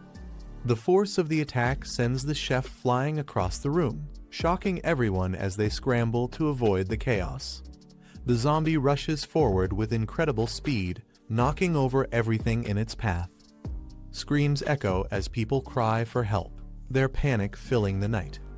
Inside, the survivors watch in confusion as Chen Chong stands amidst the chaos. One whispers in disbelief, "It's not killing us." The survivors are baffled by Chen Chong's behavior, questioning what's different about it. Jiang casually praises Chen Chong, calling it Brother Chong, and remarks how fast it is despite its restraints. He even adds that it looks cooler this way, leaving everyone even more confused about his connection to the Chen Chong. The group stood frozen in shock as the woman, clutching the child tightly, trembled. She couldn't believe it, a zombie had talked. At the center of the room, Cheng in a gas mask stood silently. Everyone's eyes were fixed on him, uncertain of what to do. The woman holding the child and another girl nearby shook uncontrollably, overwhelmed with fear. Their bodies trembled, unable to process what was happening. Breaking the tension, Jiang stepped forward calmly. With a reassuring smile, he gestured toward the child and told them not to be afraid. He explained that Cheng wouldn't attack, trying to ease the fear spreading among the group. The girls trembled as she described Cheng a terrifying monster capable of killing without hesitation. Tears welled up in her eyes. Jiang, standing calmly, narrowed his eyes, trying to process what she said. Something about it made him curious. Without hesitation, he asked if she had seen creatures like this before. The girl nodded hesitantly, clutching tightly onto the woman beside her. Jiang's sharp gaze fixed on her as he pressed further, demanding to know where she had seen it. With a shaky voice, the woman finally answered it was at the East City Decoration Market. As Jiang processed the information, he muttered to himself that things were advancing faster than expected. He thought it would take more time, but the reality was far worse. It was happening now. Even more concerning, the East City Decoration Market was dangerously close to Old Tea City. Cheng, clearly unsettled, hesitated before asking Jiang what these creatures were. Jiang, maintaining his calm, responded that they were rare mutants. Unlike typical zombies, these beings retained some level of rational thought and memory, which gave them an edge, making them far more dangerous and efficient hunters. Jiang continued, explaining that their abilities stemmed from unstable mutations.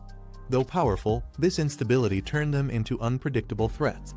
Most rare mutants were erratic, violent, and uncontrollable, far more dangerous than regular zombies. Cheng trembled as he questioned his own fate. "What about me?" His eyes widened with fear.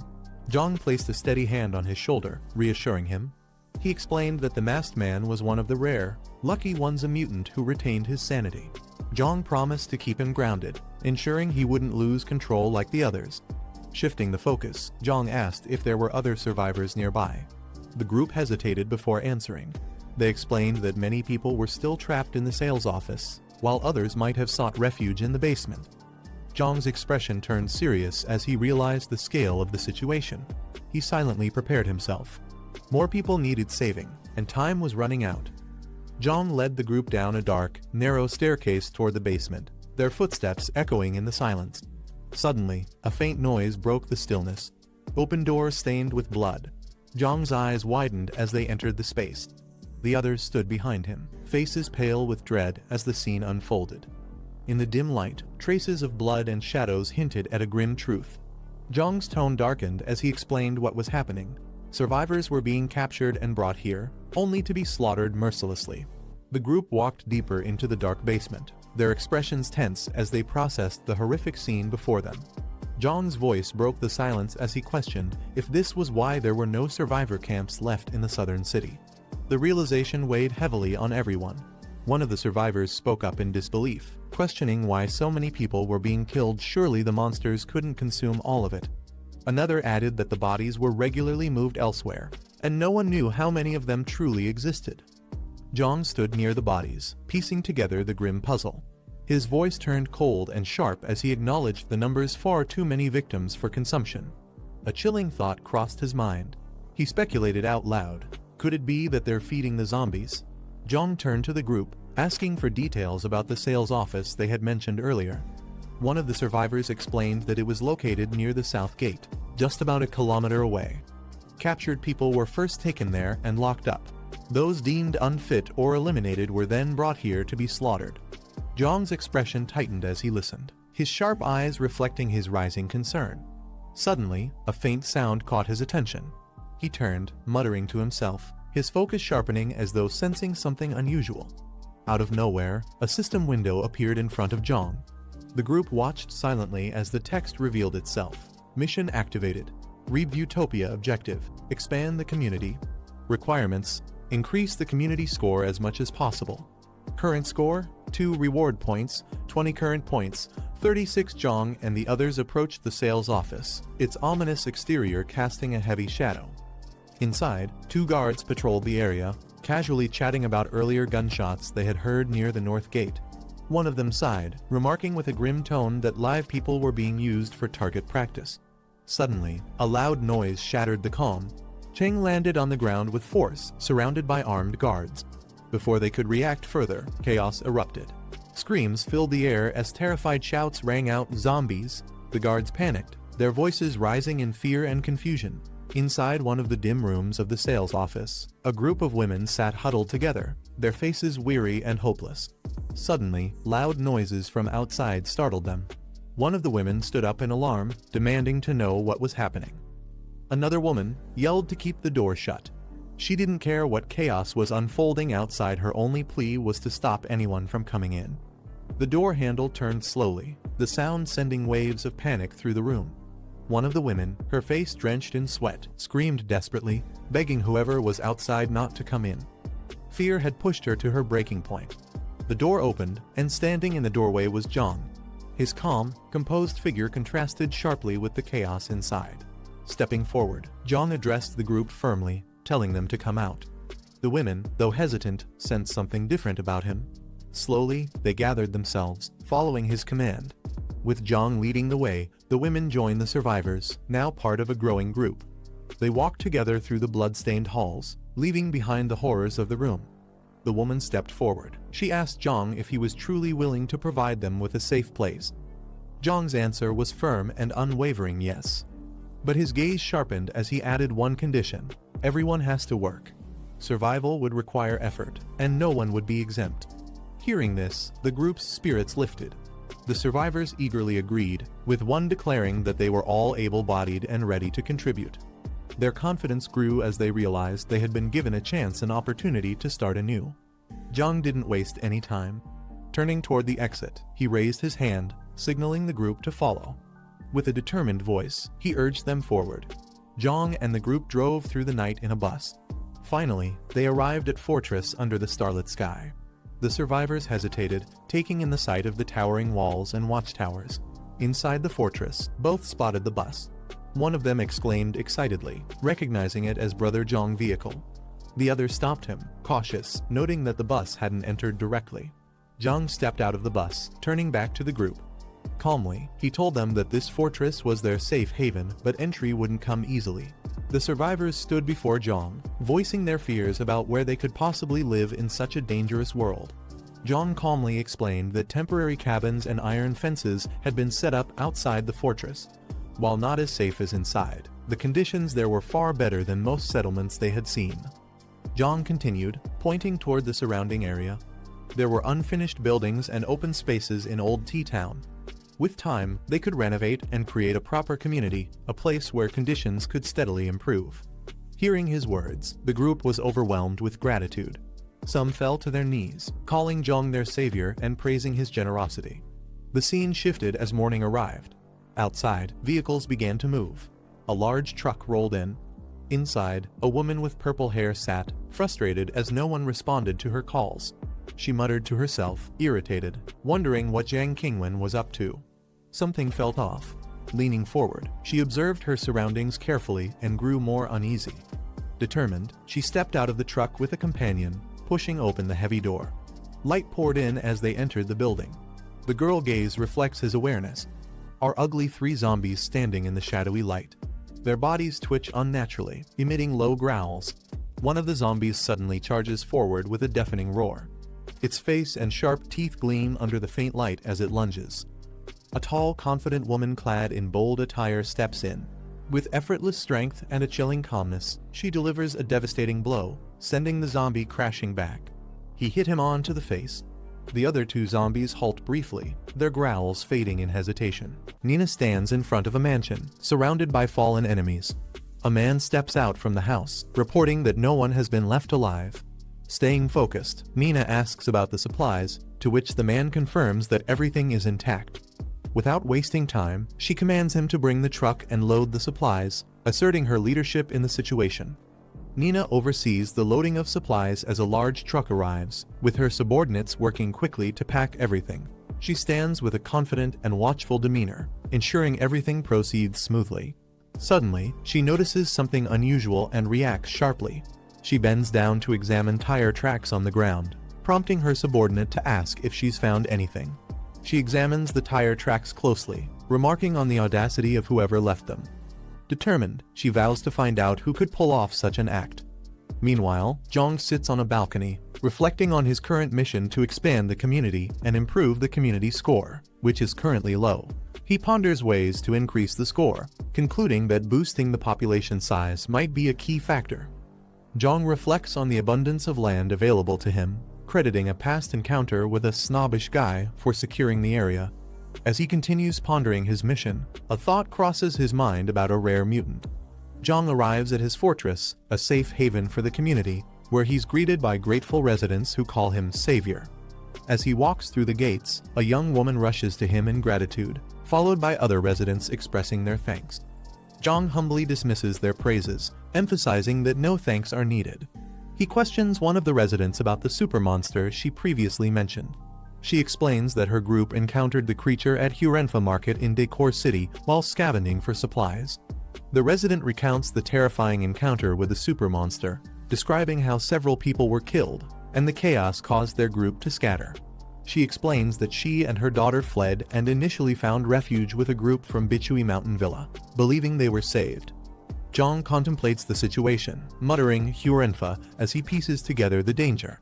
She warns against provoking the monster, arguing they still have enough supplies. However, another points out the need to secure more resources to ensure long-term survival. Jiang firmly interjects, emphasizing that Decor City is dangerously close, less than 2 kilometers away, and allowing the monster to remain poses a significant threat to their safety. As Jiang prepares to face the monster, a bowl falls to the ground. A resident urgently warns him against going, pleading that the creature kills without hesitation. Jiang, calm and determined, reassures her with a confident smile, stating that they know what they're doing. He then instructs Zhang Kai to contact Brother Chong, decisively declaring that they're going to confront the monster directly. A group of survivors arrives at a large supermarket, led by a confident woman who points out the location.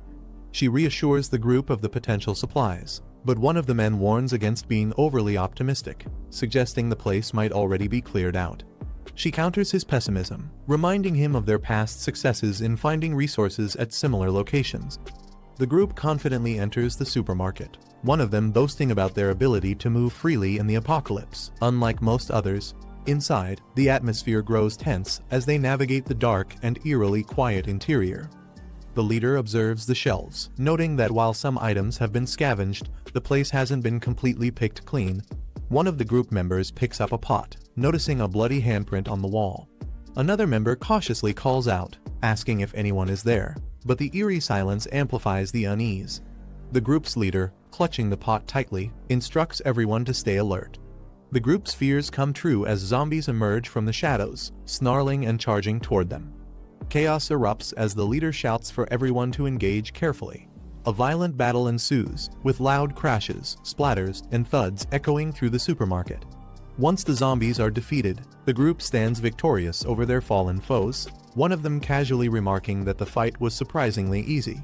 The group observes that while there are zombies, the main horde seems to have been drawn away by previous scavengers, making their situation easier. One member optimistically declares it their lucky day.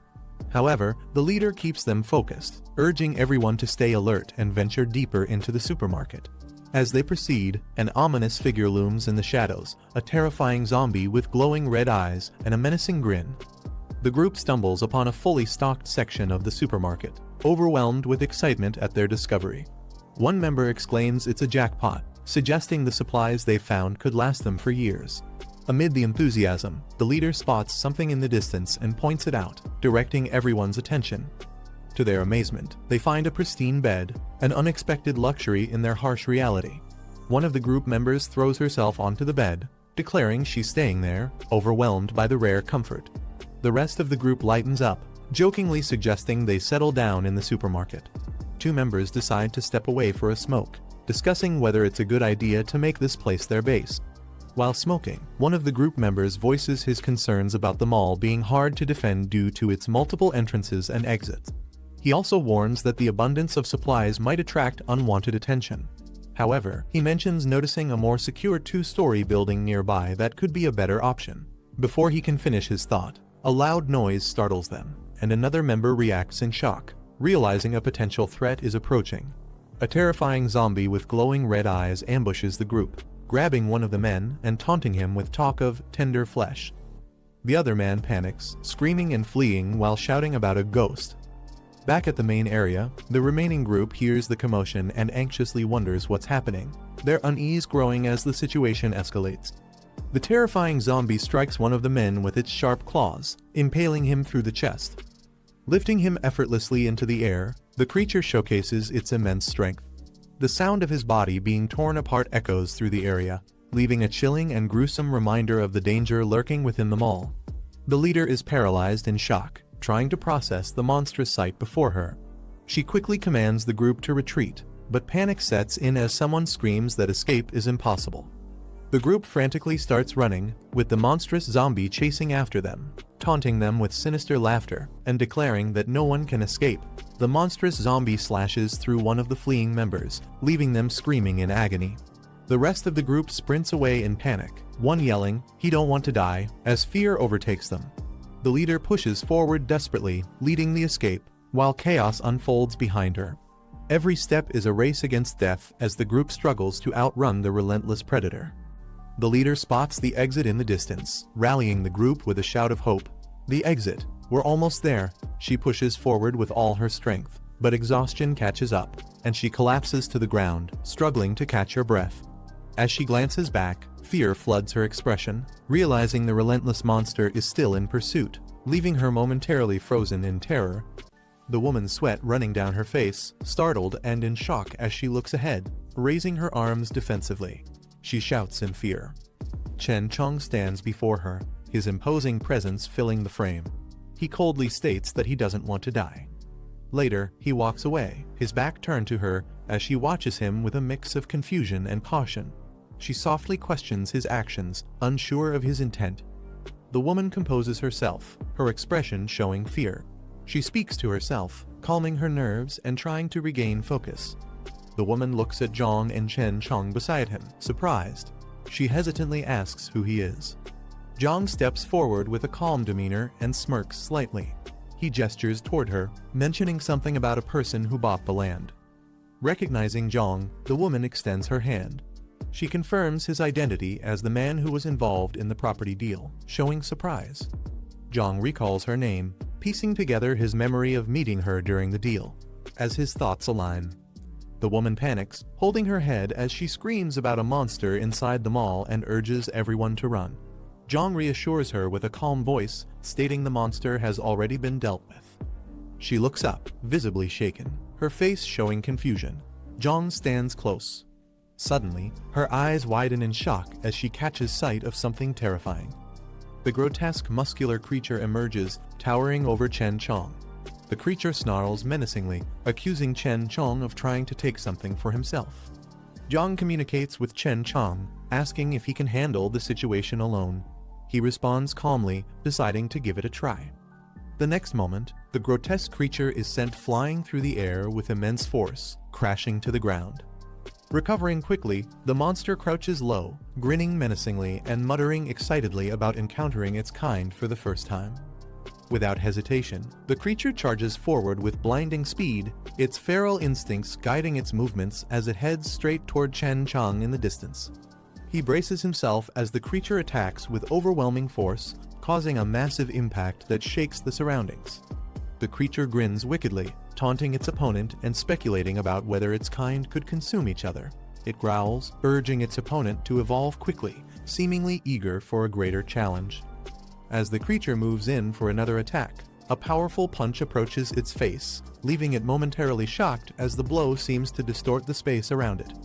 Chen Chong counters the creature's charge, delivering a powerful blow that sends it crashing to the ground. The impact is explosive, leaving the creature momentarily stunned. The creature snarls in frustration, acknowledging Chen Chong's strength but clearly enraged. Its glowing red eyes show its burning desire for vengeance. As the creature tries to recover, he takes the upper hand, delivering a devastating kick from above, striking with precision and overwhelming force. The resulting explosion of energy and debris shakes the surroundings, emphasizing the sheer power of the man's attack as the creature struggles to respond. Chen Chong remains silent, his sharp gaze fixed on the situation. His eyes reflect his readiness to act. Suddenly, the creature leaps high into the air, preparing to launch a powerful attack. He quickly notices and reacts with focus. The creature smirks mid-air, tauntingly boasting about how it had been storing energy during its earlier hunts and is now ready to unleash its full power. His eyes widen as he braces himself. The monstrous creature looms over Chen Chong, its red eyes glowing menacingly as it lets out a bone-chilling laugh. Suddenly, a barrage of blue energy attacks erupts, lighting up the area with intense flashes of power. Observing the fight, Jiang's companion expresses shock at how powerful the creature is, urging Jiang to intervene. Jiang calmly replies, noting that leaving the creature unchecked for too long might make it even harder to defeat. With a confident smirk, Jiang materializes a glowing rifle out of thin air, stunning everyone around him. The woman nearby exclaims in disbelief, questioning how he conjured a weapon out of nowhere. Fixing his gaze on the battlefield, Jiang commands the man in the gas mask to hold the creature down for just 1 second, promising to finish it off. Chen Chong charges at the creature, grabbing it with both arms and shouting for it to let go. The creature resists, its claws gleaming dangerously. Jiang's rifle fires a powerful, blazing shot, the recoil reverberating as the bullet tears through the air. The bullet hits its mark, piercing the creature's head with deadly precision, leaving it stunned and reeling from the impact. The creature staggers back, its body trembling from the impact of the shot. Sparks fly as its feet slam into the ground, steadying its stance.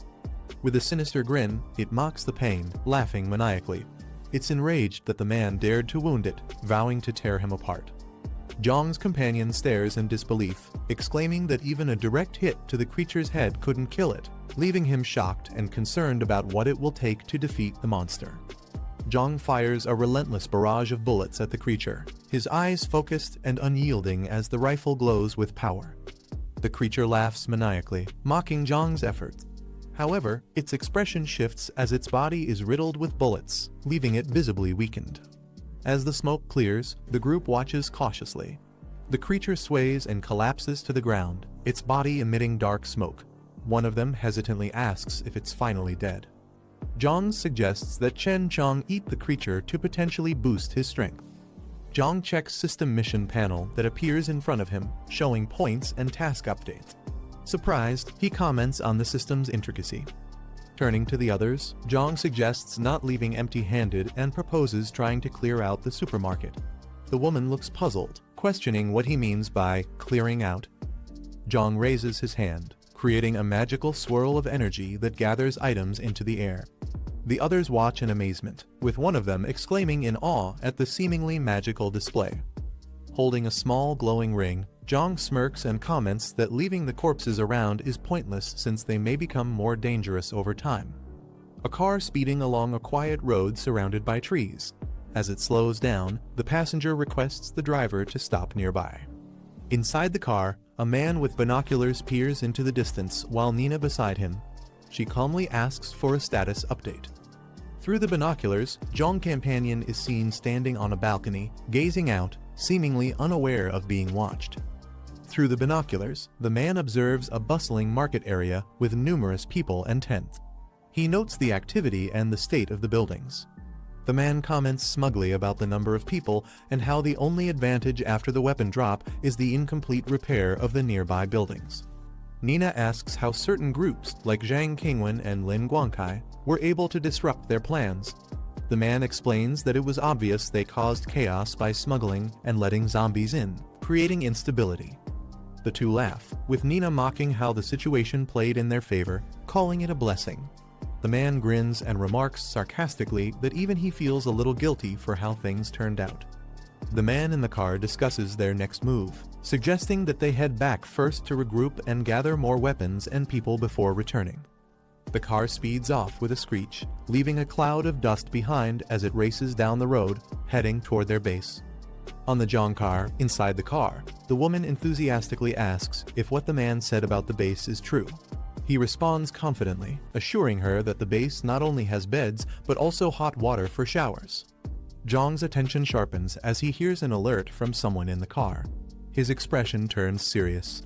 The woman warns everyone to stay alert, mentioning that there are people ahead and urges them to prepare their weapons. The man in the backseat calmly readies his rifle. Two cars speed along the road, one overtaking the other at high speed. Jiang's gaze shifts to the side, his expression calm yet focused, hinting at a plan forming in his mind. Nina, sitting in another car, stares back with a sharp and determined look, her piercing eyes conveying confidence. Jiang was seated in his car, looking at the holographic mission screen in front of him. The task displayed read, Mission, Villain Starve All. 1. Objective, Resist the Invasion. Reward, 50 points. He repeated the mission's objective to himself, wondering what it could mean. As he thought about it, Nina's face came to his mind, and he immediately realized it might involve her or her allies. In his warehouse where Jiang had parked his car, he stepped out and carefully observed the surroundings, noting the secluded and quiet environment. As he entered, he found Lady waiting, armed with a weapon. Without wasting time, she asked him if any strangers had been seen around the area. She pointed out towards the horizon, mentioning that she had noticed a vehicle passing by earlier. However, it didn't approach their location, and she initially assumed it was Jiang and his group returning. She turned to Jiang, seeking clarification and asking if there was any issue at hand. Jiang told her to gather everyone, including Sheng Bo and Old Lai, as he had an important matter to discuss. In the Southern District coal plant, a remote and industrial location surrounded by mountains, suddenly, a communication device crackled to life with static sounds that an incoming message or signal was attempting to break through. A group of survivors was seen walking together, holding a communication device that emitted a static-filled broadcast. The voice on the device announced an open invitation to survivors to gather at the Southern District coal plant, stating that they were establishing a base there but were short on manpower. The group, encouraged by the message, decided to approach the location, believing they were close to their destination. As they walked, one of them commented that the area should be nearby. Suddenly, they spotted a vehicle approaching, creating a moment of excitement among the group. They shouted in relief, recognizing the car and yelling out that the arrival of survivors was a good omen. The car came to a stop, and its doors opened. Man stepped out along with Nina. Seeing the group, the man questioned if they had responded to the broadcast and come to join forces. The survivors quickly confirmed, answering affirmatively, grateful to have reached a safe haven. The survivors approached Nina and his group with visible relief. One of the men, visibly surprised and awestruck, stared at Nina, who stepped forward to address them. She told them they had arrived at the right time and instructed them to follow her. The survivors eagerly expressed their gratitude, thanking the group profusely for the opportunity. Nina informed them that the destination wasn't far and suggested walking the rest of the way as the vehicle couldn't accommodate everyone. The survivors agreed enthusiastically, grateful for the chance to join a secure location. Upon arriving at the base, one of the survivors looked around in amazement at the spacious and well-organized setup.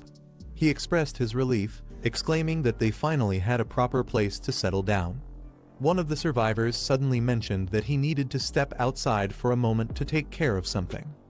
However, Nina stopped him and informed him that there was no need to go outside as there were proper facilities inside the building. She told him to follow her.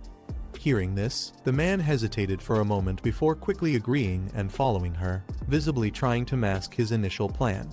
Once inside, the man discreetly looked around. He had a sly smirk on his face, suggesting he was up to something while pretending to follow Lady's instructions. Nina crossed her arms and leaned against the wall, watching the man closely as he tried to act casually.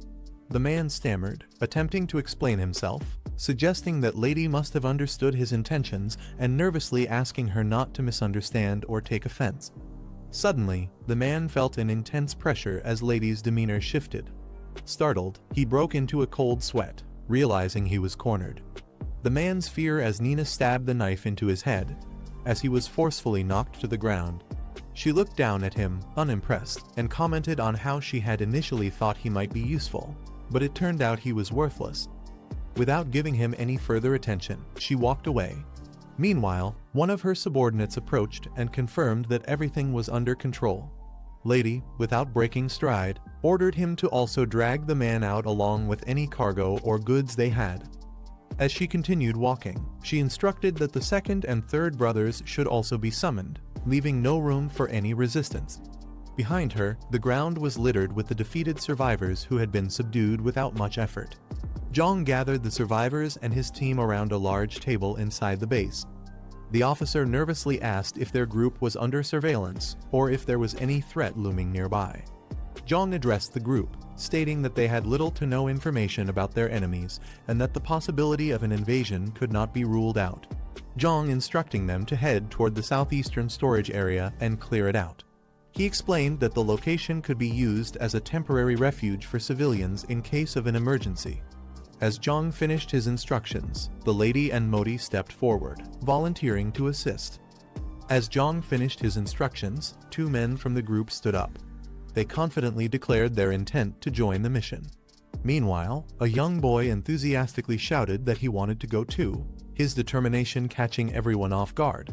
However, his mother quickly pulled him back, scolding him for trying to act beyond his capacity.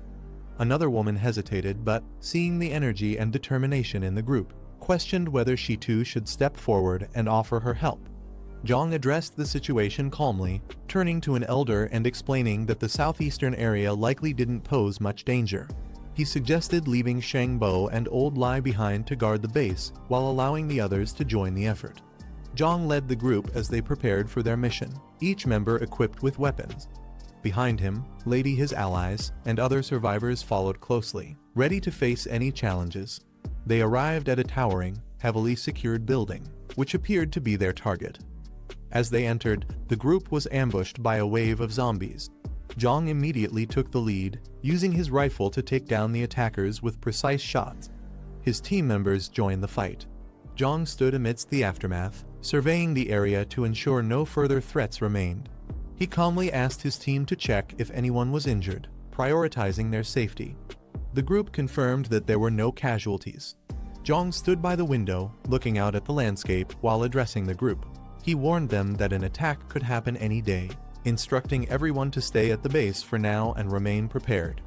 One of the women in the group stepped forward, volunteering to join the fight, followed by another man who offered his support as well. Jiang considered their enthusiasm before deciding to include them in the plans. He then turned to the group and gave further instructions. He asked them to organize the supplies and ensure that weapons and ammunition were distributed to the team. He emphasized that during any attack, they would rely on coordinated communication through walkie-talkies and that everyone must follow his commands closely. Meanwhile, in the outskirts where supplies were being loaded into vehicles, barrels, crates, and other essential items were being transported as part of the base's preparation efforts. Nina observed the progress with a commanding presence, ensuring everything was proceeding as planned. She turned sharply as someone called out to her. Two men stood outside discussing their progress when one asked if everything had gone smoothly.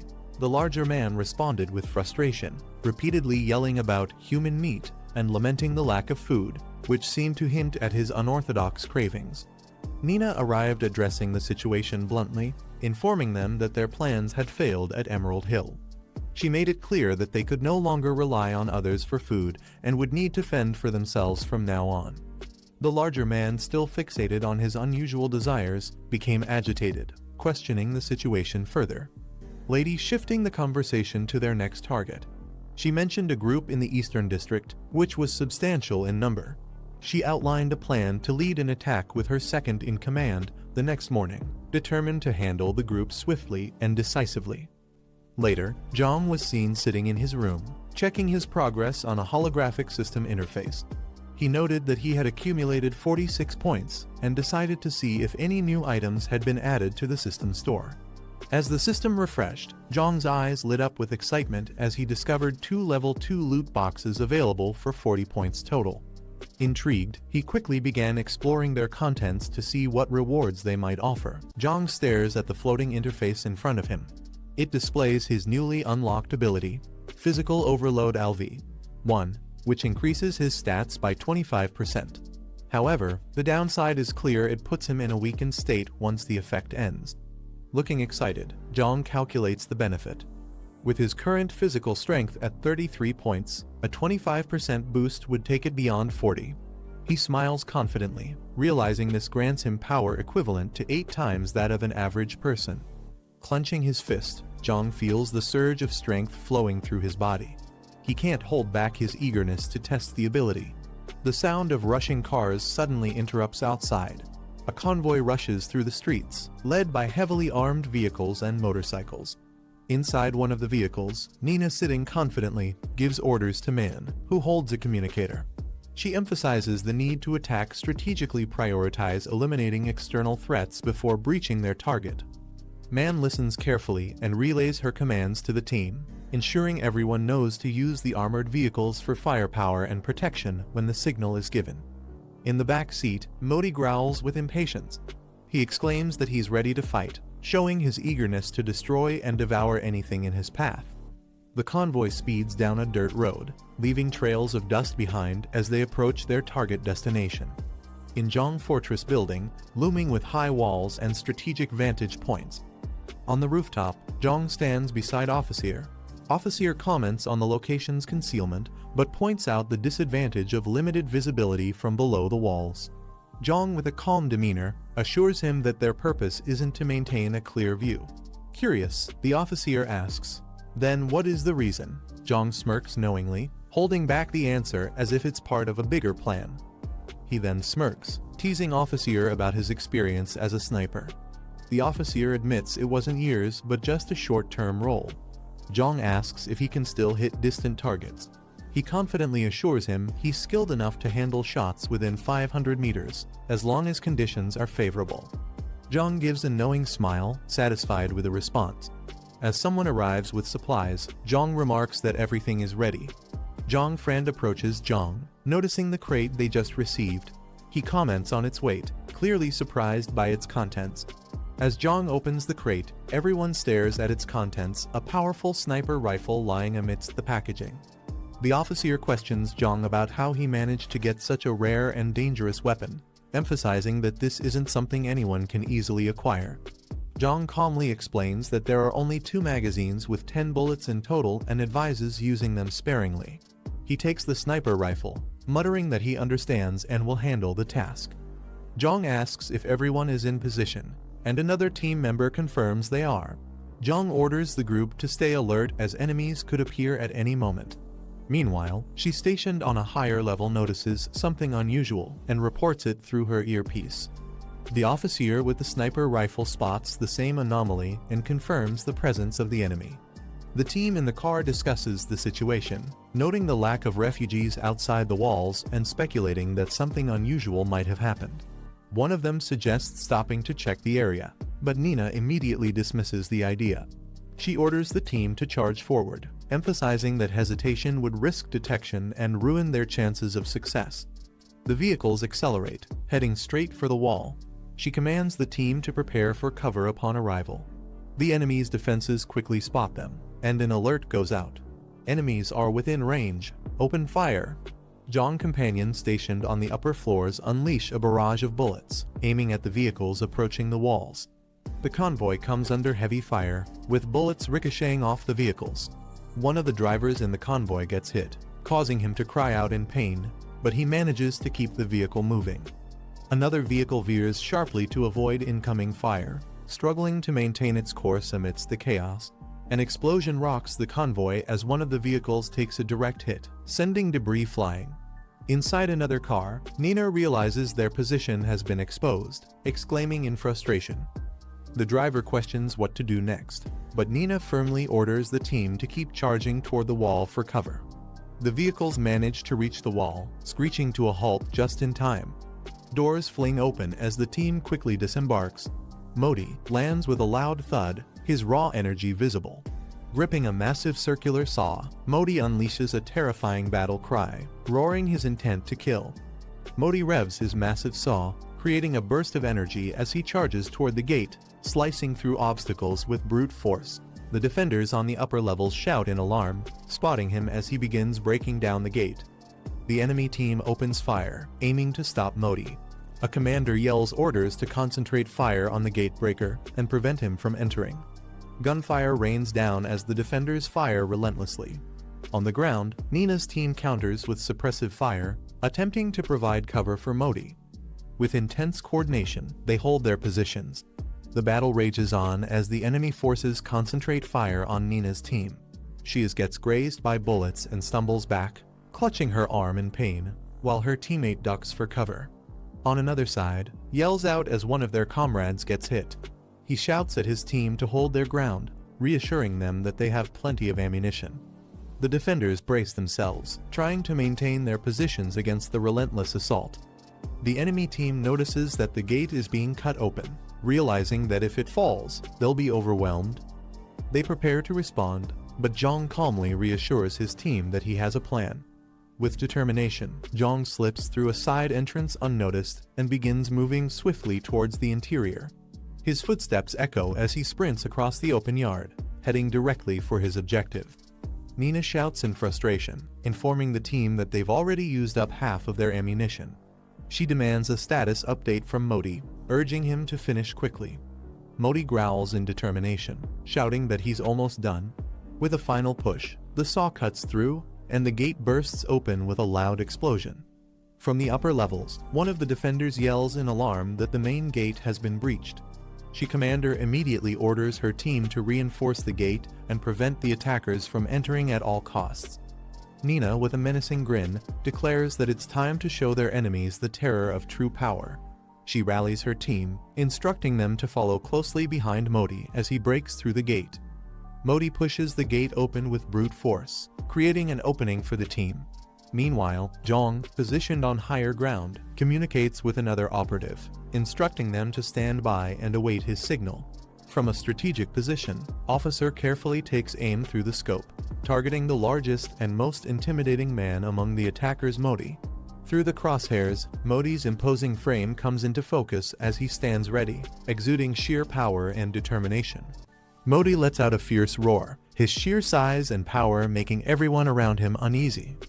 One of the men, visibly shaken, questions if Modi is even human, while the others look on in stunned silence. Modi charges forward, leaping into action as guards open fire in a desperate attempt to stop him.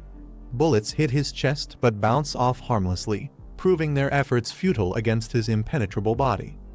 With a determined glare, Modi stands tall amidst the gunfire, showing no signs of slowing down.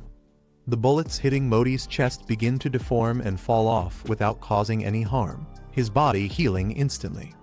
The older man exclaims in shock, questioning how Modi could regenerate like that.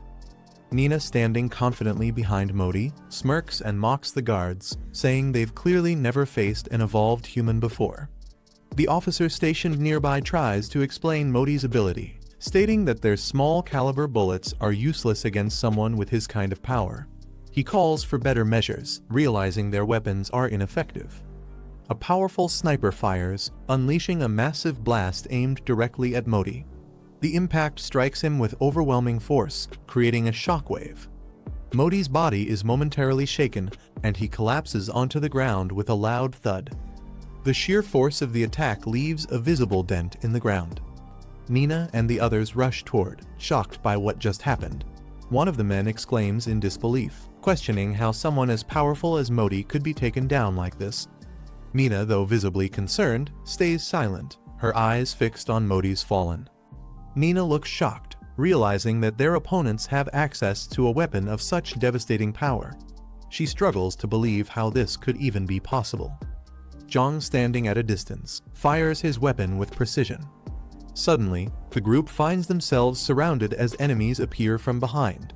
Nina quickly warns everyone about the ambush, shouting that they are now completely encircled. Frustrated, Nina acknowledges their miscalculation, admitting that they underestimated the sheer strength of their opponents. The group fires back at the enemies as they retreat. Nina shouts out instructions, ordering everyone to fall back and regroup at the vehicle. Determined and furious, Nina's eyes narrow as she spots something or someone that catches her attention in the midst of the chaos. Jiang steps into view, holding his weapon with confidence. Nina quickly recognizes him as the boy from their earlier encounter. One of the team members feels a sudden jolt on his shoulder, reacting in shock. One of the team members takes a hit and collapses, leaving everyone in shock. Nina swiftly moves. Jiang observes Nina's lightning-fast reaction, surprised by her speed. He wonders aloud if she could also be an evolved human. Nina leaps into action, closing the distance in an instant. Her strike lands with precision, sending man flying before they can react. Meanwhile, Jiang stands firm, calmly dispatching another opponent with a single, calculated blow. Nina sprints toward the getaway vehicle, determined to escape the chaos. Above her, enemies shout orders to ensure she doesn't make it out alive. The sniper locks onto her, coldly remarking that her escape is futile as he lines up his shot. His target is centered perfectly within the scope. Nina, unaware of the sniper, continues her run but is suddenly struck by a powerful blast. The impact halts her movement, and she lets out a scream of pain. Nina collapses onto the ground from the sniper's attack as a nearby vehicle pulls up. The officer, frustrated, realizes he missed the critical shot. He reloads quickly, cursing under his breath for the mistake. Nina shouts at the driver to start the car immediately. The vehicle speeds off, bullets trailing closely behind. Despite their best efforts, the enemies fail to stop them as Nina and her team manage to flee. Jiang stands calmly, reflecting on the current situation. Despite the challenges, he reassures himself that everything is under control. A notification appears, detailing the completed mission. It highlights the task of resisting the invaders and the rewards earned, showing progress in building trust within the community. The vehicle speeds along a road, and Jiang confidently states that he knows where the enemies are heading. Another mission prompt appears, outlining the next objective, infiltrating the enemy's base and eliminating the threats. The reward promises significant progress, hinting at the stakes ahead. The group celebrates their victory with cheers and smiles. Jiang steps forward, calmly assessing the situation. When asked if there were any casualties, he reports no deaths but mentions a few injuries. He immediately orders the injured to be taken to the medical unit and the enemy bodies to be removed to avoid contamination. Jiang then instructs his team to bring back the civilians hiding in the building, ensuring their safety now that the area is secure. Later, as Jiang reviews the mission's results, he smirks at the points gained from their success. He looks forward to using them to further strengthen his position.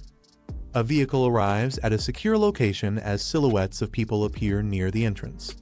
Nina, severely injured, is supported by her comrades as they help her walk toward safety. Inside, a man steps forward, alarmed, and demands to know what happened. Nina, frustrated and visibly in pain, curses their miscalculation. She angrily explains that she underestimated the enemy's heavy weaponry, which caught them off guard. Nina shouts furiously at her team, demanding immediate action and insisting they bring her what she needs. One of the men, calm and collected, simply smirks in response. Nina steps forward, addressing the group directly and ordering them to move faster.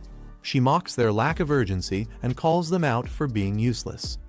The man she confronted earlier finally snaps, his calm demeanor replaced by anger.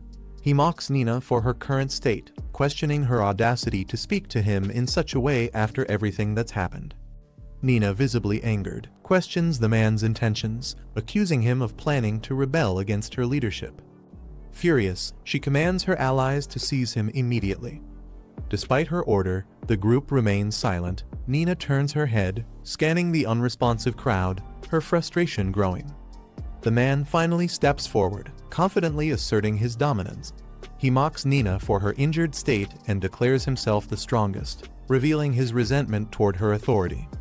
The rebellious man addresses the group, rallying them to his side. His defiance against Nina gains momentum as others start to stand with him. Nina, enraged, orders the rebels to retreat and warns them not to underestimate her ability to maintain control. Surrounded by the growing number of dissenters, Nina becomes the center of attention. The man laughs maniacally, holding his weapon high as he revels in his perceived victory. Team bursts into the room, laughing maliciously and holding weapons. They corner Nina, who is caught off guard. Nina is struck repeatedly, the blows landing with brutal force. She collapses to the ground, shielding her head as the relentless assault continues. Her cries of pain echo through the room, but the attackers show no mercy. After the beating, two members of Team, standing confidently, the man smugly discussing what just happened.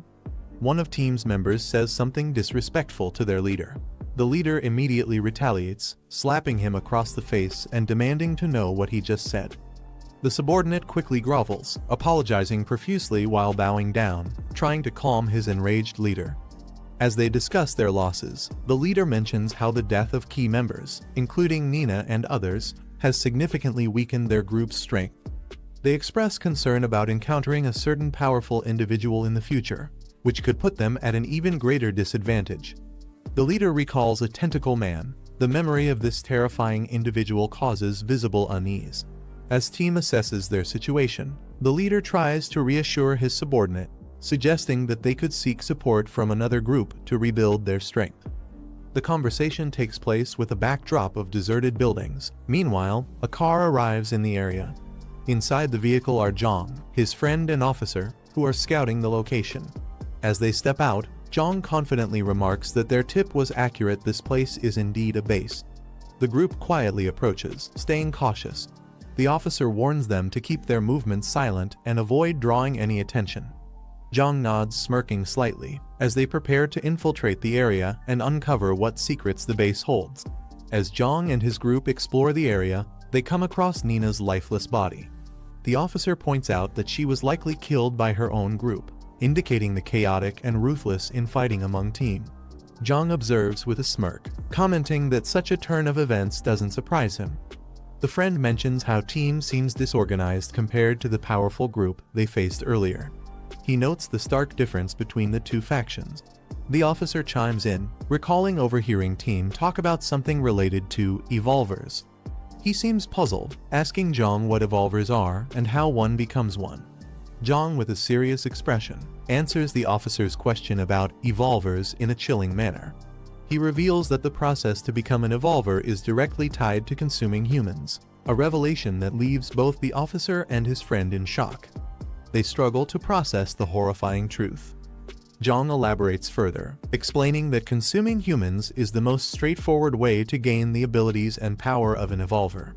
The officer and the friend hesitate, visibly disturbed. One of them nervously questions if they too would have to resort to such actions to survive in this post-apocalyptic environment. Jiang reassures his companions, explaining that while consuming humans is the most direct way to evolve, it is not the only method. To clarify, Jiang produces a glowing red orb, which immediately grabs the attention of the others. They are shocked and ask what it is. Jiang explains that it is a condensed energy core, formed from the abnormal energy present in evolved beings, including evolvers and zombies.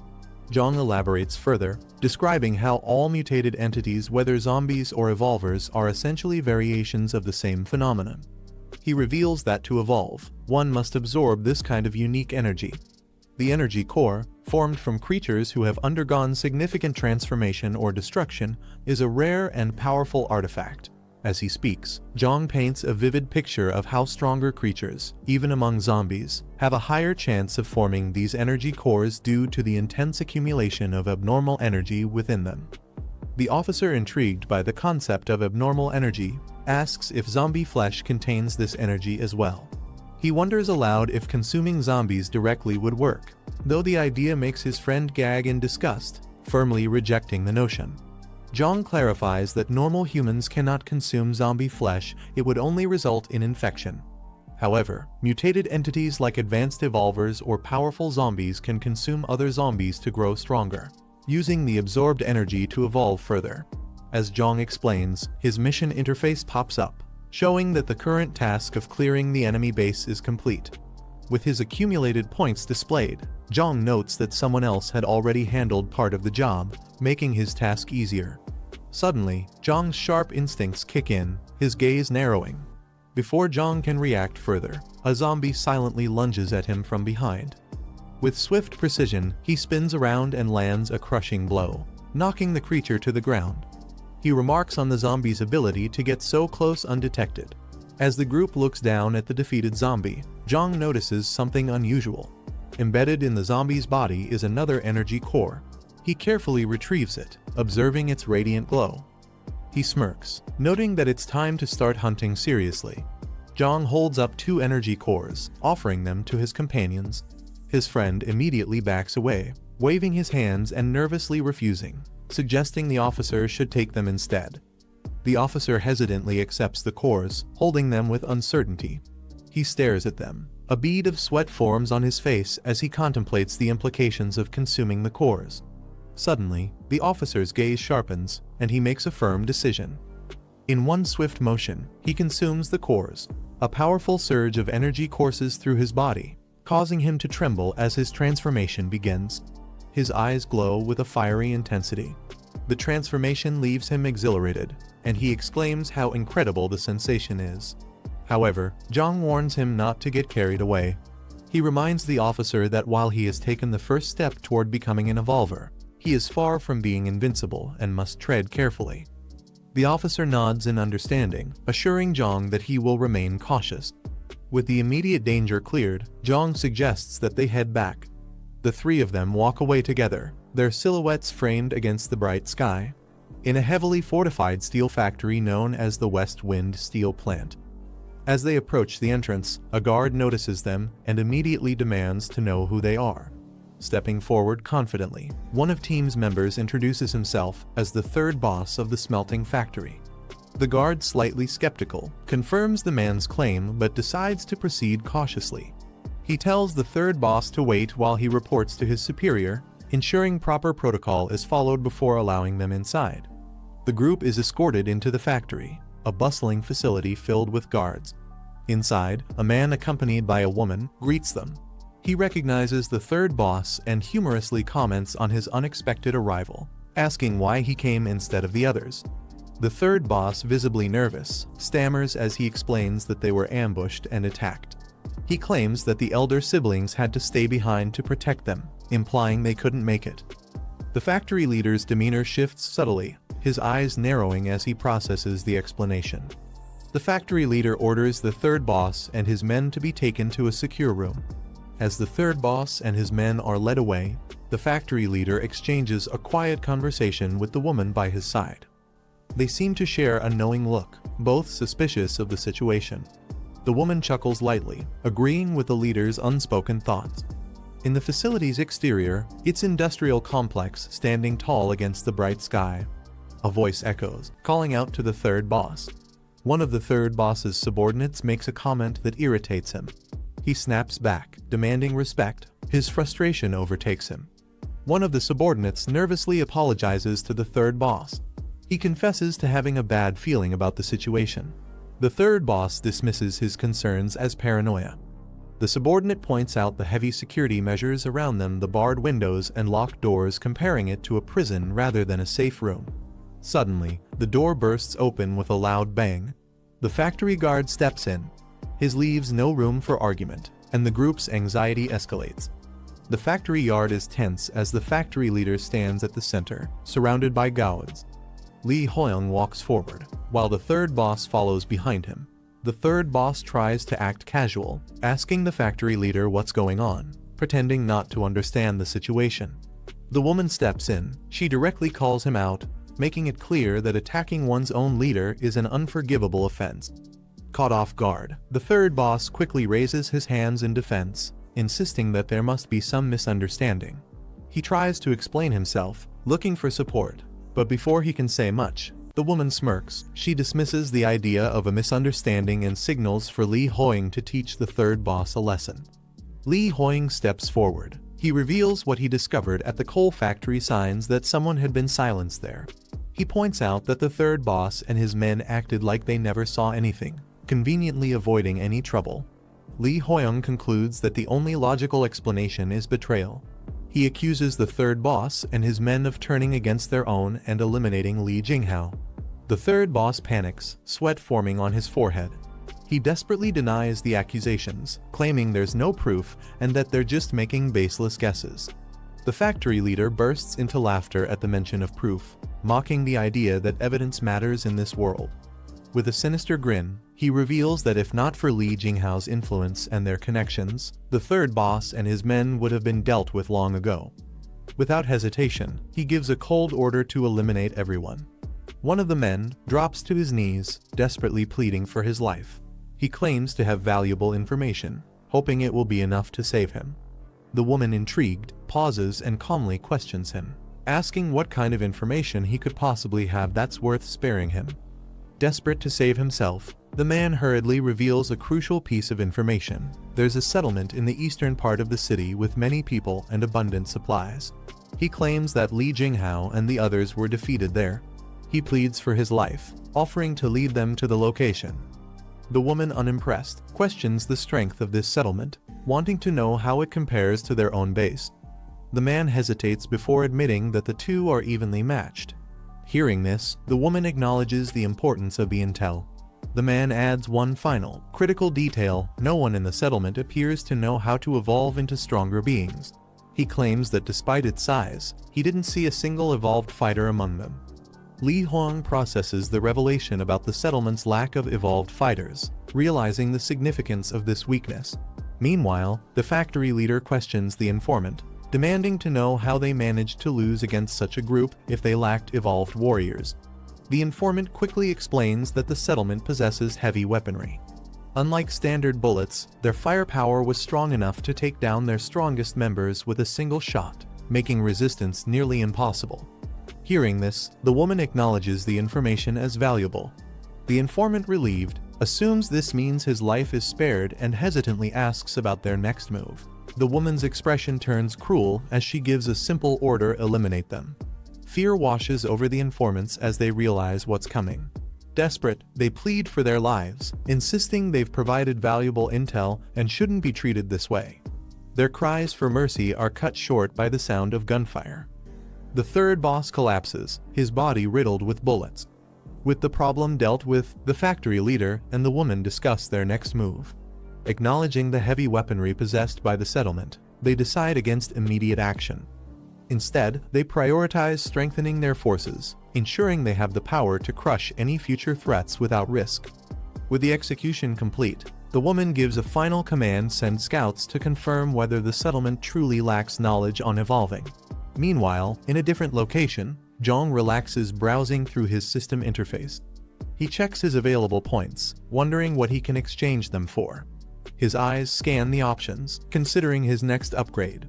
As he navigates through the selection, he notices a rare item, a level 2 black technology supply box. Excitement flashes across his face. It's an incredible find. Without hesitation, he makes his choice. His fingers move swiftly. Jiang finalizes his purchases, exchanging points for essential supplies. As he confirms the transaction, he watches the system display his food reserves increase, and he obtains a high-grade energy supplement. More importantly, he secures a level 2 black technology supply box, something rare and valuable. Suddenly, a bright flash engulfs the room as the supply box materializes. Before he can inspect his new items, a knock at the door interrupts him. Someone is urgently calling for him. Jiang moves to open the door, cautiously inviting the visitor inside. Inside the room, his friend is already waiting for him. She greets him with a serious expression, addressing him respectfully. Without hesitation, she informs him they've captured a suspect. Jiang decides to check on the situation himself. Upon arrival, he sees his friend with officer restraining a nervous man.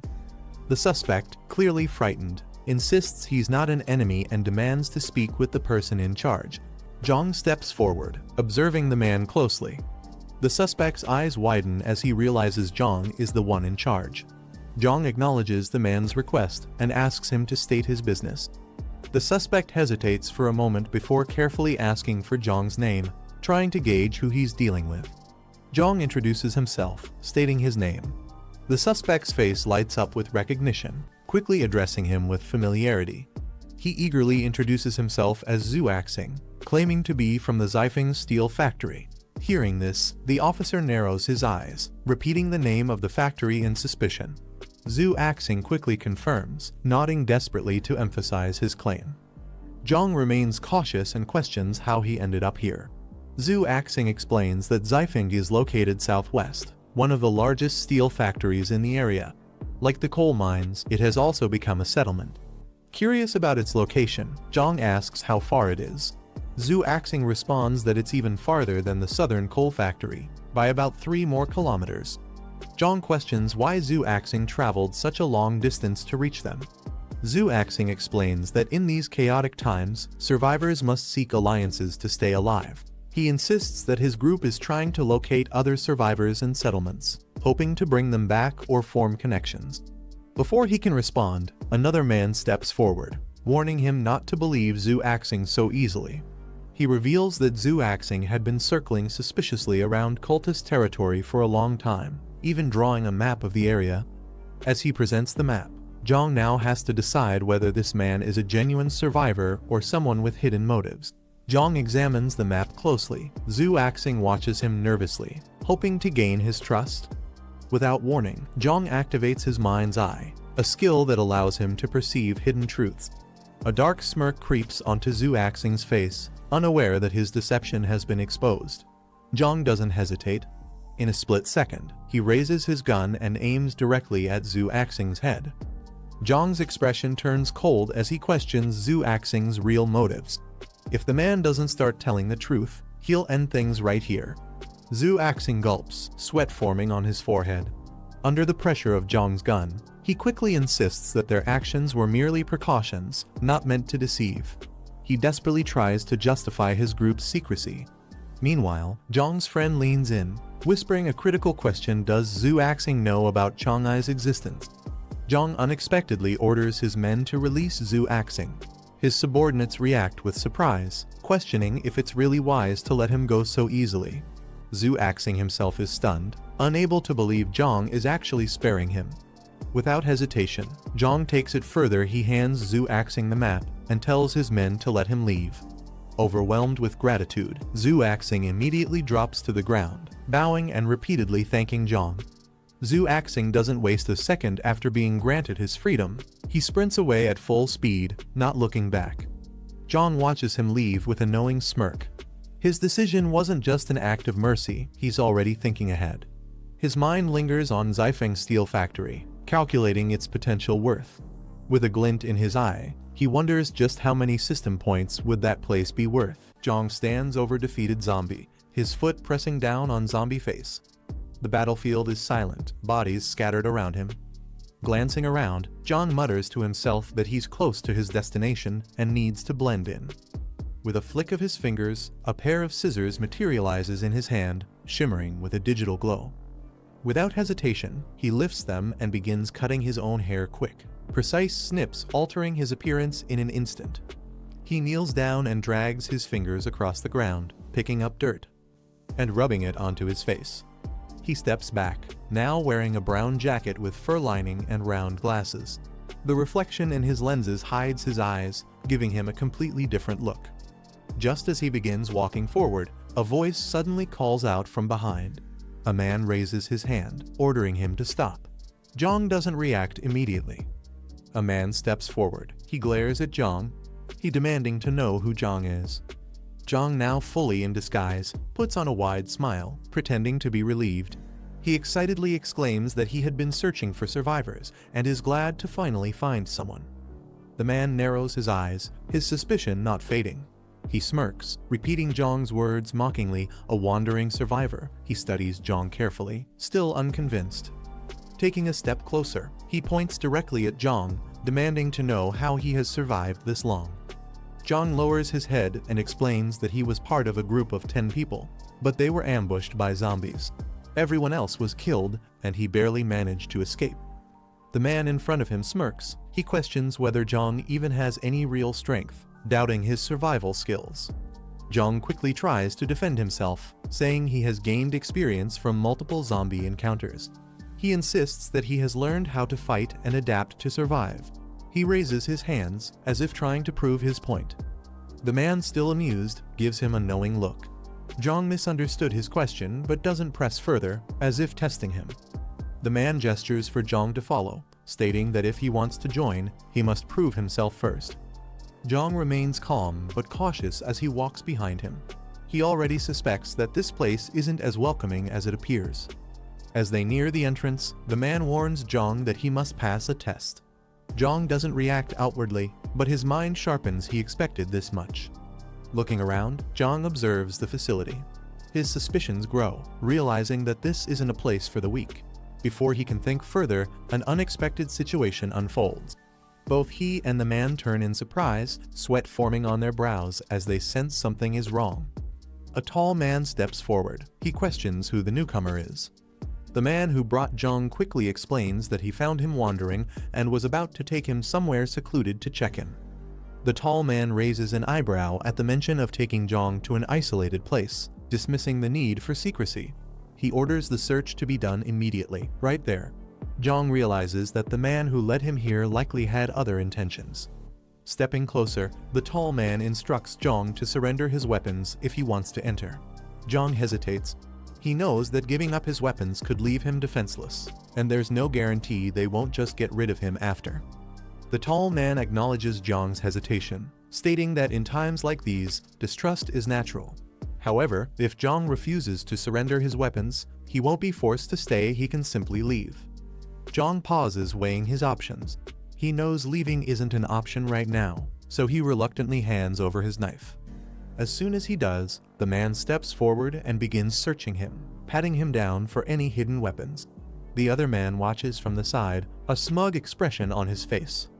Jiang remains still but takes note of the situation. Despite their rough demeanor, it seems this place has some level of order compared to other survivor groups he has encountered. The tall man examines Jiang's knife, finding it unusual that he has survived with just this weapon. His suspicion grows as he questions whether Jiang is an evolver. Jiang hesitates before responding, acting as if he has noticed a significant change in his strength. Hearing this, the man immediately decides to take Jiang to report to the higher-ups, stating that there are rules for evolved individuals. Jiang is led to a dimly lit room and told to wait inside. As the door closes behind him, he glances around. The place feels more like a holding cell than a waiting area. His suspicion deepens. He might not be welcomed here after all. After a while, the door opens and FC Tory leader in a suit enters the room. He greets Jiang, apologizing for the wait. Without hesitation, he asks for Jiang's name. Jiang stiffens for a brief moment before quickly responding with a fake name, then introduces himself as Jiang Yi. The factory leader mentions that his men believe Jiang is an evolver and asks if it's true. Jiang responds vaguely, neither confirming nor denying, implying that it's a matter of perspective. Before the conversation can continue, an axe suddenly flies toward Jiang at high speed. The weapon spins through the air, its sharp edge reflecting the dim light. Jiang remains calm but alert, his eyes widening slightly as the axe nears. The axe crashes into the wall just inches away, sending a shockwave through the room. The factory leader watches closely, assessing Jiang's reaction, while Jiang remains composed, showing no fear. Jiang quickly processes the situation, realizing that the factory leader's attack wasn't meant to kill him but rather to test him. Frustrated, Jiang reacts, questioning the reckless move. He points at the axe embedded in the ground, exclaiming that it was incredibly dangerous. The factory leader, however, smirks in amusement. His suspicions are now confirmed. Jiang is indeed an evolver. Jiang, still irritated, counters with a sharp remark, pointing out that if he weren't actually an evolver, he would have been killed just now. His frustration is evident as he questions the logic behind such a dangerous test. The factory leader remains unfazed, responding coldly that if Jiang had died, then it would have simply meant he wasn't worth keeping alive in the first place. The factory leader, now confident that Jiang is an evolver, brings up the method of becoming one. He assumes Jiang already knows about it. Jiang, without hesitation, acknowledges that he does. However, the factory leader warns Jiang that this knowledge is not something to be shared. Only a select few in his territory are aware of it, and he has no intention of letting that number grow. Without warning, the factory leader dashes forward with incredible speed, catching Jiang off guard. Before he can move, the factory leader grabs him by the throat, his grip tightening. His voice is cold and merciless as he declares his intent to kill Jiang. The sudden attack leaves Jiang struggling, sweat forming on his brow. Jiang quickly assesses the factory leader's attack. He notices that his opponent is using his bare hands instead of a blade, which means the intent isn't purely lethal. If it had been a real weapon, he would have needed to retaliate more aggressively. As Jiang contemplates his next move, he also considers the system mission tied to this encounter. Killing the factory leader immediately might jeopardize the 80 points he needs, making the situation even more complicated. The factory leader, noticing Jiang's swift reaction, smirks. He acknowledges that Jiang isn't slow, even managing to draw a weapon in response. Amused but still in control, he warns Jiang not to challenge him recklessly. Jiang acknowledges the warning, understanding that pushing further right now isn't in his best interest. Seeing Jiang's compliance, the factory leader decides to let the issue slide, saying he won't pursue the matter of the weapon any further. The factory leader gives an order to his subordinates. He instructs them to take Jiang to clean up and change into fresh clothes before bringing him to the meeting room. The subordinates acknowledge the command, and the confrontation, for now, comes to an end. Jiang was brought to the settlement by the leader. Commander acknowledged his arrival and introduced him to the others, including Woman, one of the leaders, and the two settlement officers, Lai Cheng and Huang Bin. Woman then assigned Huang Bin to oversee Jiang, asking if he had any issues with it, to which Huang Bin agreed without hesitation. Turning to Jiang, Woman informed him that he was lucky to have found the strongest settlement in the area, ensuring his survival. However, she made it clear that if he wanted to secure his place and earn his food, he had to prove his worth. Jiang acknowledged the settlement's conditions, agreeing to follow orders without hesitation. Huang Bin took advantage of the timing, informing Jiang that it was their turn to patrol and ordering him to come along. As they set out, Huang Bin called out to their fellow patrollers, a Jiang and a Xing, who responded affirmatively. However, one of them was surprised upon recognizing Jiang. Another member questioned Huang Bin about Jiang being assigned to him. Huang Bin, clearly annoyed, explained that since Jiang already knew too much, they had no choice but to keep him within their group. One of the patrollers observed Jiang and felt he looked oddly familiar but couldn't recall from where. Meanwhile, Huang Bin questioned Jiang about what he knew of the settlement. Jiang admitted that he had only been warned by Daping to keep the evolver a secret. Huang Bin confirmed this and proceeded to reveal a disturbing truth: only a few people in the settlement, including Daping, his sister, and their small group, knew about the reality of consuming human flesh. He further explained the group's family ties, as Xing was Daping's cousin, and a Jiang was his and Woman's nephew. Since they were all closely connected, if the secret were ever to get out, Jiang recognized Zhu Axing, recalling that Jiang Kai's group had previously captured him. This realization made him wary. Curious about the other officer, Jiang asked about Lai Cheng. Huang Bin casually mentioned that Lai Cheng was an outsider but extremely skilled. However, he warned Jiang to never let him know the settlement's secret. With a sharp look, Huang Bin made it clear if Lai Cheng ever found out, both Jiang and he wouldn't live past the day. Jiang silently analyzed the situation, realizing that Lai Cheng's potential was being deliberately suppressed. If given enough resources, he could easily surpass the current leaders. Huang Bin led Jiang and the group to a location, announcing that they had arrived. Jiang, confused, questioned why they had come here. Huang Bin explained that the small settlement ahead had 7 members, and they had been monitoring them for a few days. None of them appeared to be evolvers. Jiang, uneasy, asked if they were planning to hunt the people inside. Huang Bin laughed at the idea, dismissing it as too crude. Instead, he clarified that they were going to raise them. One of the men put an arm around Jiang, advising him to adjust his mindset now that he was an evolver. He warned Jiang not to be like Lai Cheng, implying that resisting their way of thinking would only cause trouble. One of the men smugly explained to Jiang that as evolvers, they were no longer the same as ordinary humans. They were now at the top of the food chain. Jiang, catching on to their plan, coldly questioned if they intended to capture the settlement's members and raise them only to slaughter them later. Huang Bin clarified that they wouldn't be bringing everyone back, only 5 or 6 would be enough. As for the rest, they would be dealt with on the spot. Jiang, uneasy, asked how they planned to handle the others. With a confident smirk, Huang Bin simply told him to watch and learn. A worker in the small settlement wiped sweat from his forehead, sighing in relief as he finished his exhausting task. Nearby, another man held a cleaver, preparing to cut something. Suddenly, one of the settlement members noticed something unusual in the distance. Alarmed, he pointed and shouted, drawing everyone's attention. Before they could react, a horde of zombies came charging toward them, their grotesque figures and bloodied mouths filling the air with terror. Panic erupted as the settlement members realized the deadly threat approaching. The settlement members panicked as the zombie horde rushed toward them. Confused and terrified, they questioned why such a large group had suddenly appeared. Realizing they had no choice, they hastily prepared to defend themselves. However, the zombies were too fast, immediately tearing into the settlement members, their screams filling the air. One man desperately tried to shoot a zombie closing in on him, but fear overtook him as it lunged forward. Another member, overwhelmed by the sheer number of undead, cried out in despair. Jiang, witnessing the horror, turned to Huang Bin in disbelief. He realized that this was their great plan, luring zombies to attack the settlement. The brutal reality of their methods left him shaken. One of the survivors mentions that some supplies are still left in the warehouse.